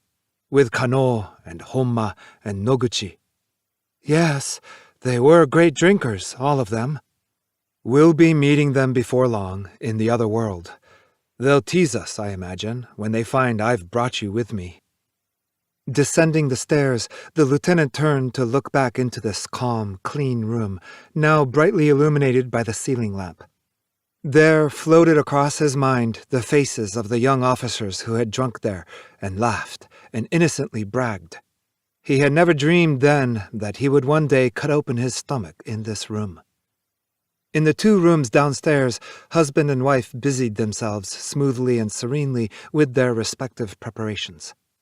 The lieutenant went to the toilet and then to the bathroom to wash. Meanwhile, Reiko folded away her husband's padded robe, placed his uniform tunic, his trousers, and a newly cut bleached loincloth in the bathroom, and set out sheets of paper on the living room table for the farewell notes. Then she removed the lid from the writing box and began rubbing ink from the ink tablet. She had already decided upon the wording of her own note. Reiko's fingers pressed hard upon the cold gilt letters of the ink tablet, and the water in the shallow well at once darkened, as if a black cloud had spread across it. She stopped thinking that this repeated action, this pressure from her fingers, this rise and fall of faint sound, was all and solely for death. It was a routine domestic task, a simple paring away of time until death should finally stand before her. But somehow, in the increasingly smooth motion of the tablet rubbing on the stone, and in the scent from the thickening ink, there was unspeakable darkness. Neat in his uniform, which he now wore next to his skin, the lieutenant emerged from the bathroom.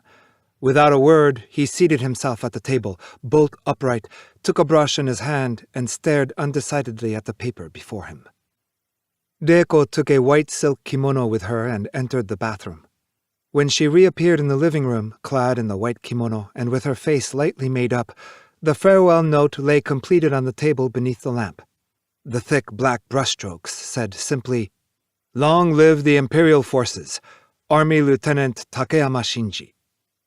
While Reiko sat opposite him writing her own note, the lieutenant gazed in silence, intensely serious, at the controlled movement of his wife's pale fingers as they manipulated the brush. With their respective notes in their hands, the lieutenant's sword strapped to his side, Reiko's small dagger thrust into the sash of her white kimono, the two of them stood before the god shelf and silently prayed. Then they put out all the downstairs lights. As he mounted the stairs, the lieutenant turned his head and gazed back at the striking, white-clad figure of his wife, climbing behind him with lowered eyes from the darkness beneath. The farewell notes were laid side by side in the alcove of the upstairs room. They wondered whether they ought not to remove the hanging scroll, but since it had been written by their go-between, Lieutenant General Ozeki, and consisted, moreover, of 2 Chinese characters signifying sincerity, they left it where it was. Even if it were to become stained with splashes of blood, they felt that the Lieutenant General would understand. The lieutenant, sitting erect with his back to the alcove, laid his sword on the floor before him. Reiko sat facing him, a mat's width away. With the rest of her so severely white, the touch of rouge on her lips seemed remarkably seductive. Across the dividing mat, they gazed intently into each other's eyes. The lieutenant's sword lay before his knees. Seeing it, Reiko recalled their first night and was overwhelmed with sadness. The lieutenant spoke in a hoarse voice. "As I have no second to help me, I shall cut deep. It may look unpleasant, but please do not panic. Death of any sort is a fearful thing to watch. You must not be discouraged by what you see. Is that all right?" "Yes." Reiko nodded deeply. Looking at the slender white figure of his wife, the lieutenant experienced a bizarre excitement.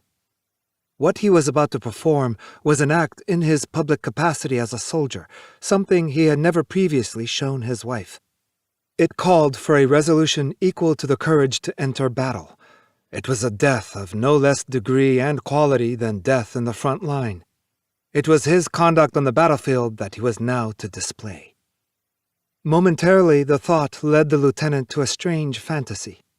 A lonely death on the battlefield, a death beneath the eyes of his beautiful wife, in the sensation that he was now to die in these 2 dimensions, realizing an impossible union of them both, there was sweetness beyond words. This must be the very pinnacle of good fortune, he thought. To have every moment of his death observed by those beautiful eyes, it was like being born to death on a gentle, fragrant breeze. There was some special favor here. He did not understand precisely what it was, but it was a domain unknown to others. A dispensation granted to no one else had been permitted to himself. In the radiant, bride-like figure of his white-robed wife, the lieutenant seemed to see a vision of all those things he had loved and for which he was to lay down his life. The imperial household, the nation, the army flag. All these, no less than the wife who sat before him, were presences observing him closely with clear and never-faltering eyes.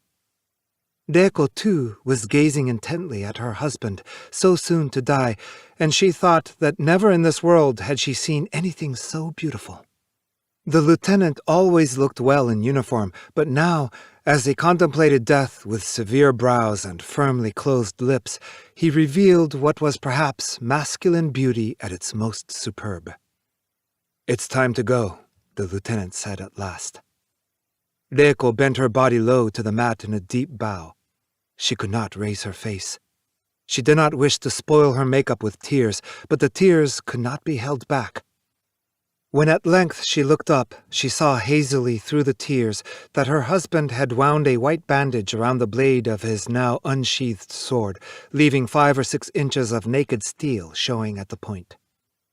Resting the sword in its cloth wrapping on the mat before him, the lieutenant rose from his knees, resettled himself cross-legged, and unfastened the hooks of his uniform collar. His eyes no longer saw his wife. Slowly, one by one, he undid the flat brass buttons. The dusky brown chest was revealed, and then the stomach. He unclasped his belt and undid the buttons of his trousers. The pure whiteness of the thickly coiled loincloth showed itself. The lieutenant pushed the cloth down with both hands, further to ease his stomach, and then reached for the white-bandaged blade of his sword. With his left hand, he massaged his abdomen, glancing downward as he did so. To reassure himself on the sharpness of his sword's cutting edge, the lieutenant folded back the left trouser flap, exposing a little of his thigh, and lightly drew the blade across the skin. Blood welled up in the wound at once, and several streaks of red trickled downward, glistening in the strong light. It was the first time Reiko had ever seen her husband's blood, and she felt a violent throbbing in her chest. She looked at her husband's face. The lieutenant was looking at the blood with calm appraisal.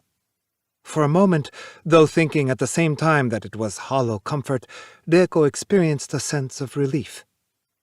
The lieutenant's eyes fixed his wife with an intense, hawk-like stare. Moving the sword around to his front, he raised himself slightly on his hips and let the upper half of his body lean over the sword point. That he was mustering his whole strength was apparent from the angry tension of the uniform at his shoulders. The lieutenant aimed to strike deep into the left of his stomach. His sharp cry pierced the silence of the room. Despite the effort he had himself put into the blow, the lieutenant had the impression that someone else had struck the side of his stomach agonizingly with a thick rod of iron. For a second or so, his head reeled, and he had no idea what had happened. The 5 or 6 inches of naked point had vanished completely into his flesh, and the white bandage, gripped in his clenched fist, pressed directly against his stomach. He returned to consciousness. The blade had certainly pierced the wall of the stomach, he thought. His breathing was difficult, his chest thumped violently, and in some far deep region, which he could hardly believe was a part of himself, a fearful and excruciating pain came welling up as if the ground had split open to disgorge a boiling stream of molten rock. The pain came suddenly nearer with terrifying speed. The lieutenant bit his lower lip and stifled an instinctive moan. Was this seppuku? He was thinking. It was a sensation of utter chaos, as if the sky had fallen on his head and the world was reeling drunkenly. His willpower and courage, which had seemed so robust before he made the incision, had now dwindled to something like a single hair-like thread of steel, and he was assailed by the uneasy feeling that he must advance along this thread, clinging to it with desperation. His clenched fist had grown moist. Looking down, he saw that both his hands and the cloth about the blade were drenched in blood. His loincloth, too, was dyed a deep red. It struck him as incredible that, amidst this terrible agony, things which could be seen could still be seen, and existing things existed still. The moment the lieutenant thrust the sword into his left side, and she saw the deathly pallor fall across his face like an abruptly lowered curtain, Reiko had to struggle to prevent herself from rushing to his side. Whatever happened, she must watch. She must be a witness. That was the duty her husband had laid upon her. Opposite her, a mat's space away, she could clearly see her husband biting his lip to stifle the pain. The pain was there, with absolute certainty, before her eyes, and Reiko had no means of rescuing him from it. The sweat glistened on her husband's forehead. The lieutenant closed his eyes and then opened them again, as if experimenting. The eyes had lost their luster and seemed innocent and empty, like the eyes of a small animal. The agony before Reiko's eyes burned as strong as the summer sun, utterly remote from the grief which seemed to be tearing herself apart within. The pain grew steadily in stature, stretching upward. Reiko felt that her husband had already become a man in a separate world, a man whose whole being had been resolved into pain, a prisoner in a cage of pain where no hand could reach out to him. But Reiko felt no pain at all. Her grief was not pain. As she thought about this, Reiko began to feel as if someone had raised a cruel wall of glass high between herself and her husband. Ever since her marriage, her husband's existence had been her own existence, and every breath of his had been a breath drawn by herself. But now, while her husband's existence in pain was a vivid reality, Reiko could find in this grief of hers no certain proof at all of her own existence. With only his right hand on the sword, the lieutenant began to cut sideways across his stomach. But as the blade became entangled with the entrails, it was pushed constantly outward by their soft resilience, and the lieutenant realized that it would be necessary, as he cut, to use both hands to keep the point pressed deep into his stomach. He pulled the blade across. It did not cut as easily as he had expected. He directed the strength of his whole body into his right hand and pulled again. There was a cut of 3 or 4 inches. The pain spread slowly outward from the inner depths until the whole stomach reverberated.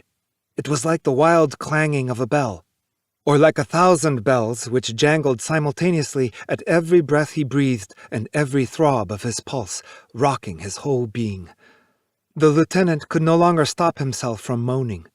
But by now the blade had cut its way through to below the navel, and when he noticed this, he felt a sense of satisfaction and a renewal of courage. The volume of blood had steadily increased, and now it spurted from the wound as if propelled by the beat of the pulse. The mat before the lieutenant was drenched red with splattered blood, and more blood overflowed onto it from pools which gathered in the folds of the lieutenant's khaki trousers. A spot, like a bird, came flying across to Reiko and settled on the lap of her white silk kimono.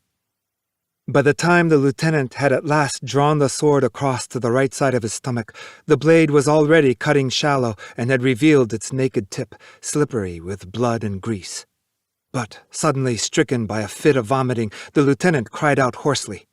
The vomiting made the fierce pain fiercer still, and the stomach, which had thus far remained firm and compact, now abruptly heaved, opening wide its wound, and the entrails burst through, as if the wound, too, were vomiting. Seemingly ignorant of their master's suffering, the entrails gave an impression of robust health and almost disagreeable vitality as they slipped smoothly out and spilled over into the crotch. The lieutenant's head drooped, his shoulders heaved, his eyes opened to narrow slits, and a thin trickle of saliva dribbled from his mouth. The gold markings on his epaulets caught the light and glinted. Blood was scattered everywhere.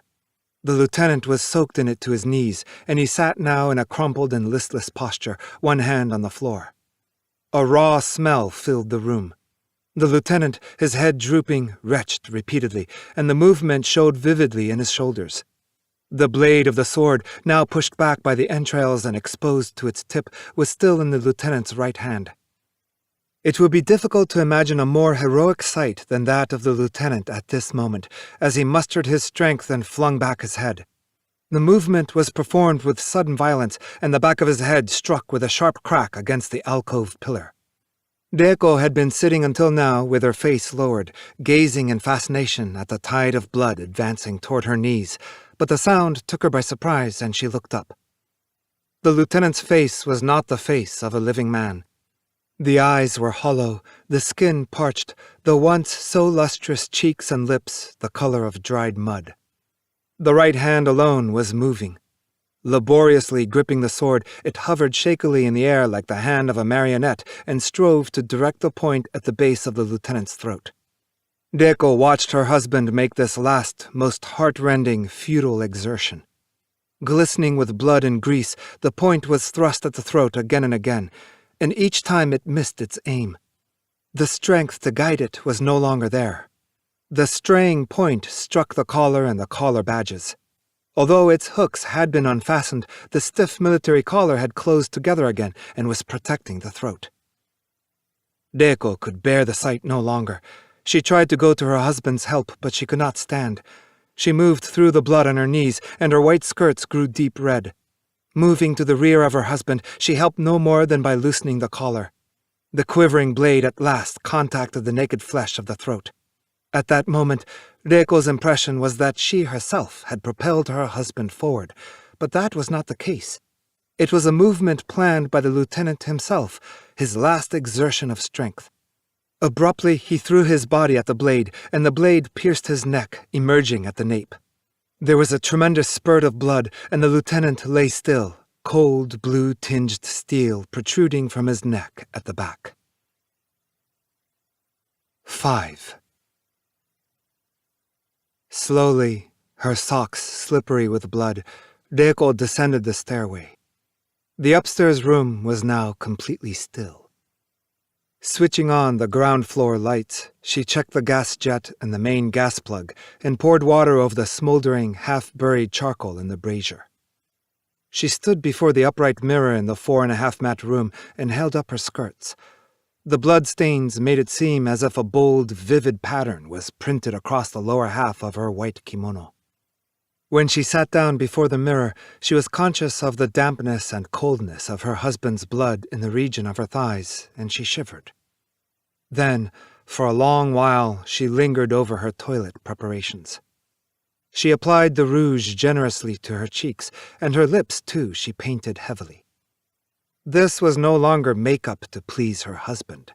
It was makeup for the world which she would leave behind, and there was a touch of the magnificent and the spectacular in her brushwork.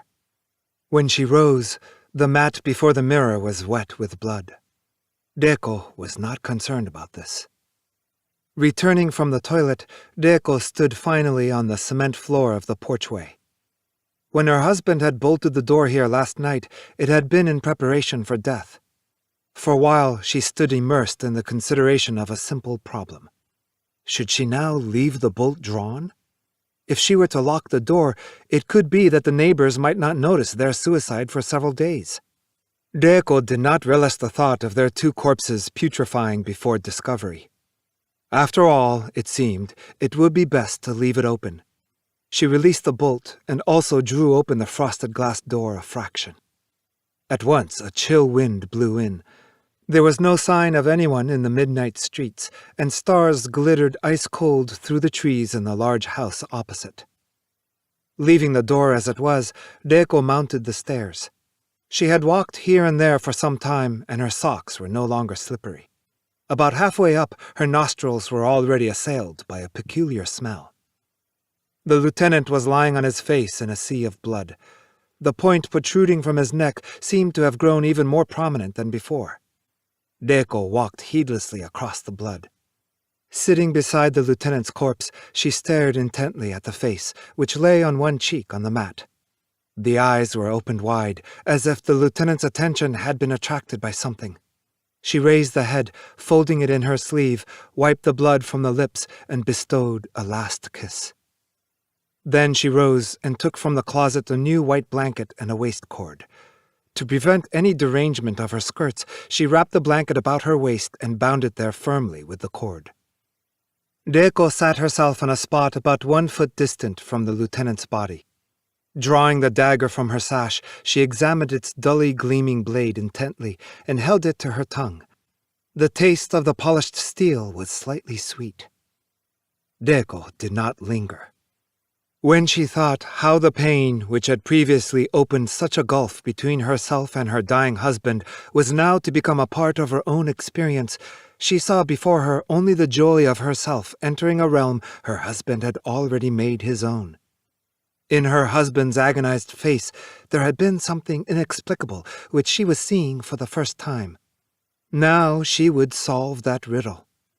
Reiko sensed that at last she too would be able to taste the true bitterness and sweetness of that great moral principle in which her husband believed. What had until now been tasted only faintly through her husband's example, she was about to savor directly with her own tongue. Reiko rested the point of the blade against the base of her throat. She thrust hard. The wound was only shallow. Her head blazed, and her hands shook uncontrollably. She gave the blade a strong pull sideways. A warm substance flooded into her mouth, and everything before her eyes reddened in a vision of spouting blood. She gathered her strength and plunged the point of the blade deep into her throat. Translated by Jeffrey W. Sargent. Dojoji.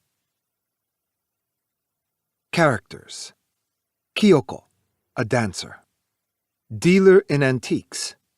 Superintendent of apartment house. Men A, C, E. Women B, D. A room in what is in fact a second-hand furniture shop, though it is so filled with antiques, both Oriental and Occidental, that it might more properly be called a museum. In the center, a little to stage left, an immense wardrobe hulks like a ghostly apparition, big enough, one might suppose, to swallow up the whole world. The outline of a bell is carved into the huge doors, and the wardrobe itself is covered with a profusion of Baroque ornamentation. Not surprisingly, the other objects in the shop are quite eclipsed by such a prodigy. They may therefore be represented merely on a backdrop. 5 chairs are placed here and there on the stage. On each sits a prosperous-looking man or woman who is listening to the dealer describe the wardrobe before which he stands. These 5 distinguished clients have come to today's auction by invitation. Dealer: Would you kindly look this way? We have here an item absolutely unique in East or West, in ancient or modern times, a wardrobe which transcends all normal practical use. The objects which we offer here are without exception the creations of artists who despised base considerations of utility, and their significance comes from the fact that you, ladies and gentlemen, are able to turn them to practical use. The average person is satisfied with standardized merchandise.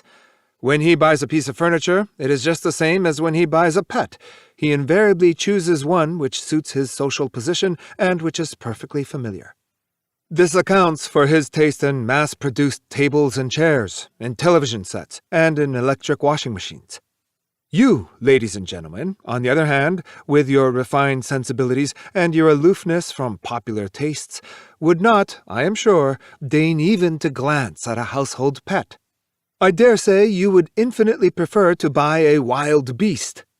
You have before you an article utterly beyond the average man's comprehension, an article which, were it not for the elegance and boldness of your tastes, could never be appreciated. He points at the wardrobe. Here, indeed, is the wild beast to which I referred. Man A: What's it made of? Dealer: Pardon me? Man A: What kind of wood is it? Dealer, knocking on the wardrobe: The genuine and indisputable, you can tell by the sound, the genuine and indisputable mahogany. Please excuse the abruptness of the question, but just for my information, could you kindly tell me approximately how many suits of clothes you own? Man A: 150. Woman B: 300. Oh, perhaps 370. Man C: I've never counted. Woman D: 371. Man E: 700. Dealer: It doesn't surprise me. I am not surprised to hear even such figures. But whether you have 700 suits or 1,000, they'll all fit into this wardrobe without the least difficulty. If you'll kindly look inside, he himself glances in briefly, you will observe the amazing capacity. It's not quite a tennis court, but it's certainly large enough for setting up exercises. It is lined on all 4 sides with mirrors, and there is also an electric light inside. You may go in, select the costume you desire, and attire yourself all without leaving the wardrobe. Step up, please. Don't be bashful. Yes, look right in. Everyone will have a turn. No pushing, please. One line, if you please. The 5 clients form a line, and one after another look inside the wardrobe. Man A, nothing surprises him, turns to proprietor after looking. Whose is it? Dealer. Pardon me? Man A. I mean, where did you get it? Dealer. I'm not at liberty to disclose more than that it comes from a certain private collection. A very important family. Before the war, a family of the kind you could count on the fingers of one hand. Of late, it has rather... We all know many such examples, don't we? Yes, there are quite a few such cases, and it's certainly a great shame. But this family has gone down a bit in the world, and they've been obliged... Manet. I see. You needn't say any more. He returns to his seat. Woman B looks inside and shrieks. Good heavens! You could put a double bed inside. Dealer. Yes, you're quite right. A double bed. Very aptly put. Man C looks inside. It looks like my family crypt. I could easily put 100, maybe 200 urns in here. Dealer with an expression of distaste. Very amusing. Woman D looking in. What's the key for? Dealer. The key? You can lock the wardrobe from the outside or the inside, whichever you please. Woman D. From the inside? Dealer, flustered. I don't know why it was made that way, but there you have it. Woman D. Why should anyone want to lock it from the inside? Dealer. Well, he smiles meaningfully. I'm sure there must be some way of making use of it. After all, it's big enough to put a bed inside. Man E, looking in. Surprisingly small, isn't it? Dealer. Small? Man E. Surprisingly. Dealer. Do you think so, sir? Everyone has his own way of looking at things, I'm sure. They settle themselves in their chairs again with a great rustling and shuffling. Well, then, ladies and gentlemen, now you've seen it. I hate to hurry you, but I propose to offer it now at auction. What am I bid for it? Speak up, please. Anyone? Please? They are all silent. Come, come. Does no one wish to bid for it? Man A. 50,000 yen. Dealer. I have 50,000 yen. Woman B. 51,000 yen. Dealer. The lady bids 51,000 yen. Man C. 100,000 yen. Dealer. 100,000 yen here. Woman D. 150,000 yen. Dealer. I'm bid 150,000 yen. Man E. 180,000 yen. Dealer. Yes, 180,000 yen. Voice. A woman's voice from stage right. 3,000 yen. They all turn around. Man A. 3,500 yen. Dealer. The bid is 3,500 yen. Huh? What was that? I'm afraid you must have heard wrong, sir. The bid stood at 180,000 yen. The last bid was 180,000 yen. Man A. All right, 190,000 yen. Dealer. I have 190,000 yen. Man C. 250,000 yen. Dealer. 250,000 yen is the bid. Man E. 300,000 yen. Dealer. 300,000 yen it is. Woman B. 350,000 yen. Woman D. 360,000 yen. Woman B. Annoyed. Really? 500,000 yen. Woman D. 510,000 yen. Woman B. Again! 1,000,000 yen. Woman D. 1,010,000 yen. Woman B. This is going too far. 2,000,000 yen. Woman D. 2,010,000 yen. Woman B. If that isn't impudence. 3,000,000 yen. Woman D. 3,010,000 yen. Woman B. Oh! Voice. The same woman's voice from stage right. 3,000 yen. 3,000 yen. They all look to the right with various exclamations of surprise. A beautiful young woman quietly enters. She is Kyoko, a dancer. Dealer. Who are you? I've had quite enough of your peculiar sense of humor. Of all times. Really, you're carrying foolishness a bit too far. Who are you anyway? Kyoko. You'd like to know my name? I'm Kyoko. I'm a dancer. Men A, C, and E look at her with considerable interest. Dealer. A dancer? I don't remember having asked you here. This sale is restricted to invited customers. Didn't you see the sign at the door? By invitation only? Kyoko. The sign was twisted over by the wind. Anyway, I have qualifications to be here, even if I'm not invited. Dealer. Just listen to her talk. Come, leave at once. I'll let you off this time without taking you to the police. Man A. Why not let her stay? She must have some good reason for being here. Don't shout at her that way. Dealer. I know, sir, but... Man A. What's your business here, young lady? Kyoko. I'm not a young lady. I'm only a dancer. Man C. That's fine. A dancer, she says. Man E. A dancer. An admirable profession. Bringing comfort to us all. A blessing money can't buy. Woman B. What do you mean by offering 3,000 yen? Woman D. 3,001 yen. Woman B. Of all the infuriating people. To Kyoko in honeyed tones. You said your name was Kyoko, didn't you? What did you mean by offering 3,000 yen? Do come here and talk to us. Kyoko. 3,000 yen. She goes to the center. 3,000 yen is all that wardrobe is worth. Dealer in consternation. See here, any more foolish talk like that and it's off to the police with you. Man A to dealer. Listen quietly to what she has to say. Dealer is silent. Kyoko. Once you've heard the history of this enormous, strange wardrobe, I don't think any of you will want to buy it. Man C. It has a history? Dealer, quickly wrapping some money in a piece of paper. Here, take this and leave. We've had quite enough. Come, at once. Man A. Let her talk. If you don't let her talk, we'll know that you're also familiar with its history. Are you trying to pass off a defective article? Kyoko, spurning the money. I'll tell you then. This wardrobe belonged to the Sakurayama family. General stir. Mrs. Sakurayama used to hide her young lover inside the wardrobe. The lover's name was Yasushi. One day, her jealous husband, he was a terrifying man, heard a noise inside the wardrobe. He took out his pistol and without a word fired from the outside. He fired and fired until the horrible screams finally died away and the blood came gushing through the crack under the wardrobe door. Look, she points at the door. You can't see very well because of the carving, but this is where the bullet holes were. Here and here. Look.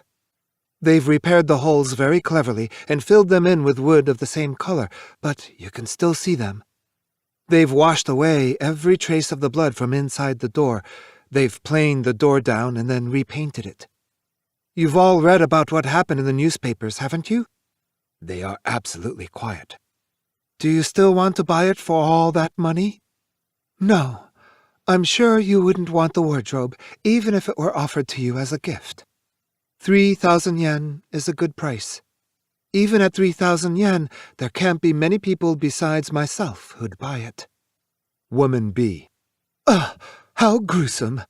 I really appreciate your having told us. If you hadn't, I'd have spent a fortune acquiring a horrible jinx. Did you say your name was Hisako? Kyoko. It's Kyoko. Woman B. That's right. Hisako's my daughter's name. Kyoko, thank you very much indeed. Under the circumstances, the best thing to do is to leave as quickly as possible. I wonder if my chauffeur is still waiting. I told him to. She suddenly notices that woman D has already disappeared. Oh, can you imagine anyone being so ill-mannered? Leaving that way without a word. She's always trying to outdo me, even when it comes to leaving a place. Unspeakable creature. So saying, she exits to write. Men A, C, and E variously approach Kyoko and offer their cards. Man A. You've saved me a bit of money. Thanks very much. I'd like to take you to dinner. Nothing special, of course, just to show my appreciation. Man C. Miss, I'll take you to a really good French restaurant. Man E. How about a dance, After dinner together. Kyoko. Thank you all, but I have something to discuss with the proprietor. Man A. With the brusque movements of a man of decision, he takes some money from his wallet and hands it to the dealer. Understand? You're not to start any trouble. You'll listen quietly to what this young lady has to say like a father. No more nonsense about the police. Understand? He takes a pencil from his pocket. To Kyoko. Young lady, let me know immediately if this man uses rough language or starts threatening to take you to the police. Would you show me those cards you were just given? Kyoko holds up the 3 cards. Here we are. He takes one of the cards. This is mine. I'll put a mark on it so you won't mistake it. He makes a mark with his pencil. I'll be waiting for your call when you've finished your business. You can get me at the telephone number on the card for another 2 hours. He returns the card. C and E, dismayed at this turn of events, glower. You'll be sure to come, won't you? I'm hoping very much I can take you to dinner, to show my appreciation. Kyoko. Supposing I call you... Manet. Yes? Kyoko. Supposing I call you... Would you still want to see me, even if my face were completely changed? Manet. Very witty, very witty. I'm sure, young lady. I'm afraid I don't quite get the point, but still. Kyoko. Even if I turn into a horrible old witch? Manet. Every woman has many different faces. It takes more than that to surprise a man at my age. Well, I'll be seeing you later. A saunters out cheerfully. C and E follow reluctantly. Dealer. Quite the little terror, aren't you? Kyoko turns around and starts after A. Dealer, alarmed, stops her. Don't get so excited. I'm a little on edge myself. You said you were a dancer. To himself. Dancer indeed. I can imagine the kind of dancer she is. Kyoko. Please listen to what I have to say without interrupting. Dealer, sitting on one of the chairs. Very well. I'm listening. I won't interrupt. But to think that someone so young with such a beautiful, sweet face... Kyoko. Yes, that's what I want to talk to you about. My beautiful, sweet face. Dealer, to himself. How cheeky they are, the girls these days. Kyoko. Yasushi was my lover. Dealer. The young man who got killed inside the wardrobe? Kyoko. Yes, he was my lover, but he jilted me and became the lover of Mrs. Sakurayama, a woman 10 years older than himself. Yes, that's right. He was the kind of man who always prefers to be loved. Dealer. That was too bad for you. Kyoko. I thought you said you weren't going to interrupt. Perhaps, I can't be sure. It was my love that drove him away. Yes, that may have been it. Rather than a happy, easygoing, open love affair, he preferred uneasiness, secrecy, fear, that sort of thing. He was such a handsome boy. When the 2 of us went out walking together, everybody would say what a perfectly matched couple we made. When we walked together, the blue sky, the woods and the park, the birds, they all were glad to welcome us. The blue sky and the night sky filled with stars belonged to us, you might say. And yet, he chose the inside of a wardrobe. Dealer. This wardrobe's so big. Maybe there was a sky inside it with stars and a moon coming up from one corner and sinking in another. Kyoko. Yes. He slept inside, woke up inside, and sometimes he ate his meals inside. In this strange, windowless room, this room where the wind never blew and trees never rustled, a room like a coffin, a tomb where he was buried alive.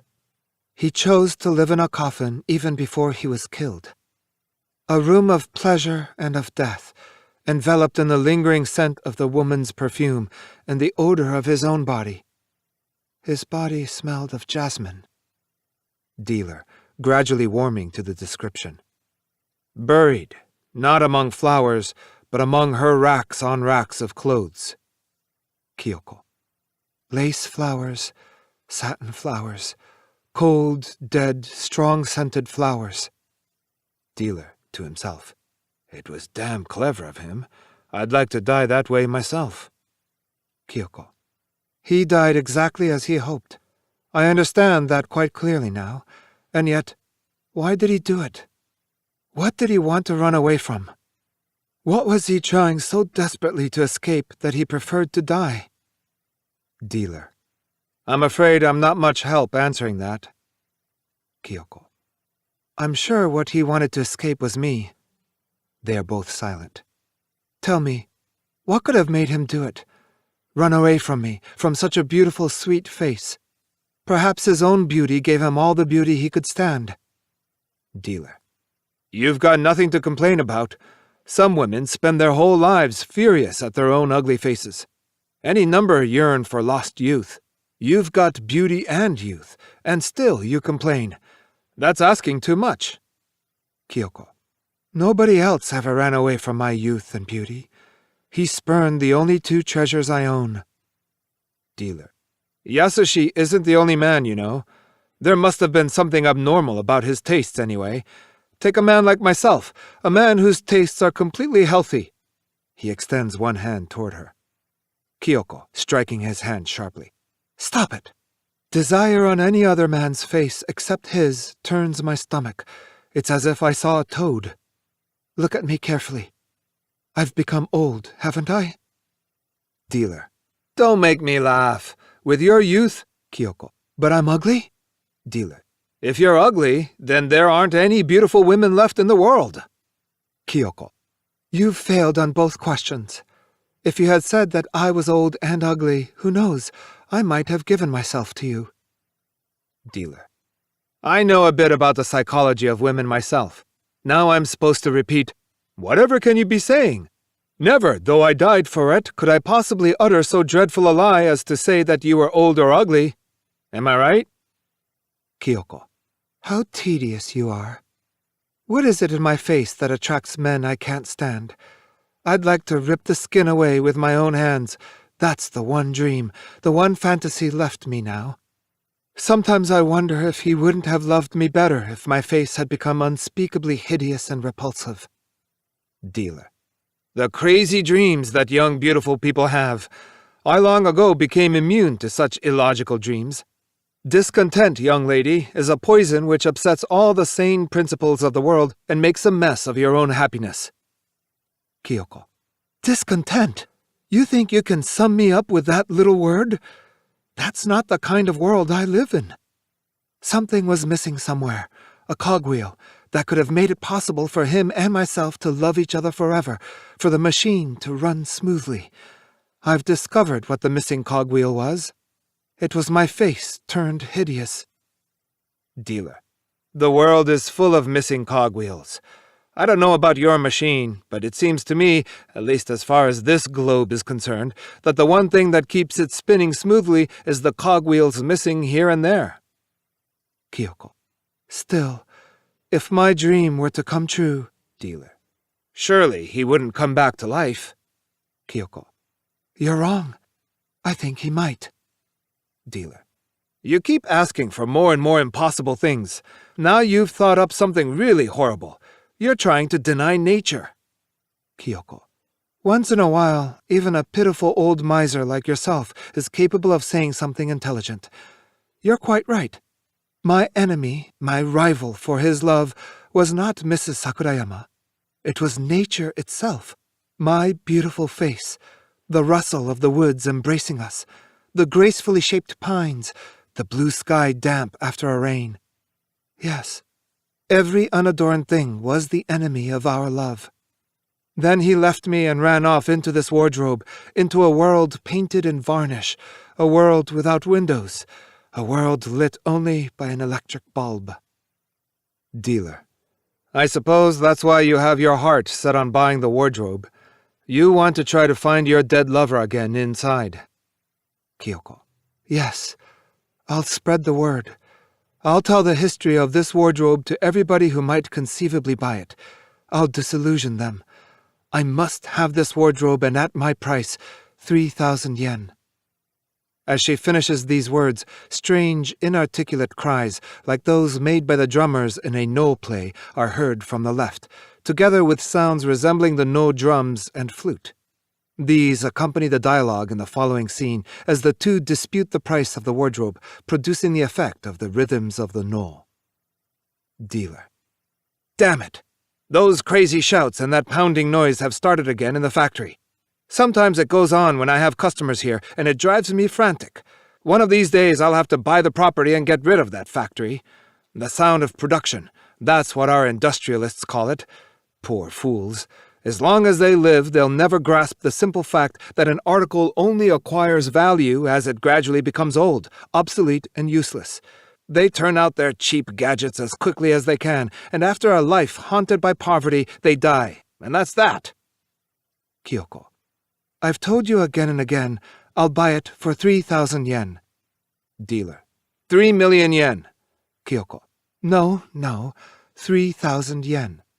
Dealer. 2 million yen. Kyoko, stamping her feet to the no rhythm. No, 3,000 yen. Dealer. 1 million yen. Kyoko. No, 3,000 yen. Dealer. 500,000 yen. Kyoko. 3,000 yen. 3,000 yen. 3,000 yen. Dealer. 400,000 yen. Kyoko. When I say 3,000 yen, I mean 3,000 yen. Dealer. 300,000 yen. Kyoko. Make an effort. One great effort. Come down to my level, all the way down. You'll feel wonderful once you've made the plunge, all the way down to 3,000 yen. Come, it takes only one word from you. 3,000 yen. Dealer. 200,000 yen. Kyoko. No, 3,000 yen. Dealer. 100,000 yen. Kyoko. No, 3,000 yen. Dealer. 50,000 yen. Kyoko. No, 3,000 yen. 3,000 yen. 3,000 yen. Dealer. 50,000 yen. I won't come down another penny. Kyoko. 3,000 yen. Dealer. 50,000 yen. 50,000 yen. 50,000 yen. Kyoko, somewhat weaker. 3,000 yen. Dealer. 50,000 yen is my rock-bottom price. I won't come down a penny more. Kyoko. You're sure? Dealer. I said 50,000 yen and I mean 50,000 yen. Kyoko, weakening. I haven't got that much money. Dealer. I'm offering it to you at the price it cost me. If you haven't got the money, it's not my fault. The noise to left stops completely. Kyoko. Nothing will change your mind? Dealer. 50,000 yen. That's my final offer. 50,000 yen. Kyoko. I can't afford it. I wanted to buy it and cram it into my tiny apartment and sit inside thinking of him till I felt my face become hideous. That was my dream. But if I can't have it, that's all right. She slowly edges backward toward the wardrobe. Yes, if I can't have it, it's quite all right. It's not really necessary to take this wardrobe all the way back to my apartment in order for my jealousy and my dreams and my pains and my anguish to destroy my face. I can leave it here without moving it. Dealer. What are you doing? Kyoko. It's all right. The next time you see me, you'll drop dead of fright. Kyoko wheels around and slips into the wardrobe. The doors slam shut with a terrible finality. The dealer frantically tries to open the doors, but he is unsuccessful. Dealer. Damn it! She's locked it from the inside! He bangs furiously on the door. There is no answer. The inside is absolutely still. The shameless hussy! She caught me off my guard, and now she's finally managed. She wasn't satisfied with interfering with my business and making me lose a fortune. Now, on top of everything else, she's trying to ruin the wardrobe, and it's defective as it is. What have I ever done to deserve this? Damn her! There's no telling what she may be up to inside this wardrobe. He puts his ear to the door. What can she be doing in there? This is certainly a black day for me. I can't hear a thing. There's not a sound. It's like putting your ear to a bell. Thick iron walls absolutely silent, though sometimes they can deafen you with reverberations. It doesn't make a sound. She couldn't, I'm sure, be disfiguring herself. No, that was nothing but a threat, a trick to take advantage of my weakness. He puts his ear to the wardrobe again. Still, what can she be doing? It gives me the eeriest feeling. Oh, she switched on the light. Her face is reflected in the mirrors all around her, silent, not saying a word. There's something weird about it. No, it was just a threat. As if he has a premonition. It was only a threat. There's no reason to suppose she would actually go through with such a thing. The superintendent of Kyoko's apartment building rushes in from right. Superintendent. Has a dancer named Kyoko come here? A young, beautiful girl? Kyoko's her name. Dealer. Kyoko? Who are you? Super. I'm the superintendent of the apartment house she lives in. Are you sure she hasn't been here? If she comes... Dealer. Steady, steady. Don't get so excited. If she comes, what then? Super. Her friend tells me she just stole a bottle of sulfuric acid from his shop. He's a pharmacist. Dealer. Sulfuric acid? Super. He says she dashed out with a bottle in her hand. I've been looking everywhere for her. A man I met on the way said he saw her go into your shop. Dealer. Acid, you say? Super. It wasn't so long ago her lover got killed. With a high-strung girl like that, there's no telling what she might do. That's what worries me. Just supposing she threw it in somebody's face. Dealer. You think she would? He recoils and puts his hands to his face in fright. No, that's not what she's planning. She's going to throw the acid in her own face. Super. What? Dealer. Yes. I mean, she'll disfigure herself. What a horrible thing to happen. That beautiful face. She's about to commit a suicide of the face. Super. Why should she do such a thing? Dealer. Don't you understand what I'm saying? He points at the wardrobe. Kyoko is in there. She's locked it from the inside. Super. That's terrible. We must get her out of there. Dealer. The door is solid as a rock. Super. All the same, we've got to do something. He bangs on the door. Kyoko! Kyoko! Dealer. A face like that will turn into a witch's. What a black day this has been. He joins in banging on the door. Come out! Don't cause us any trouble! Come out! Super. Kyoko! Miss Kyoko! A horrible scream is heard from inside the wardrobe. The two men wilt abjectly. A terrible silence. The dealer at length brings his hands together in an unconscious attitude of prayer. He rings out his words. Dealer. Come out! I beg you. The wardrobe is useless to me now. You can have it for 3,000 yen. 3,000 yen, that's all. I'm letting you have it. Please, come out. The door finally opens with a heart-rending, screeching noise. The dealer and the superintendent automatically fall back. Kyoko emerges, the vial held in her hand. Her face is not in the least altered. Your face! Nothing's happened! Super. Thank heavens! Dealer. Thank heavens, my eye! I didn't bargain on that. You're a cheat. Frightening people this way. You might have caused me apoplexy. It's no laughing matter. Kyoko, calmly. I haven't cheated you. I really intended to throw the acid in my face. Dealer. Then what was that scream? Kyoko. I switched on the light inside the wardrobe. I saw my face reflected in the mirrors all around me, and the reflections of my face in the mirror by the mirror behind it, and these reflections reflected again. Mirrors, reflecting my profile, and the mirrors reflected again. An endless, infinite number of my faces stretching on and on. It was so cold inside the wardrobe. I was waiting, wondering if among all those faces of mine, his might not suddenly appear. Dealer. Shuddering again. And did it? Kyoko. No, it didn't. To the ends of the earth, to the ends of the sea, to the ends of the whole world, my face and only my face. I removed the cap from the bottle and I stared at my face in the mirror. I thought, supposing my face, disfigured by this acid, were repeated to the ends of the earth. Suddenly I had a vision of my face after I had disfigured it, the horrible face of a witch, scared and festering. Dealer. And then you screamed? Kyoko. Yes. Dealer.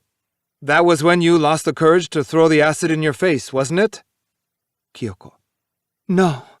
I came back to my senses and screwed the cap on the bottle again, not because I had lost my nerve, but because I realized that even the terrible suffering, jealousy, anger, torment, and pain I had gone through had not been enough to change a human face, that no matter what happened, my face was my face.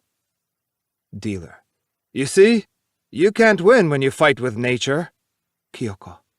I wasn't beaten. I became reconciled to nature. Dealer. A convenient way of looking at it. Kyoko. I have become reconciled. She drops the bottle onto the floor. The dealer hastens to kick it aside. It's spring now, isn't it? I've realized it for the first time. The seasons have meant nothing to me for such a long, long time, ever since he disappeared into this wardrobe. She sniffs the air around her. It's the height of spring. Even in this musty old shop, I can smell it. Where is it coming from? A fragrance of spring earth, of plants and trees, of flowers. The cherry blossoms must be in full glory. Clouds of blossoms, and apart from them, only the pines. The strong green of the branches amidst the smoky blossoms, the outlines sharp because they've never had any dreams. The birds are singing. A twittering of birds is heard. A singing of birds passing like sunlight through the thickest walls. Even as we stand here, the spring relentlessly presses in on us, with such a multitude of cherry blossoms, such a multitude of singing birds. Every last branch holds as many as it can and shuts its eyes in rapture under the delicious weight. And the wind, I can smell the fragrance of his living body in this wind. I had forgotten. It was spring. Dealer. Will you kindly purchase the wardrobe and leave? Kyoko. You were saying a while ago that you'd let me have it for 3,000 yen, weren't you? Dealer. Don't be silly. That was only in case your face was disfigured. The price is still 500,000 yen. No, 600,000. Kyoko. I don't want it. Dealer. You don't? Kyoko. That's right. I really don't want it anymore. Sell it to some foolish rich man. Don't worry, I won't make any more trouble for you. Dealer. Thank heavens for that. Super. Let's go back together to the apartment. You'll have to apologize to your friend in the pharmacy for making him worry. Then you should get a good night's sleep. You must be exhausted. Kyoko. Taking a card from her handbag and examining it. No, I have an engagement now. Super. Where? Dealer. Noticing the card Kyoko holds. With that gentleman? Now? Kyoko. Yes, with that gentleman, now. Dealer. If you go, you can be sure he'll give you quite a time. Kyoko. I'm not worried. Nothing can bother me, no matter what happens. Who do you suppose can wound me now? Super. Spring is a dangerous season. Dealer. You'll be ruined. Your heart will be torn to shreds. You'll end up no longer able to feel anything. Kyoko. Still, nothing that happens can ever change my face. Kyoko takes a lipstick from her bag, applies it to her lips, then turning her back on the two men who watch her blankly, she suddenly rushes off to write, fast as the wind. Curtain. Translated by Donald Keene. Onnagata. Masayama had been overwhelmed by Mangeku's artistry. That was how it happened that, after getting a degree in classical Japanese literature, he had chosen to join the kabuki theater staff. He had been entranced by seeing Mangeku Sanokawa perform. Masayama's addiction to kabuki began when he was a high school student. At the time, Mangeku, still a fledgling onnagata, was appearing in such minor roles as the ghost butterfly in Kagami Jishi, or, at best, the waiting maid Chidori in The Disowning of Genta. Mangeku's acting was unassertive and orthodox. Nobody suspected he would achieve his present eminence. But even in those days, Masayama sensed the icy flames given off by this actor's aloof beauty. The general public, needless to say, noticed nothing. For that matter, none of the drama critics had ever called attention to the peculiar quality of Mangeku, like shoots of flame visible through the snow, which illuminated his performances from very early in his career. Now everyone spoke as if Mangeku had been a personal discovery. Mangeku Sanokawa was a true onnagata, a species seldom encountered nowadays. Unlike most contemporary onnagata, he was quite incapable of performing successfully in male roles. His stage presence was colorful, but with dark overtones. His every gesture was the essence of delicacy. Mangeku never expressed anything, not even strength, authority, endurance, or courage, except through the single medium open to him, feminine expression. But through this medium, he could filter every variety of human emotion. That is the way of the true onnagata, but in recent years this breed has become rare indeed. Their tonal coloring, produced by a particular exquisitely refined musical instrument, cannot be achieved by playing a normal instrument in a minor key, nor, for that matter, is it produced by a mere slavish imitation of real women. Yukihime, the Snow Princess in Kinkakuji, was one of Mangiku's most successful roles. Masayama remembered having seen Mangiku perform Yukihime 10 times during a single month, but no matter how often he repeated this experience, his intoxication did not diminish. Everything symbolizing Sanokawa Mangiku may be found in this play, the elements entwined, beginning with the opening words of the narrator, "The Golden Pavilion, the mountain retreat of Lord Yoshimitsu, Prime Minister and monk of the Deer Park, stands 3 stories high, its garden graced with lovely sights. The night-lodging stone, the water trickling below the rocks, the flow of the cascade heavy with spring, the willows and cherry trees planted together, the capital now is a vast, many-hued brocade." The dazzling brilliance of the set, depicting cherry trees in blossom, a waterfall, and the glittering golden pavilion, the drums, suggesting the dark sound of the waterfall and contributing a constant agitation to the stage. The pale, sadistic face of the lecherous Daizen Matsunaga, the rebel general. The miracle of the magic sword, which shines in morning sunlight with the holy image of Fudo, but shows a dragon's form when pointed at the setting sun. The radiance of the sunset glow on the waterfall and cherry trees. The cherry blossoms scattering down petal by petal. Everything in the play exists for the sake of one woman, the beautiful, aristocratic Yukihime. There is nothing unusual about Yukihime's costume, the crimson silk robe customarily worn by young princesses. But a ghostly presence of snow, befitting her name, hovers about this granddaughter of the great painter Sesshu, and the landscapes of Sesshu, permeated with snow, may be sensed across the breadth of the scene. This phantom snow gives Yukihime's crimson robe its dazzling brilliance. Masayama loved especially the scene where the princess, bound with ropes to a cherry tree, remembers the legend told of her grandfather, and with her toes draws in the fallen blossoms a rat, which comes to life and gnaws through the ropes binding her. It hardly needs be said that Mangiku Sanokawa did not adopt the puppet-like movements favored by some onnagata in this scene. The ropes fastening him to the tree made Mangiku look lovelier than ever.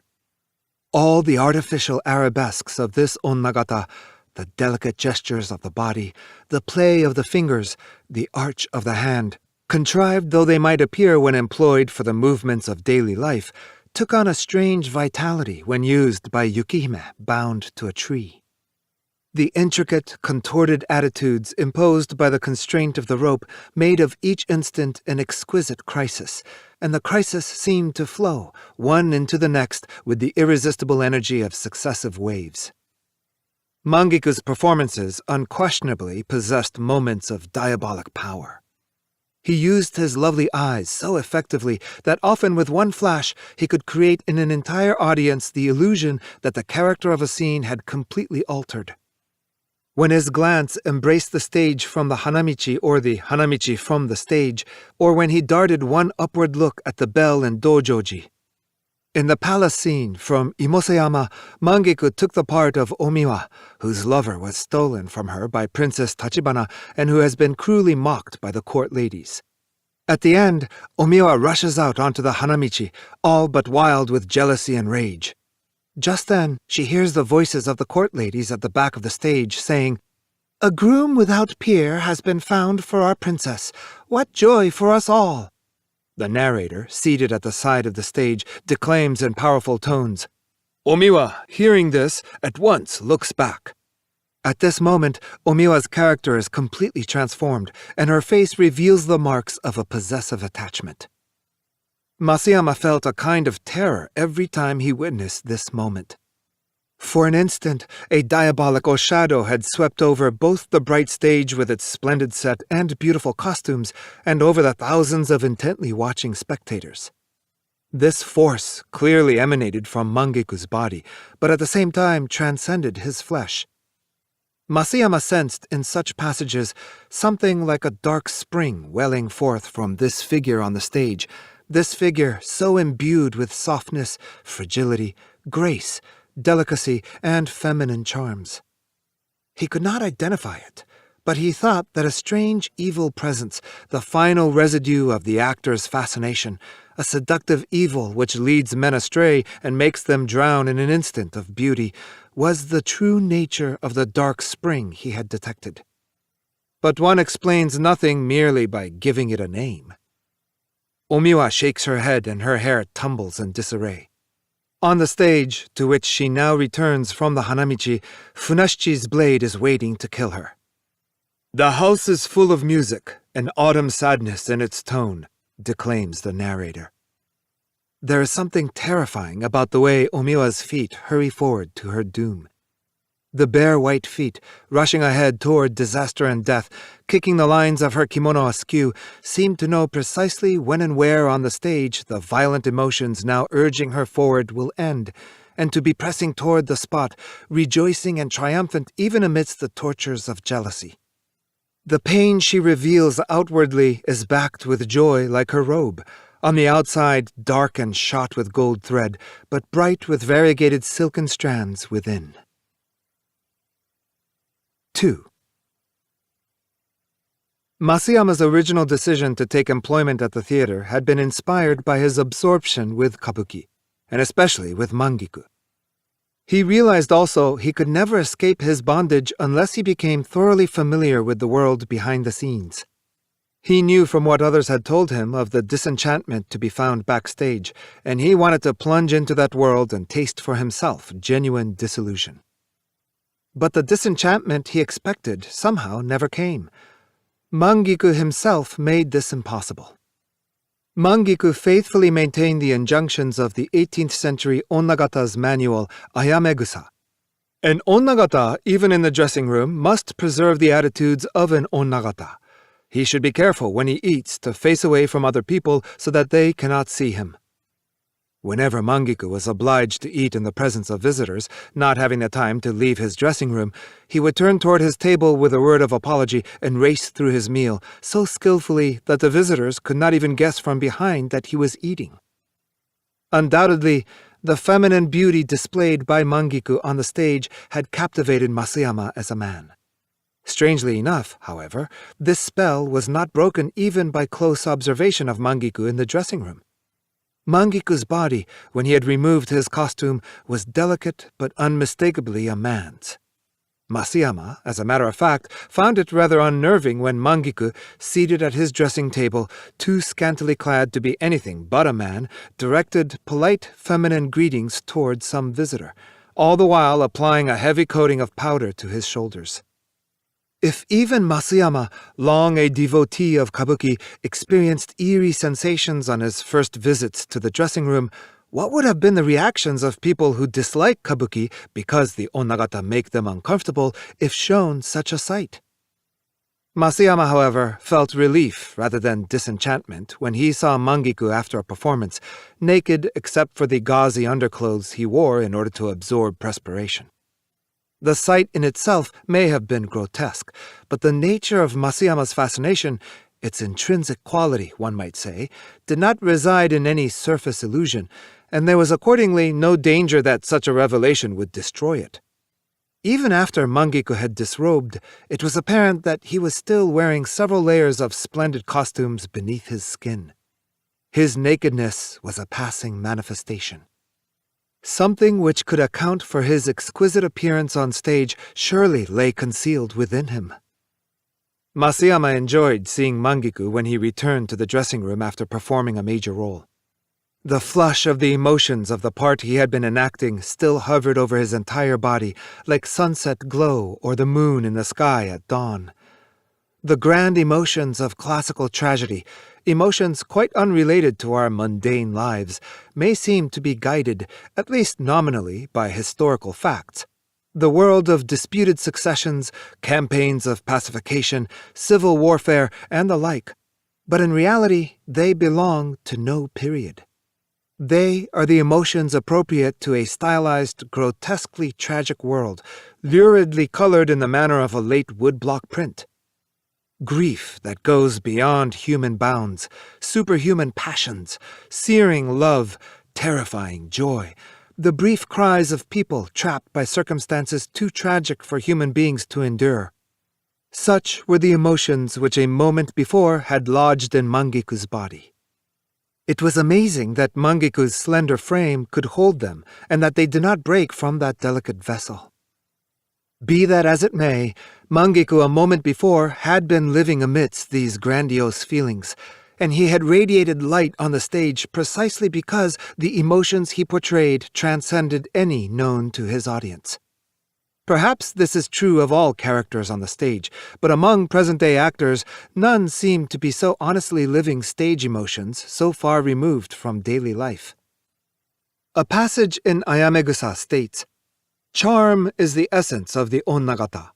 But even the onnagata who is naturally beautiful will lose his charm if he strains to impress by his movements. If he consciously attempts to appear graceful, he will seem thoroughly corrupt instead. For this reason, unless the onnagata lives as a woman in his daily life, he is unlikely ever to be considered an accomplished onnagata.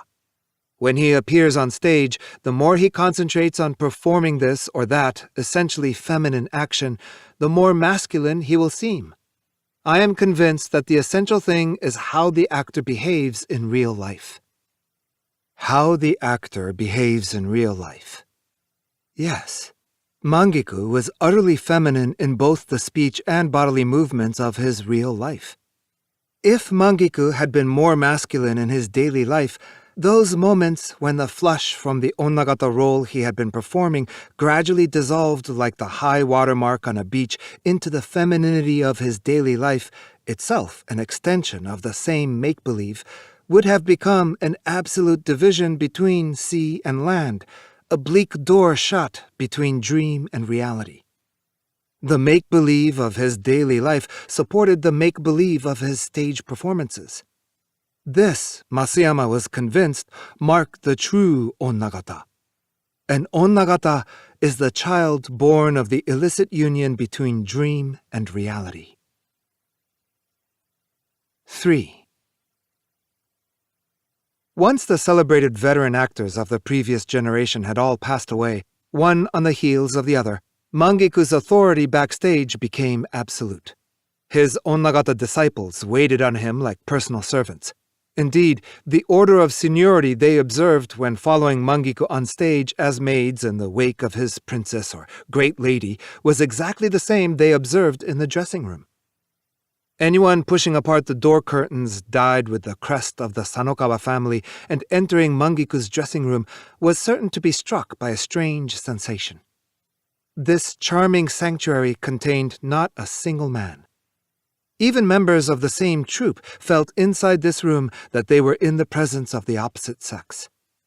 Whenever Masayama went to Mangeku's dressing room on some errand, he had only to brush apart the door curtains to feel, even before setting foot inside, a curiously vivid, carnal sensation of being a male.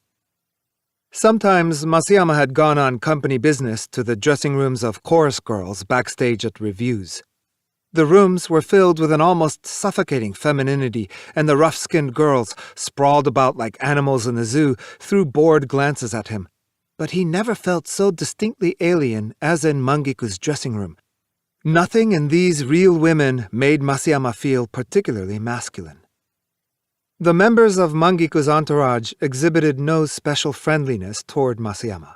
On the contrary, he knew that they secretly gossiped about him, accusing him of being disrespectful or of giving himself airs merely because he had gone through some university. He knew, too, that sometimes they professed irritation at his pedantic insistence on historical facts. In the world of kabuki, academic learning unaccompanied by artistic talent is considered of no value. Masayama's work had its compensations, too.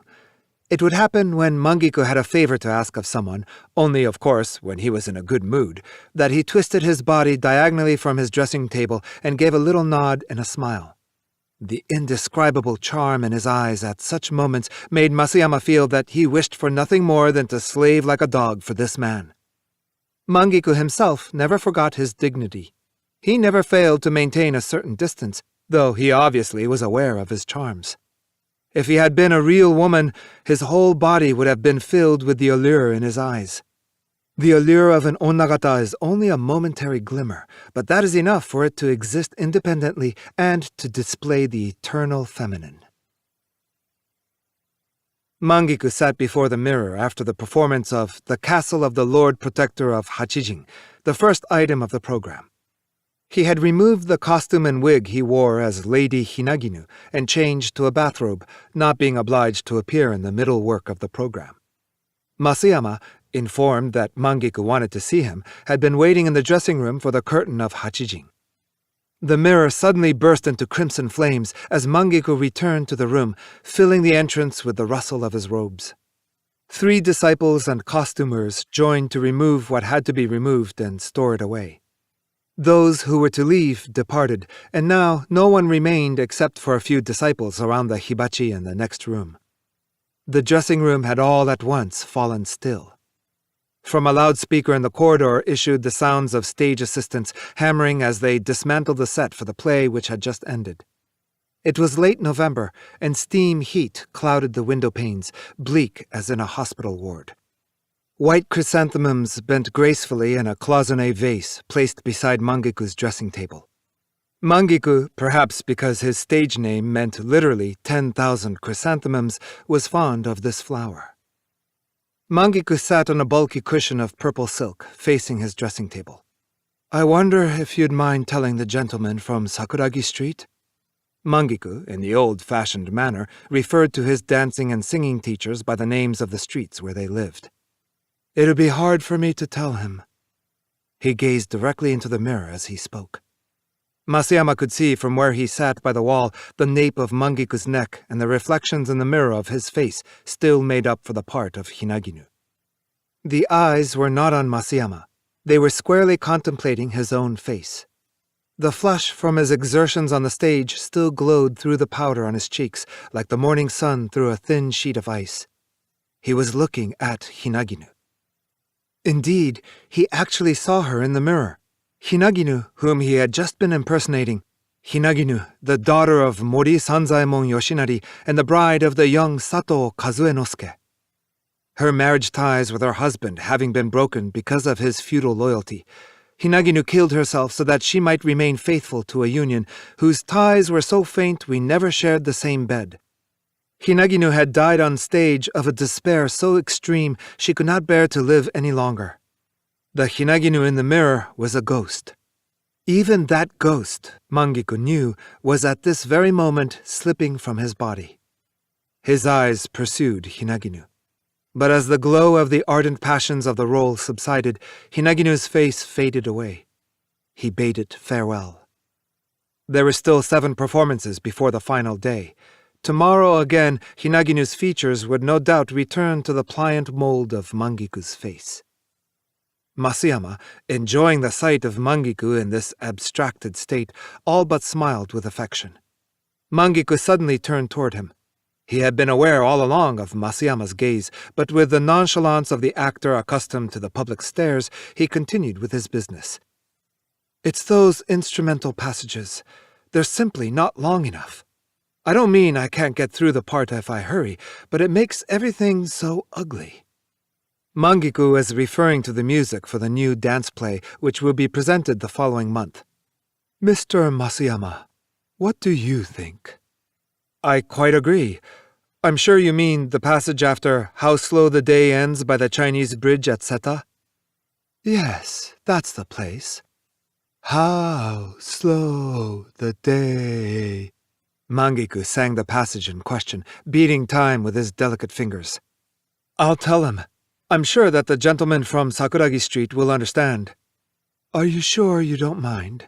I feel so embarrassed about making a nuisance of myself all the time." Mangiku was accustomed to terminate a conversation by standing once his business had been dealt with. "I'm afraid I must bathe now," he said. Masayama drew back from the narrow entrance to the dressing room and let Mangiku pass. Mangiku, with a slight bow of the head, went out into the corridor, accompanied by a disciple. He turned back obliquely toward Masayama and, smiling, bowed again. The rouge at the corners of his eyes had an indefinable charm. Masayama sensed that Mangiku was well aware of his affection. 4. The troupe to which Masayama belonged was to remain at the same theater through November, December, and January, and the program for January had already become the subject of gossip. A new work by a playwright of the modern theater was to be staged. The man, whose sense of his own importance accorded poorly with his youth, had imposed innumerable conditions, and Masayama was kept frantically busy with complicated negotiations intended to bring together not only the dramatist and the actors, but the management of the theater as well. Masayama was recruited for this job because the others considered him to be an intellectual. One of the conditions laid down by the playwright was that the direction of the play be confided to a talented young man whom he trusted. The management accepted this condition. Mangiku also agreed, but without enthusiasm. He conveyed his doubts in this manner. "I don't really know, of course, but if this young man doesn't understand kabuki very well and makes unreasonable demands on us, it will be so hard explaining." Mangiku was hoping for an older, more mature, by which he meant a more compliant, director. The new play was a dramatization in modern language of the 12th century novel, If Only I Could Change Them. The managing director of the company, deciding not to leave the production of this new work to the regular staff, announced it would be in Masayama's hands. Masayama grew tense at the thought of the work ahead of him, but convinced that the play was first-rate, he felt that it would be worth the trouble. As soon as the scripts were ready and the parts assigned, a preliminary meeting was held one mid-December morning in the reception room adjoining the office of the theater owner. The meeting was attended by the executive in charge of production, the playwright, the director, the stage designer, the actors, and Masayama. The room was warmly heated and sunlight poured through the windows. Masayama always felt happiest at preliminary meetings. It was like spreading out a map and discussing a projected outing. Where do we board the bus? And where do we start walking? Is there drinking water where we're going? Where are we going to eat lunch? Where is the best view? Shall we take the train back? Or would it be better to allow enough time to return by boat? Kawasaki, the director, was late. Masayama had never seen a play directed by Kawasaki, but he knew of him by reputation. Kawasaki had been selected, despite his youth, to direct Ibsen and modern American plays for a repertory company, and in the course of a year had done so well, with the latter especially, that he was awarded a newspaper drama prize. The others, except for Kawasaki, had all assembled. The designer, who could never bear waiting a minute before throwing himself into his work, was already jotting down in a large notebook especially brought for the purpose suggestions made by the others, frequently tapping the end of his pencil on the blank pages as if bursting with ideas. Eventually, the executive began to gossip about the absent director. "He may be as talented as they say, but he's still young after all. The actors will have to help out." At this moment, there was a knock at the door, and a secretary showed in Kawasaki. He entered the room with a dazed look, as if the light were too strong for him, and, without uttering a word, stiffly bowed toward the others. He was rather tall, almost 6 feet, with deeply etched masculine but highly sensitive features. It was a cold winter day, but Kawasaki wore a rumpled, thin raincoat. Underneath, as he presently disclosed, he had on a brick-colored corduroy jacket. His long, straight hair hung down so far to the tip of his nose that he was frequently obliged to push it back. Masayama was rather disappointed by his first impression. He had supposed that a man who had been singled out for his abilities would have attempted to distinguish himself somehow from the stereotypes of society, but this man dressed and acted exactly in the way one would expect of the typical young man of the modern theater. Kawasaki took the place offered him at the head of the table. He did not make the usual polite protests against the honor. He kept his eyes on the playwright, his close friend, and when introduced to each of the actors, he uttered a word of greeting, only to turn back at once to the playwright. Masayama could remember similar experiences. It is not easy for a man trained in the modern theater, where most of the actors are young, to establish himself on easy terms with the kabuki actors, who are likely to prove to be imposing old gentlemen when encountered off stage. The actors assembled for this preliminary meeting managed, in fact, to convey somehow their contempt for Kawasaki, all with a show of the greatest politeness and without an unfriendly word. Masayama happened to glance at Mangiku's face. He modestly kept to himself, refraining from any demonstration of self-importance. He displayed no trace of the other's contempt. Masayama felt greater admiration and affection than ever for Mangiku. Now that everyone was present, the author described the play in outline. Mangiku, probably for the first time in his career, leaving aside parts he took as a child, was to play a male role. The plot told of a certain grand minister with 2 children, a boy and a girl. By nature, they are quite unsuited to their sexes and are therefore reared accordingly. The boy, actually the girl, eventually becomes general of the left, and the girl, actually the boy, becomes chief lady-in-waiting in the Sengyoden, the palace of the imperial concubines. Later, when the truth is revealed, they revert to lives more appropriate to the sex of their birth. The brother marries the 4th daughter of the minister of the right, the sister a middle counselor, and all ends happily. Mangiku's part was that of the girl who is in reality a man. Although this was a male role, Mangiku would appear as a man only in the few moments of the final scene. Up to that point, he was to act throughout as a true onnagata in the part of a chief lady-in-waiting at the Sengyoden. The author and director were agreed in urging Mangiku not to make any special attempt, even in the last scene, to suggest that he was in fact a man. An amusing aspect of the play was that it inevitably had the effect of satirizing the kabuki convention of the onnagata. The lady-in-waiting was actually a man, so in precisely the same manner was Mangiku in the role. That was not all. In order for Mangiku, at once an onnagata and a man, to perform this part, he would have to unfold on 2 levels his actions of real life, a far cry from the simple case of the actor who assumes female costume during the course of a play so as to work some deception. The complexities of the part intrigued Mangiku. Kawasaki's first words to Mangiku were, "I would be glad if you played the part throughout as a woman. It doesn't make the least difference if you act like a woman even in the last scene." His voice had a pleasant, clear ring. "Really? If you don't mind my acting the part that way, it'll make it ever so much easier for me." "It won't be easy in any case, definitely not," said Kawasaki decisively. When he spoke in this forceful manner, his cheeks glowed red as if a lamp had been lit inside. The sharpness of his tone cast something of a pall over the gathering. Masayama's eyes wandered to Mangiku. He was giggling good-naturedly, the back of his hand pressed to his mouth. The others relaxed to see Mangiku had not been offended. "Well then," said the author, "I shall read the book." He lowered his protruding eyes, which looked double behind his thick spectacles, and began to read the script on the table. 5. 2 or 3 days later, the rehearsal by parts began, whenever the different actors had free time. Full-scale rehearsals would only be possible during the few days in between the end of this month and the beginning of next month's program. Unless everything that needed tightening were attended to by then, there would be no time to pull the performance together. Once the rehearsal of the parts began, it became apparent to everyone that Kawasaki was like a foreigner strayed among them. He had not the smallest grasp of kabuki, and Masayama found himself obliged to stand beside him and explain word by word the technical language of the kabuki theater, making Kawasaki extremely dependent on him. The instant the first rehearsal was over, Masayama invited Kawasaki for a drink. Masayama knew that for someone in his position, it was generally speaking a mistake to ally himself with the director, but he felt he could easily understand what Kawasaki must be experiencing.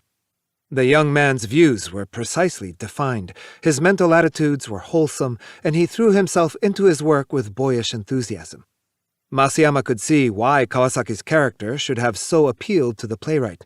He felt as if Kawasaki's genuine youthfulness were a somehow purifying element, a quality unknown in the world of kabuki.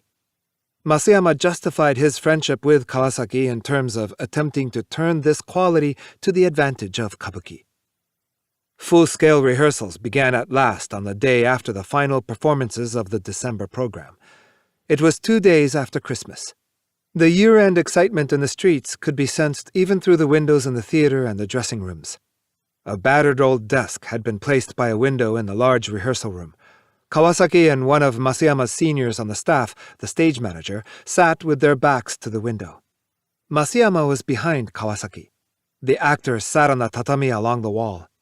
Each would go up center when his turn came to recite his lines. The stage manager supplied forgotten lines. Sparks flew repeatedly between Kawasaki and the actors. "At this point," Kawasaki would say, "I'd like you to stand as you say, 'I wish I could go to Kawachi and have done with it.' Then you're to walk up to the pillar at stage right." "That's one place I simply can't stand up." "Please try doing it my way." Kawasaki forced a smile, but his face visibly paled with wounded pride. "You can ask me to stand up from now until next Christmas, but I still can't do it. I'm supposed at this place to be mulling over something. How can I walk across stage when I'm thinking?" Kawasaki did not answer, but he betrayed his extreme irritation at being addressed in such terms. But things were quite different when it came Mangiku's turn. If Kawasaki said, "Sit," Mangiku would sit, and if he said, "Stand," Mangiku stood. He obeyed unresistingly every direction given by Kawasaki.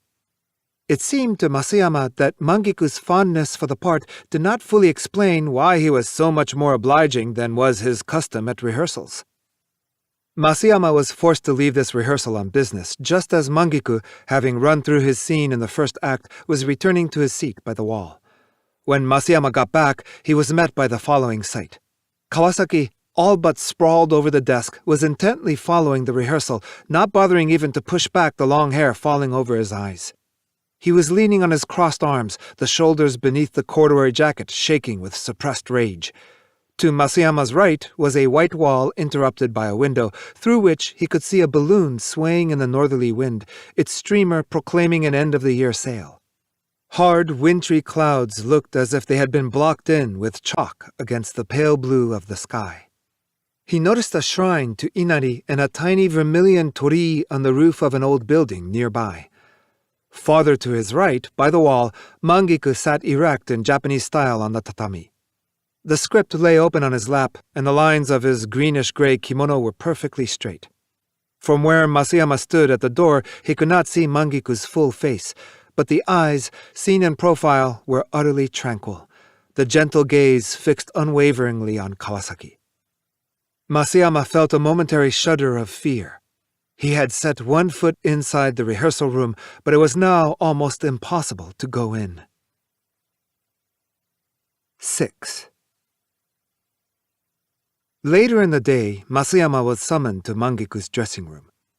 He felt an unaccustomed emotional block when he bent his head, as so often before, to pass through the door curtains. Mangiku greeted him, all smiles, from his perch on the purple cushion and offered Masayama some cakes he had been given by a visitor. "How do you think the rehearsal went today?" "Pardon me?" Masayama was startled by the question. It was not like Mangiku to ask his opinion on such matters. "How did it seem?" "If everything continues to go as well as it did today, I think the play will be a hit." "Do you really think so? I feel terribly sorry for Mr. Kawasaki. It's so hard for him. The others have been treating him in such a high-handed way that it's made me quite nervous. I'm sure you could tell from the rehearsal that I've made up my mind to play the part exactly as Mr. Kawasaki says. That's the way I'd like to play it myself anyway, and I thought it might make things a little easier for Mr. Kawasaki, even if nobody else helps. I can't very well tell the others, but I'm sure they'll notice if I do exactly what I'm told. They know how difficult I usually am. That's the least I can do to protect Mr. Kawasaki. It'll be a shame when he's trying so hard if nobody helped." Masayama felt no particular surge of emotion as he listened to Mangiku. Quite likely, he thought, Mangiku himself was unaware that he was in love. He was so accustomed to portraying love on a more heroic scale. Masayama, for his part, considered that these sentiments, however they were to be termed, which had formed in Mangiku's heart, were most inappropriate. He expected of Mangiku a far more transparent, artificial, aesthetic display of emotions. Mangiku, most unusually for him, sat rather informally, imparting a kind of languor to his delicate figure. The mirror reflected the cluster of crimson asters arranged in the cloisonné vase and the recently shaved nape of Mangiku's neck. Kawasaki's exasperation had become pathetic by the day before stage rehearsals began. As soon as the last private rehearsal ended, he invited Masayama for a drink, looking as if he had reached the end of his tether. Masayama was busy at the moment, but 2 hours later he found Kawasaki in the bar where they had arranged to meet, still waiting for him. The bar was crowded, though it was the night before New Year's Eve, when bars are usually deserted. Kawasaki's face looked pale as he sat drinking alone. He was the kind who only gets paler the more he has had to drink. Masayama, catching sight of Kawasaki's ashen face as soon as he entered the bar, felt that the young man had saddled him with an unfairly heavy spiritual burden. They lived in different worlds. There was no reason why courtesy should demand that Kawasaki's uncertainties and anguish should fall so squarely on his shoulders. Kawasaki, as he rather expected, immediately engaged him with a good-natured taunt, accusing him of being a double agent. Masayama took the charge with a smile. He was only 5 or 6 years older than Kawasaki, but he possessed the self-confidence of a man who had dwelt among people who knew the score. At the same time, he felt a kind of envy of this man who had never known hardship, or at any rate, enough hardship. It was not exactly a lack of moral integrity which had made Masayama indifferent to most of the backstage gossip directed against him, now that he was securely placed in the kabuki hierarchy. His indifference demonstrated that he had nothing to do with the kind of sincerity which might destroy him. Kawasaki spoke. "I'm fed up with the whole thing. Once the curtain goes up on opening night, I'll be only too glad to disappear from the picture. Stage rehearsals beginning tomorrow. That's more than I can take when I'm feeling so disgusted. This is the worst assignment I've ever had. I've reached my limit. Never again will I barge into a world that's not my own." "But isn't that what you more or less expected from the outset? Kabuki's not the same as the modern theater, after all." Masayama's voice was cold. Kawasaki's next words came as a surprise. "Mangiku's the hardest to take. I really dislike him. I'll never stage another play with him." Kawasaki stared at the curling wisps of smoke under the low ceiling, as if into the face of an invisible enemy. "I wouldn't have guessed it. It seems to me he's doing his best to be cooperative." "What makes you think so? What's so good about him? It doesn't bother me too much when the other actors don't listen to me during rehearsals or try to intimidate me, or even when they sabotage the whole works, but Mangiku's more than I can figure out. All he does is stare at me with that sneer on his face. At bottom, he's absolutely uncompromising, and he treats me like an ignorant little squirt. That's why he does everything exactly as I say. He's the only one of them who obeys my directions, and that burns me up all the more. I can tell just what he's thinking. If that's the way you want it, that's the way I'll do it, but don't expect me to take any responsibility for what happens in the performance. That's what he keeps flashing at me, without saying a word, and it's the worst sabotage I know. He's the nastiest of the lot." Masayama listened in astonishment, but he shrank from revealing the truth to Kawasaki now. He hesitated even to let Kawasaki know that Mangiku was intending to be friendly, much less the whole truth. Kawasaki was baffled as to how he should respond to the entirely unfamiliar emotions of this world into which he had suddenly plunged. If he were informed of Mangiku's feelings, he might easily suppose they represented just one more snare laid for him. His eyes were too clear. For all his grasp of the principles of theater, he could not detect the dark, aesthetic presence lurking behind the texts. 7. The new year came, and with it the first night of the new program. Mangiku was in love. His sharp-eyed disciples were the first to gossip about it. Masayama, a frequent visitor to Mangiku's dressing room, sensed it in the atmosphere almost immediately. Mangiku was wrapped in his love like a silkworm in its cocoon, soon to emerge as a butterfly. His dressing room was the cocoon of his love. Mangiku was of a retiring disposition in any case, but the contrast with the New Year's excitement elsewhere gave his dressing room a peculiarly solemn hush. Opening night, Masayama, noticing as he passed Mangiku's dressing room that the door was wide open, decided to take a look inside. He saw Mangiku from behind, seated before the mirror in full costume, waiting for his signal to go on. His eyes took in the pale lavender of Mangiku's robe, the gentle slope of the powdered and half-exposed shoulders, the glossy lacquer-black wig. Mangiku at such moments in the deserted dressing room looked like a woman absorbed in her spinning. She was spinning her love, and would continue spinning forever, her mind elsewhere. Masayama intuitively understood that the mold for this Onnagata's love had been provided by the stage alone. The stage was present all day long, the stage where love was incessantly shouting, grieving, shedding blood. Music celebrating the sublime heights of love sounded perpetually in Mangiku's ears, and each exquisite gesture of his body was constantly employed on stage for the purposes of love. To the tips of his fingers, nothing about Mangiku was alien to love. His toes encased in white tabi, the seductive colors of his under-kimono barely glimpsed through the openings in his sleeves, the long, swan-like nape of his neck were all in the service of love. Masayama did not doubt but that Mangiku would obtain guidance in pursuing his love from the grandiose emotions of his stage roles. The ordinary actor is apt to enrich his performances by infusing them with the emotions of his real life, but not Mangiku. The instant that Mangiku fell in love, the loves of Yukihime, Omiwa, Hinaginu, and the other tragic heroines came to his support. The thought of Mangiku in love took Masayama aback, however. Those tragic emotions for which he had yearned so fervently since his days as a high school student, those sublime emotions which Mangiku always evoked through his corporal presence on stage, encasing his sensual faculties in icy flames, Mangiku was now visibly nurturing in real life. But the object of these emotions, granted that he had some talent, was an ignoramus as far as kabuki was concerned. He was merely a young, commonplace-looking director whose only qualification as the object of Mangiku's love consisted in being a foreigner in this country, a young traveler who would soon depart the world of kabuki and never return. 8. If Only I Could Change Them was well received. Kawasaki, despite his announced intention of disappearing after opening night, came to the theater every day to complain of the performance, to rush back and forth incessantly through the subterranean passages under the stage, to finger with curiosity the mechanisms of the trap door or the hanamichi.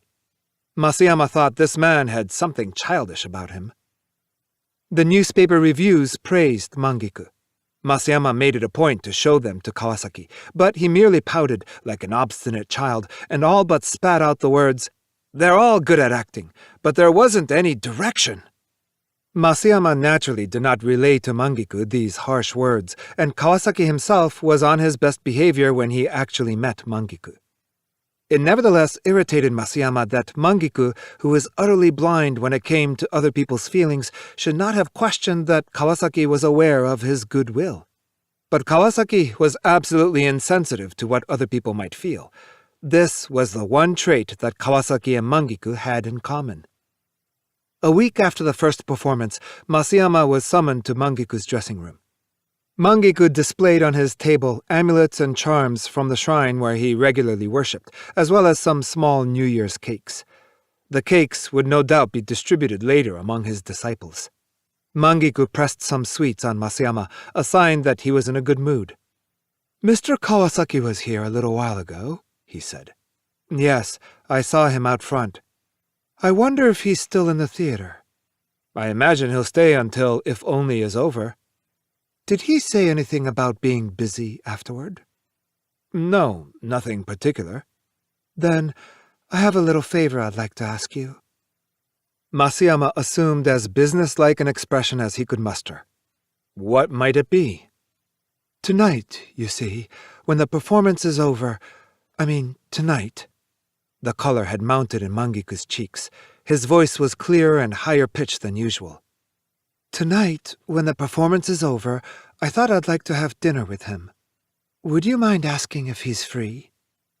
"I'll ask him." "It's dreadful of me, isn't it, to ask you such a thing?" "That's quite all right." Masayama sensed that Mangiku's eyes at that moment had stopped roving and were trying to read his expression. He seemed to expect, and even to desire, some perturbation on Masayama's part. "Very well," Masayama said, rising at once. "I'll inform him." Hardly had Masayama gone into the lobby than he ran into Kawasaki, coming from the opposite direction. This chance meeting amidst the crowd thronging the lobby during intermission seemed like a stroke of fate. Kawasaki's manner poorly accorded with the festive air pervading the lobby. The somehow haughty airs which the young man always adopted seemed rather comic when set amidst a buzzing crowd of solid citizens dressed in holiday finery and attending the theater merely for the pleasure of seeing a play. Masayama led Kawasaki to a corner of the lobby and informed him of Mangiku's request. "I wonder what he wants with me now. Dinner together. That's funny. I have nothing else to do tonight, and there's no reason why I can't go, but I don't see why. I suppose there's something he wants to discuss about the play." "The play! I've said all I want to on that subject." At this moment, a gratuitous desire to do evil, an emotion always associated on the stage with minor villains, took seed within Masayama's heart, though he did not realize it. He was not aware that he himself was now acting like a character in a play. "Don't you see? Being invited to dinner gives you a marvelous opportunity to tell him everything you've got on your mind, this time without mincing words. All the same, I don't suppose you've got the nerve to tell him." The remark wounded the young man's pride. "All right, I'll go. I've known all along that sooner or later I'd have my chance to have it out with him in the open. Please tell him that I'm glad to accept his invitation." Mangiku appeared in the last work of the program and was not free until the entire performance was over. Once the show ends, actors normally make a quick change of clothes and rush from the theater, but Mangiku showed no sign of haste as he completed his dressing by putting a cape and a scarf of a muted color over his outer kimono. He waited for Kawasaki. When Kawasaki at last appeared, he curtly greeted Mangiku, not bothering to take his hands from his overcoat pockets. The disciple who always waited on Mangiku as his lady's maid rushed up as if to announce some major calamity. "It started to snow," he reported with a bow. "A heavy snow?" Mangiku touched his cape to his cheek. "No, just a flurry." "We'll need an umbrella to the car," Mangiku said. The disciple rushed off for an umbrella. Masayama saw them to the stage entrance. The door attendant had politely arranged Mangiku's and Kawasaki's footwear next to each other. Mangiku's disciple stood outside in the thin snow, holding an open umbrella. The snow fell so sparsely that one couldn't be sure one saw it against the dark concrete wall beyond. 1 or 2 flakes fluttered onto the doorstep at the stage entrance. Mangiku bowed to Masayama. "We'll be leaving now," he said. The smile on his lips could be seen indistinctly behind his scarf. He turned to the disciple. "That's all right. I'll carry the umbrella. I'd like you to go instead and tell the driver we're ready." Mangiku held the umbrella over Kawasaki's head. As Kawasaki in his overcoat and Mangiku in his cape walked off side by side under the umbrella, a few flakes suddenly flew, all but bounced from the umbrella. Masayama watched them go. He felt as though a big, black, wet umbrella were being noisily opened inside his heart.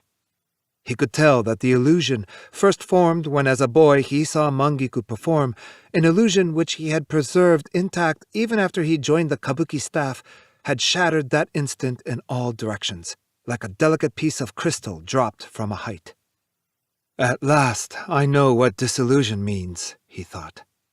"I might as well give up the theater." But Masayama knew that along with disillusion, a new sensation was assaulting him, jealousy. He dreaded where this new emotion might lead him. Translated by Donald Keene. The Pearl. December 10th was Mrs. Sasaki's birthday, but since it was Mrs. Sasaki's wish to celebrate the occasion with the minimum of fuss, she had invited to her house for afternoon tea only her closest friends. Assembled were Mesdames Yamamoto, Matsumura, Azuma, and Kasuga, all 4 being 43 years of age, exact contemporaries of their hostess. These ladies were thus members, as it were, of a Keep Our Ages Secret society, and could be trusted implicitly not to divulge to outsiders the number of candles on today's cake. In inviting to her birthday party only guests of this nature, Mrs. Sasaki was showing her customary prudence. On this occasion, Mrs. Sasaki wore a pearl ring. Diamonds at an all-female gathering had not seemed in the best of taste. Furthermore, pearls better matched the color of the dress she was wearing on this particular day. Shortly after the party had begun, Mrs. Sasaki was moving across for one last inspection of the cake when the pearl in her ring, already a little loose, finally fell from its socket. It seemed a most inauspicious event for this happy occasion, but it would have been no less embarrassing to have everyone aware of the misfortune, so Mrs. Sasaki simply left the pearl close by the rim of the large cake dish and resolved to do something about it later. Around the cake were set out the plates, forks, and paper napkins for herself and the 4 guests. It now occurred to Mrs. Sasaki that she had no wish to be seen wearing a ring with no stone while cutting this cake, and accordingly she removed the ring from her finger and very deftly, without turning around, slipped it into a recess in the wall behind her back. Amid the general excitement of the exchange of gossip and Mrs. Sasaki's surprise and pleasure at the thoughtful presents brought by her guests, the matter of the pearl was very quickly forgotten. Before long, it was time for the customary ceremony of lighting and extinguishing the candles on the cake. Everyone crowded excitedly about the table, lending a hand in the not untroublesome task of lighting 43 candles. Mrs. Sasaki, with her limited lung capacity, could hardly be expected to blow out all that number at one puff, and her appearance of utter helplessness gave rise to a great deal of hilarious comment. The procedure followed in serving the cake was that, after the first bold cut, Mrs. Sasaki carved for each guest individually a slice of whatever thickness was requested and transferred this to a small plate, which the guest then carried back with her to her own seat. With everyone stretching out hands at the same time, the crush and confusion around the table was considerable. On top of the cake was a floral design executed in pink icing and liberally interspersed with small silver balls. These were silver-painted crystals of sugar, a common enough decoration on birthday cakes. In the struggle to secure helpings, moreover, flakes of icing, crumbs of cake, and a number of these silver balls came to be scattered all over the white tablecloth. Some of the guests gathered these stray particles between their fingers and put them on their plates. Others popped them straight into their mouths. In time, all returned to their seats and ate their portions of cake at their leisure, laughing. It was not a homemade cake, having been ordered by Mrs. Sasaki from a certain high-class confectioner's, but the guests were unanimous in praising its excellence. Mrs. Sasaki was bathed in happiness. But suddenly, with a tinge of anxiety, she recalled the pearl she had abandoned on the table, and, rising from her chair as casually as she could, she moved across to look for it. At the spot where she was sure she had left it, the pearl was no longer to be seen. Mrs. Sasaki abhorred losing things. At once, and without thinking, right in the middle of the party, she became wholly engrossed in her search, and the tension in her manner was so obvious that it attracted everyone's attention. "Is there something the matter?" someone asked. "No, not at all. Just a moment." Mrs. Sasaki's reply was ambiguous, but before she had time to decide to return to her chair, first one, then another, and finally every one of her guests had risen and was turning back the tablecloth or groping about on the floor. Mrs. Azuma, seeing this commotion, felt that the whole thing was just too deplorable for words. She was incensed at a hostess who could create such an impossible situation over the loss of a solitary pearl. Mrs. Azuma resolved to offer herself as a sacrifice and to save the day. With a heroic smile, she declared, "That's it, then. It must have been a pearl I ate just now. A silver ball dropped on the tablecloth when I was given my cake, and I just picked it up and swallowed it without thinking. It did seem to stick in my throat a little. Had it been a diamond now, I would naturally return it, by an operation if necessary, but as it's a pearl, I must simply beg your forgiveness." This announcement at once resolved the company's anxieties, and it was felt, above all, that it had saved the hostess from an embarrassing predicament. No one made any attempt to investigate the truth or falsity of Mrs. Azuma's confession. Mrs. Sasaki took one of the remaining silver balls and put it in her mouth. She said. "Certainly tastes like a pearl, this one." Thus, the small incident, too, was cast into the crucible of good-humored teasing, and there, amid general laughter, it melted away. When the party was over, Mrs. Azuma drove off in her two-seater sports car, taking with her in the other seat her close friend and neighbor, Mrs. Kasuga. Before 2 minutes had passed, Mrs. Azuma said, "Own up! It was you who swallowed the pearl, wasn't it? I covered up for you and took the blame on myself." This unceremonious manner of speaking concealed deep affection, but however friendly the intention may have been, to Mrs. Kasuga a wrongful accusation was a wrongful accusation. She had no recollection whatsoever of having swallowed a pearl in mistake for a sugar ball. She was, as Mrs. Azuma too must surely know, fastidious in her eating habits, and if she so much as detected a single hair in her food, whatever she happened to be eating at the time immediately stuck in her gullet. "Oh, really now?" protested the timid Mrs. Kasuga in a small voice, her eyes studying Mrs. Azuma's face in some puzzlement. "I just couldn't do a thing like that." "It's no good pretending. The moment I saw that green look on your face, I knew." The little disturbance at the party had seemed closed by Mrs. Azuma's frank confession, but even now it had left behind it this strange awkwardness. Mrs. Kasuga, wondering how best to demonstrate her innocence, was at the same time seized by the fantasy that a solitary pearl was lodged somewhere in her intestines. It was unlikely, of course, that she should mistakenly swallow a pearl for a sugar ball, but in all that confusion of talk and laughter, one had to admit that it was at least a possibility. Though she thought back over the events of the party again and again, no moment in which she might have inserted a pearl into her mouth came to mind. But, after all, if it was an unconscious act, one would not expect to remember it. Mrs. Kasuga blushed deeply as her imagination chanced upon one further aspect of the matter. It had occurred to her that when one accepted a pearl into one's system, it almost certainly, its luster a trifle dimmed perhaps by gastric juices, re-emerged intact within a day or two. And with this thought, the design of Mrs. Azuma too seemed to have become transparently clear. Undoubtedly, Mrs. Azuma had viewed this same prospect with embarrassment and shame, and had therefore cast her responsibility onto another, making it appear that she had considerately taken the blame to protect a friend. Meanwhile, Mrs. Yamamoto and Mrs. Matsumura, whose homes lay in a similar direction, were returning together in a taxi. Soon after the taxi had started, Mrs. Matsumura opened her handbag to make a few adjustments to her makeup. She remembered that she had done nothing to her face since all that commotion at the party. As she was removing the powder compact, her attention was caught by a sudden dull gleam as something tumbled to the bottom of the bag. Groping about with the tips of her fingers, Mrs. Matsumura retrieved the object and saw to her amazement that it was a pearl.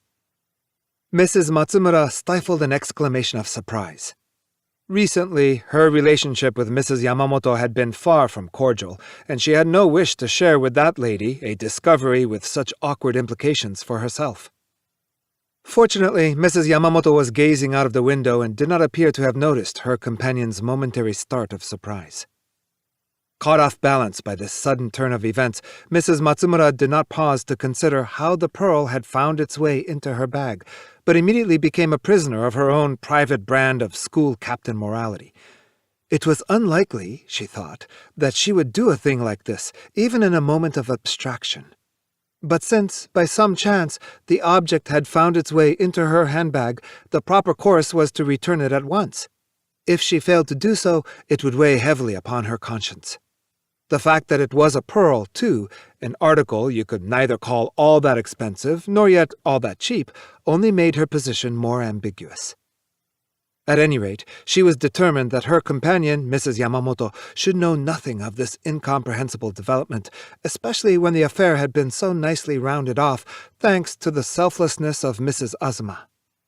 Mrs. Matsumura felt she could remain in the taxi not a moment longer, and, on the pretext of remembering a promise to visit a sick relative on her way back, she made the driver set her down at once, in the middle of a quiet residential district. Mrs. Yamamoto, left alone in the taxi, was a little surprised that her practical joke should have moved Mrs. Matsumura to such abrupt action. Having watched Mrs. Matsumura's reflection in the window just now, she had clearly seen her draw the pearl from her bag. At the party, Mrs. Yamamoto had been the very first to receive a slice of cake. Adding to her plate a silver ball which had spilled onto the table, she had returned to her seat, again before any of the others, and there had noticed that the silver ball was a pearl. At this discovery, she had at once conceived a malicious plan. While all the others were preoccupied with the cake, she had quickly slipped the pearl into the handbag left on the next chair by that insufferable hypocrite Mrs. Matsumura. Stranded in the middle of a residential district where there was little prospect of a taxi, Mrs. Matsumura fretfully gave her mind to a number of reflections on her position. First, no matter how necessary it might be for the relief of her own conscience, it would be a shame indeed, when people had gone to such lengths to settle the affair satisfactorily, to go and stir up things all over again. And it would be even worse if, in the process, because of the inexplicable nature of the circumstances, she were to direct unjust suspicions upon herself. Secondly, notwithstanding these considerations, if she did not make haste to return the pearl now, she would forfeit her opportunity forever. Left till tomorrow, at the thought Mrs. Matsumura blushed, the returned pearl would be an object of rather disgusting speculation and doubt.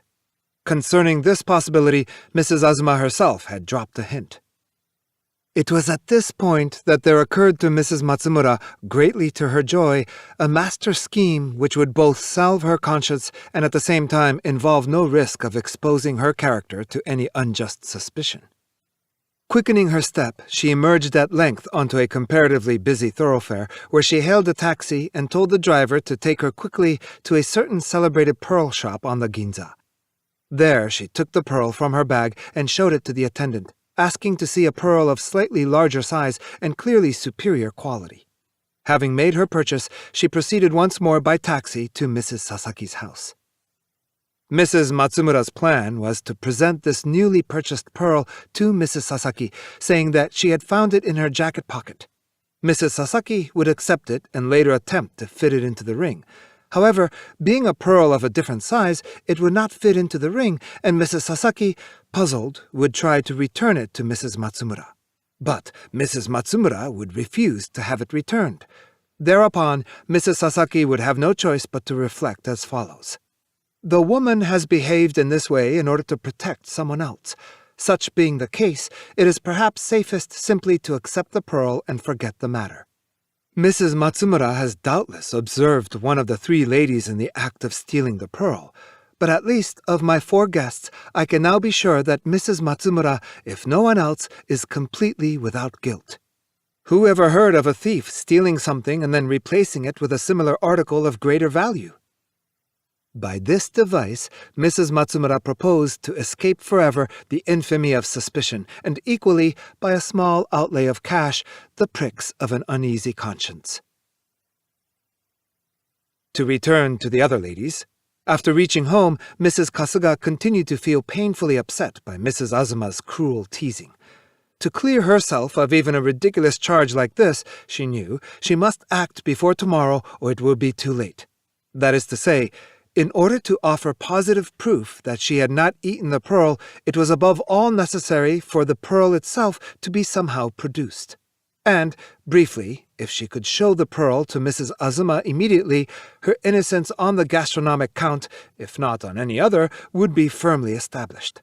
But if she waited until tomorrow, even though she managed to produce the pearl, the shameful and hardly mentionable suspicion would inevitably have intervened. The normally timid Mrs. Kasuga, inspired with the courage of impetuous action, burst from the house to which she had so recently returned, sped to a pearl shop in the Ginza, and selected and bought a pearl which, to her eye, seemed of roughly the same size as those silver balls on the cake. She then telephoned Mrs. Azuma. On returning home, she explained she had discovered in the folds of the bow of her sash the pearl which Mrs. Sasaki had lost. But since she felt too ashamed to return it by herself, she wondered if Mrs. Azuma would be so kind as to go with her as soon as possible. Inwardly, Mrs. Azuma considered the story a little unlikely, but since it was the request of a good friend, she agreed to go. Mrs. Sasaki accepted the pearl brought to her by Mrs. Matsumura, and, puzzled at its failure to fit the ring, fell obligingly into that very train of thought for which Mrs. Matsumura had prayed. But it was a surprise to her when Mrs. Kasuga arrived about an hour later, accompanied by Mrs. Azuma, and returned another pearl. Mrs. Sasaki hovered perilously on the brink of discussing Mrs. Matsumura's prior visit, but checked herself at the last moment and accepted the second pearl as unconcernedly as she could. She felt sure that this one, at any rate, would fit, and as soon as the two visitors had taken their leave, she hurried to try it in the ring. But it was too small, and wobbled loosely in the socket. At this discovery, Mrs. Sasaki was not so much surprised as dumbfounded. On the way back in the car, both ladies found it impossible to guess what the other might be thinking, and, though normally relaxed and loquacious in each other's company, they now lapsed into a long silence. Mrs. Azuma, who believed she could do nothing without her own full knowledge, knew for certain that she had not swallowed the pearl herself. It was simply to save everyone from embarrassment that she had cast shame aside and made that declaration at the party. More particularly, it was to save the situation for her friend, who had been fidgeting about and looking conspicuously guilty. But what was she to think now? Beneath the peculiarity of Mrs. Kasuga's whole attitude, and beneath this elaborate procedure of having herself accompany her as she returned the pearl, she sensed that there lay something much deeper. Could it be that Mrs. Azuma's intuition had touched upon a weakness in her friend's makeup which it was forbidden to touch upon, and that by thus driving her friend into a corner she had transformed an unconscious, impulsive kleptomania into a deep mental derangement beyond all cure? Mrs. Kasuga, for her part, still retained the suspicion that Mrs. Azuma had genuinely swallowed the pearl and that her confession at the party had been the truth. If that was so, it had been unforgivable of Mrs. Azuma, when everything was smoothly settled, to tease her so cruelly on the way back from the party, shifting the guilt onto herself. As a result, timid creature that she was, she had been panic-stricken, and besides spending good money, had felt obliged to act out that little play. And was it not exceedingly ill-natured of Mrs. Azuma that, even after all this, she still refused to confess it was she who had eaten the pearl? And if Mrs. Azuma's innocence was all pretense, she herself, acting her part so painstakingly, must appear in Mrs. Azuma's eyes as the most ridiculous of third-rate comedians. To return to Mrs. Matsumura. That lady, on her way back from obliging Mrs. Sasaki to accept the pearl, was feeling now more at ease in her mind and had the notion to make a leisurely re-investigation, detail by detail, of the events of the recent incident. When going to collect her portion of cake, she had most certainly left her handbag on the chair. Then, while eating the cake, she had made liberal use of the paper napkin, so there could have been no necessity to take a handkerchief from her bag. The more she thought about it, the less she could remember having opened her bag until she touched up her face in the taxi on the way home. How was it, then, that a pearl had rolled into a handbag which was always shut? She realized now how stupid she had been not to have remarked this simple fact before, instead of flying into a panic at the mere sight of the pearl. Having progressed this far, Mrs. Matsumura was struck by an amazing thought. Someone must purposely have placed the pearl in her bag in order to incriminate her. And of the 4 guests at the party, the only one who would do such a thing was, without doubt, the detestable Mrs. Yamamoto. Her eyes glinting with rage, Mrs. Matsumura hurried toward the house of Mrs. Yamamoto. From her first glimpse of Mrs. Matsumura standing in the doorway, Mrs. Yamamoto knew at once what had brought her. She had already prepared her line of defense. However, Mrs. Matsumura's cross-examination was unexpectedly severe, and from the start it was clear that she would accept no evasions. "It was you, I know. No one but you could do such a thing," began Mrs. Matsumura deductively. "Why choose me? What proof have you? If you can say a thing like that to my face, I suppose you've come with pretty conclusive proof, have you?" Mrs. Yamamoto was at first icily composed. To this, Mrs. Matsumura replied that Mrs. Azuma, having so nobly taken the blame on herself, clearly stood in an incompatible relationship with mean and despicable behavior of this nature. And as for Mrs. Kasuga, she was much too weak-kneed for such dangerous work, and that left only one person, yourself. Mrs. Yamamoto kept silent, her mouth shut tight like a clamshell. On the table before her gleamed the pearl which Mrs. Matsumura had set there. In the excitement, she had not even had time to raise a teaspoon, and the Ceylon tea she had so thoughtfully provided was beginning to get cold. "I had no idea that you hated me so." As she said this, Mrs. Yamamoto dabbed at the corners of her eyes, but it was plain that Mrs. Matsumura's resolve not to be deceived by tears was as firm as ever. "Well then," Mrs. Yamamoto continued, "I shall say what I had thought I must never say. I shall mention no names, but one of the guests— by that, I suppose you can only mean Mrs. Azuma or Mrs. Kasuga. Please, I beg at least that you allow me to omit the name. As I say, one of the guests had just opened your bag and was dropping something inside when I happened to glance in her direction. You can imagine my amazement. Even if I had felt able to warn you, there would have been no chance. My heart just throbbed, and on the way back in the taxi, oh, how awful not to be able to speak even then. If we had been good friends, of course, I could have told you quite frankly, but since I knew of your apparent dislike for me— I see. You have been very considerate, I'm sure. Which means, doesn't it, that you have now cleverly shifted the blame onto Mrs. Azuma and Mrs. Kasuga? Shifted the blame? Oh, how can I get you to understand my feelings? I only wanted to avoid hurting anyone. Quite. But you didn't mind hurting me, did you? You might at least have mentioned this in the taxi.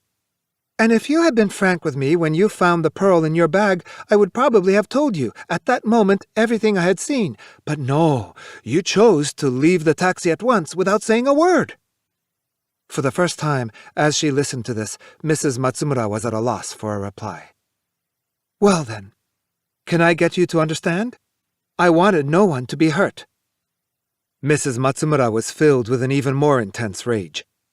If you are going to tell a string of lies like that, she said, I must ask you to repeat them, tonight, if you wish, in my presence, before Mrs. Azuma and Mrs. Kasuga. At this, Mrs. Yamamoto started to weep.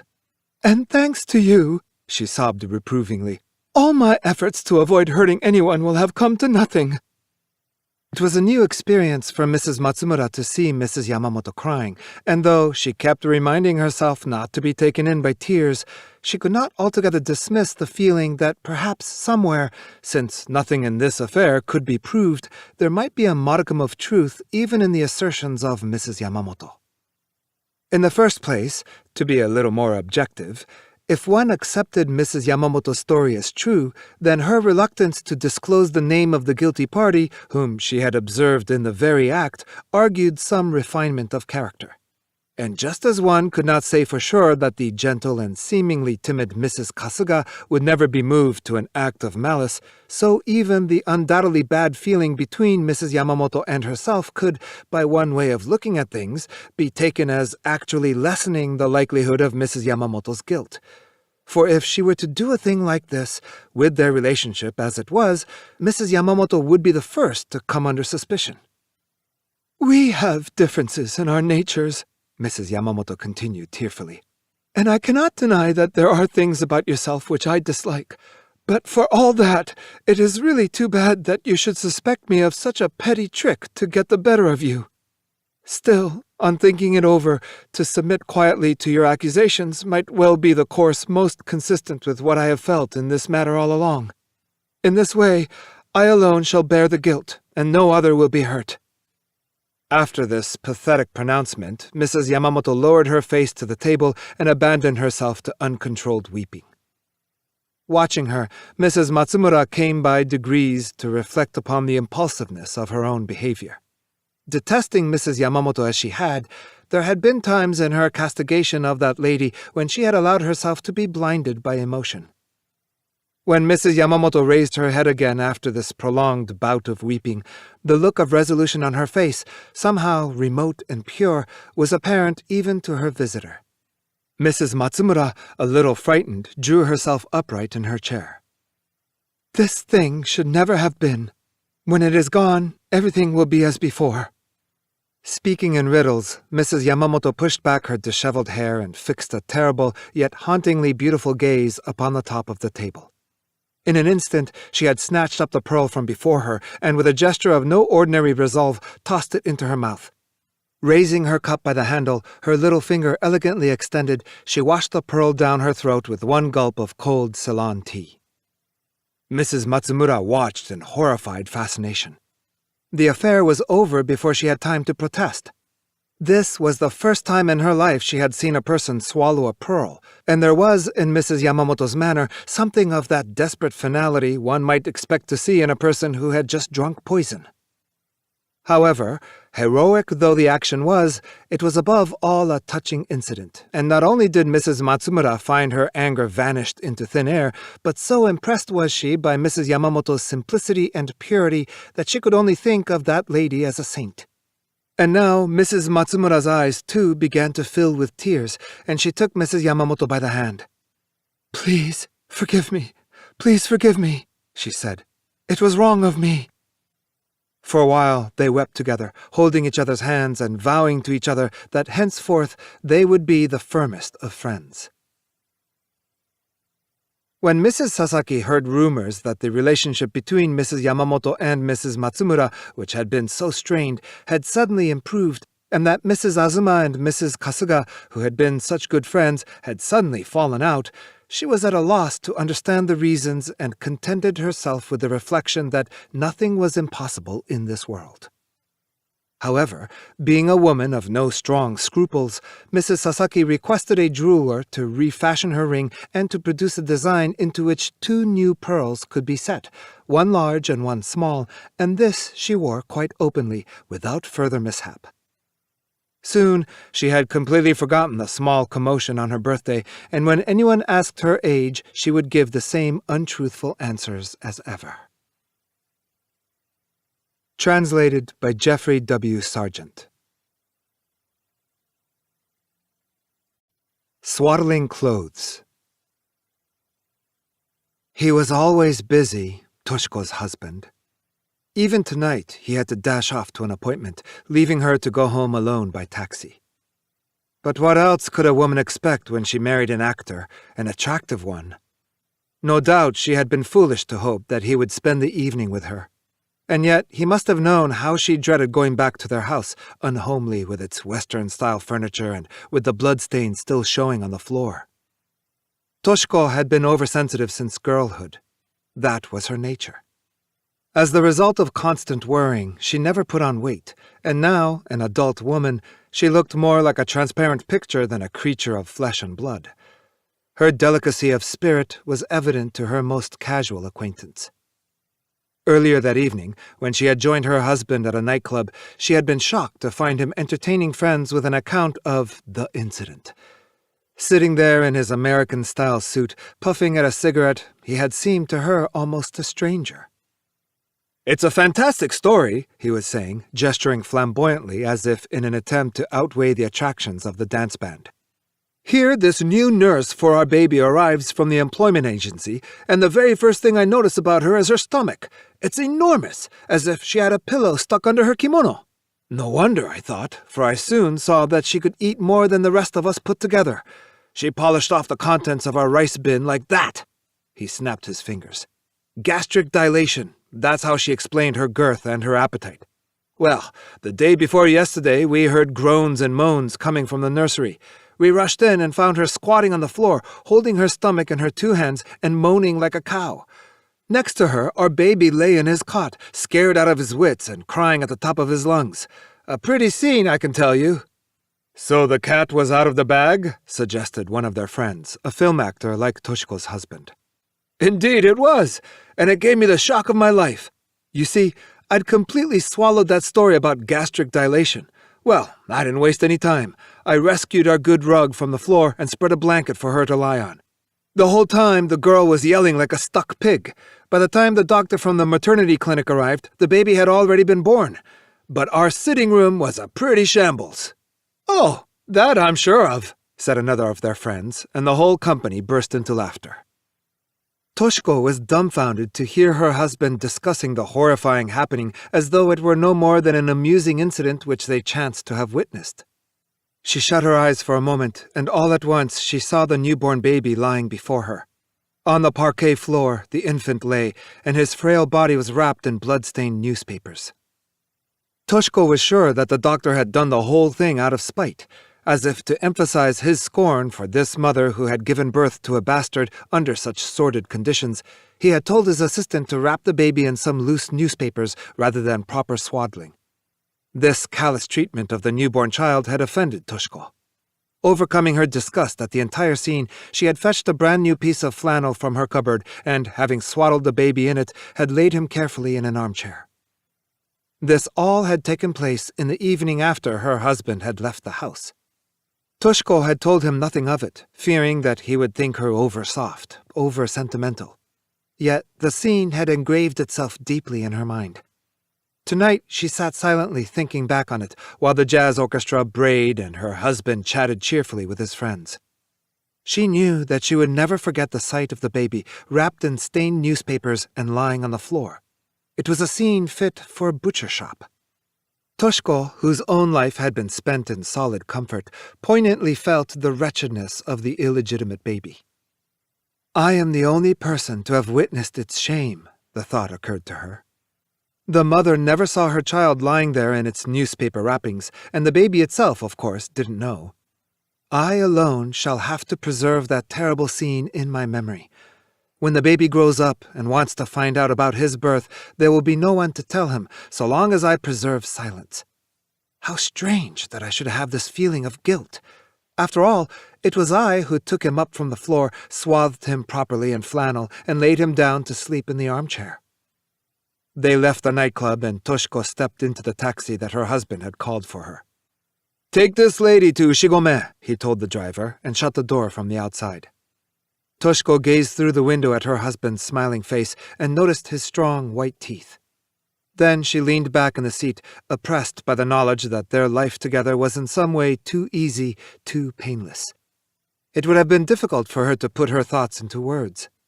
Through the rear window of the taxi, she took a last look at her husband. He was striding along the street toward his Nash car, and soon the back of his rather garish tweed coat had blended with the figures of the passers-by. The taxi drove off, passed down a street dotted with bars, and then by a theater in front of which the throngs of people jostled each other on the pavement. Although the performance had only just ended, the lights had already been turned out, and in the half-dark outside it was depressingly obvious that the cherry blossoms decorating the front of the theater were merely scraps of white paper.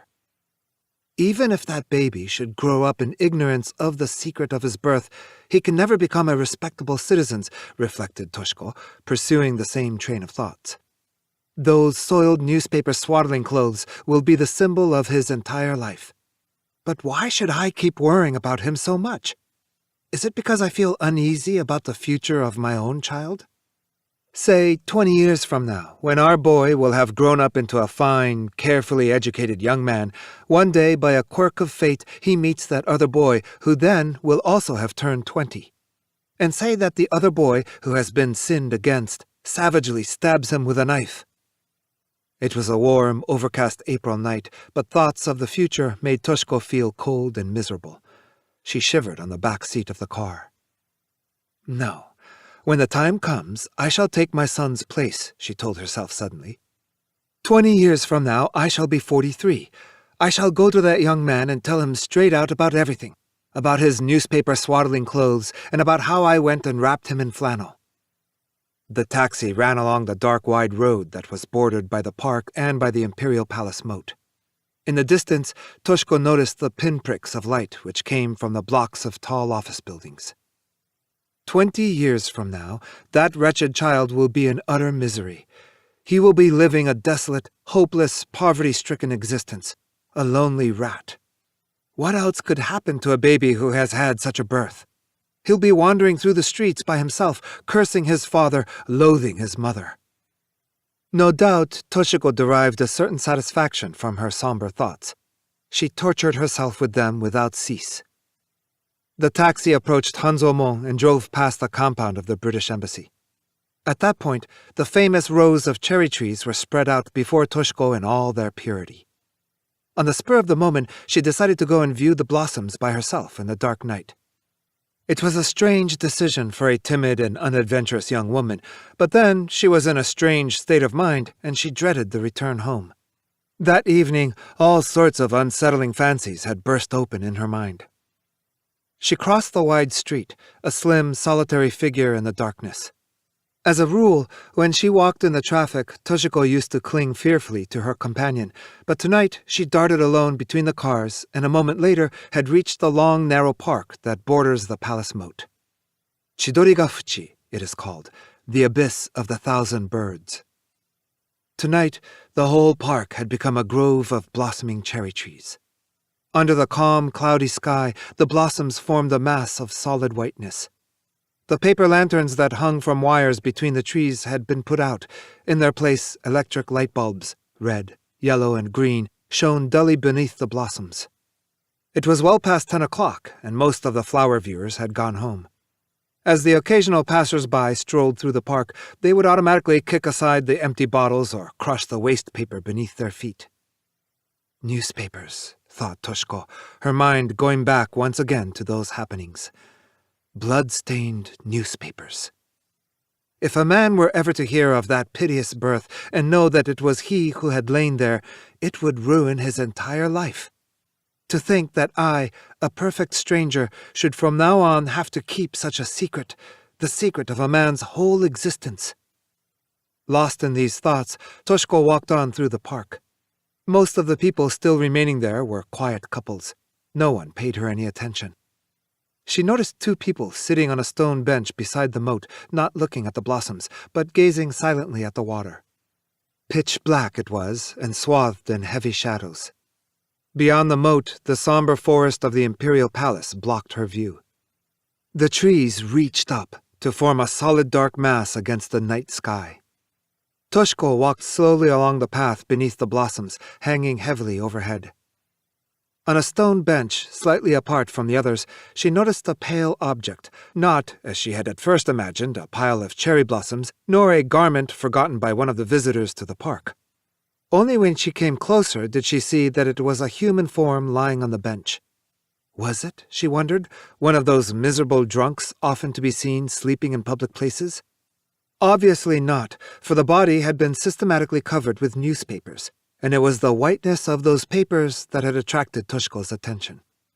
Standing by the bench, she gazed down at the sleeping figure. It was a man in a brown jersey who lay there, curled up on layers of newspapers, other newspapers covering him.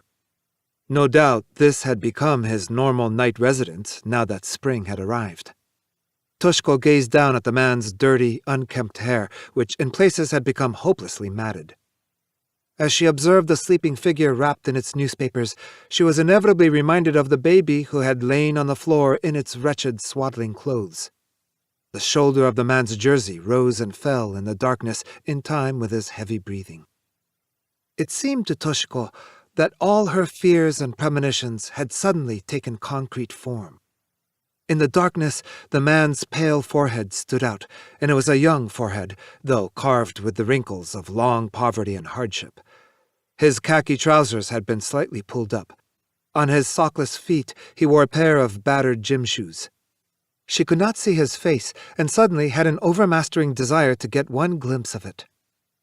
She walked to the head of the bench and looked down. The man's head was half buried in his arms, but Toshiko could see that he was surprisingly young. She noticed the thick eyebrows and the fine bridge of his nose.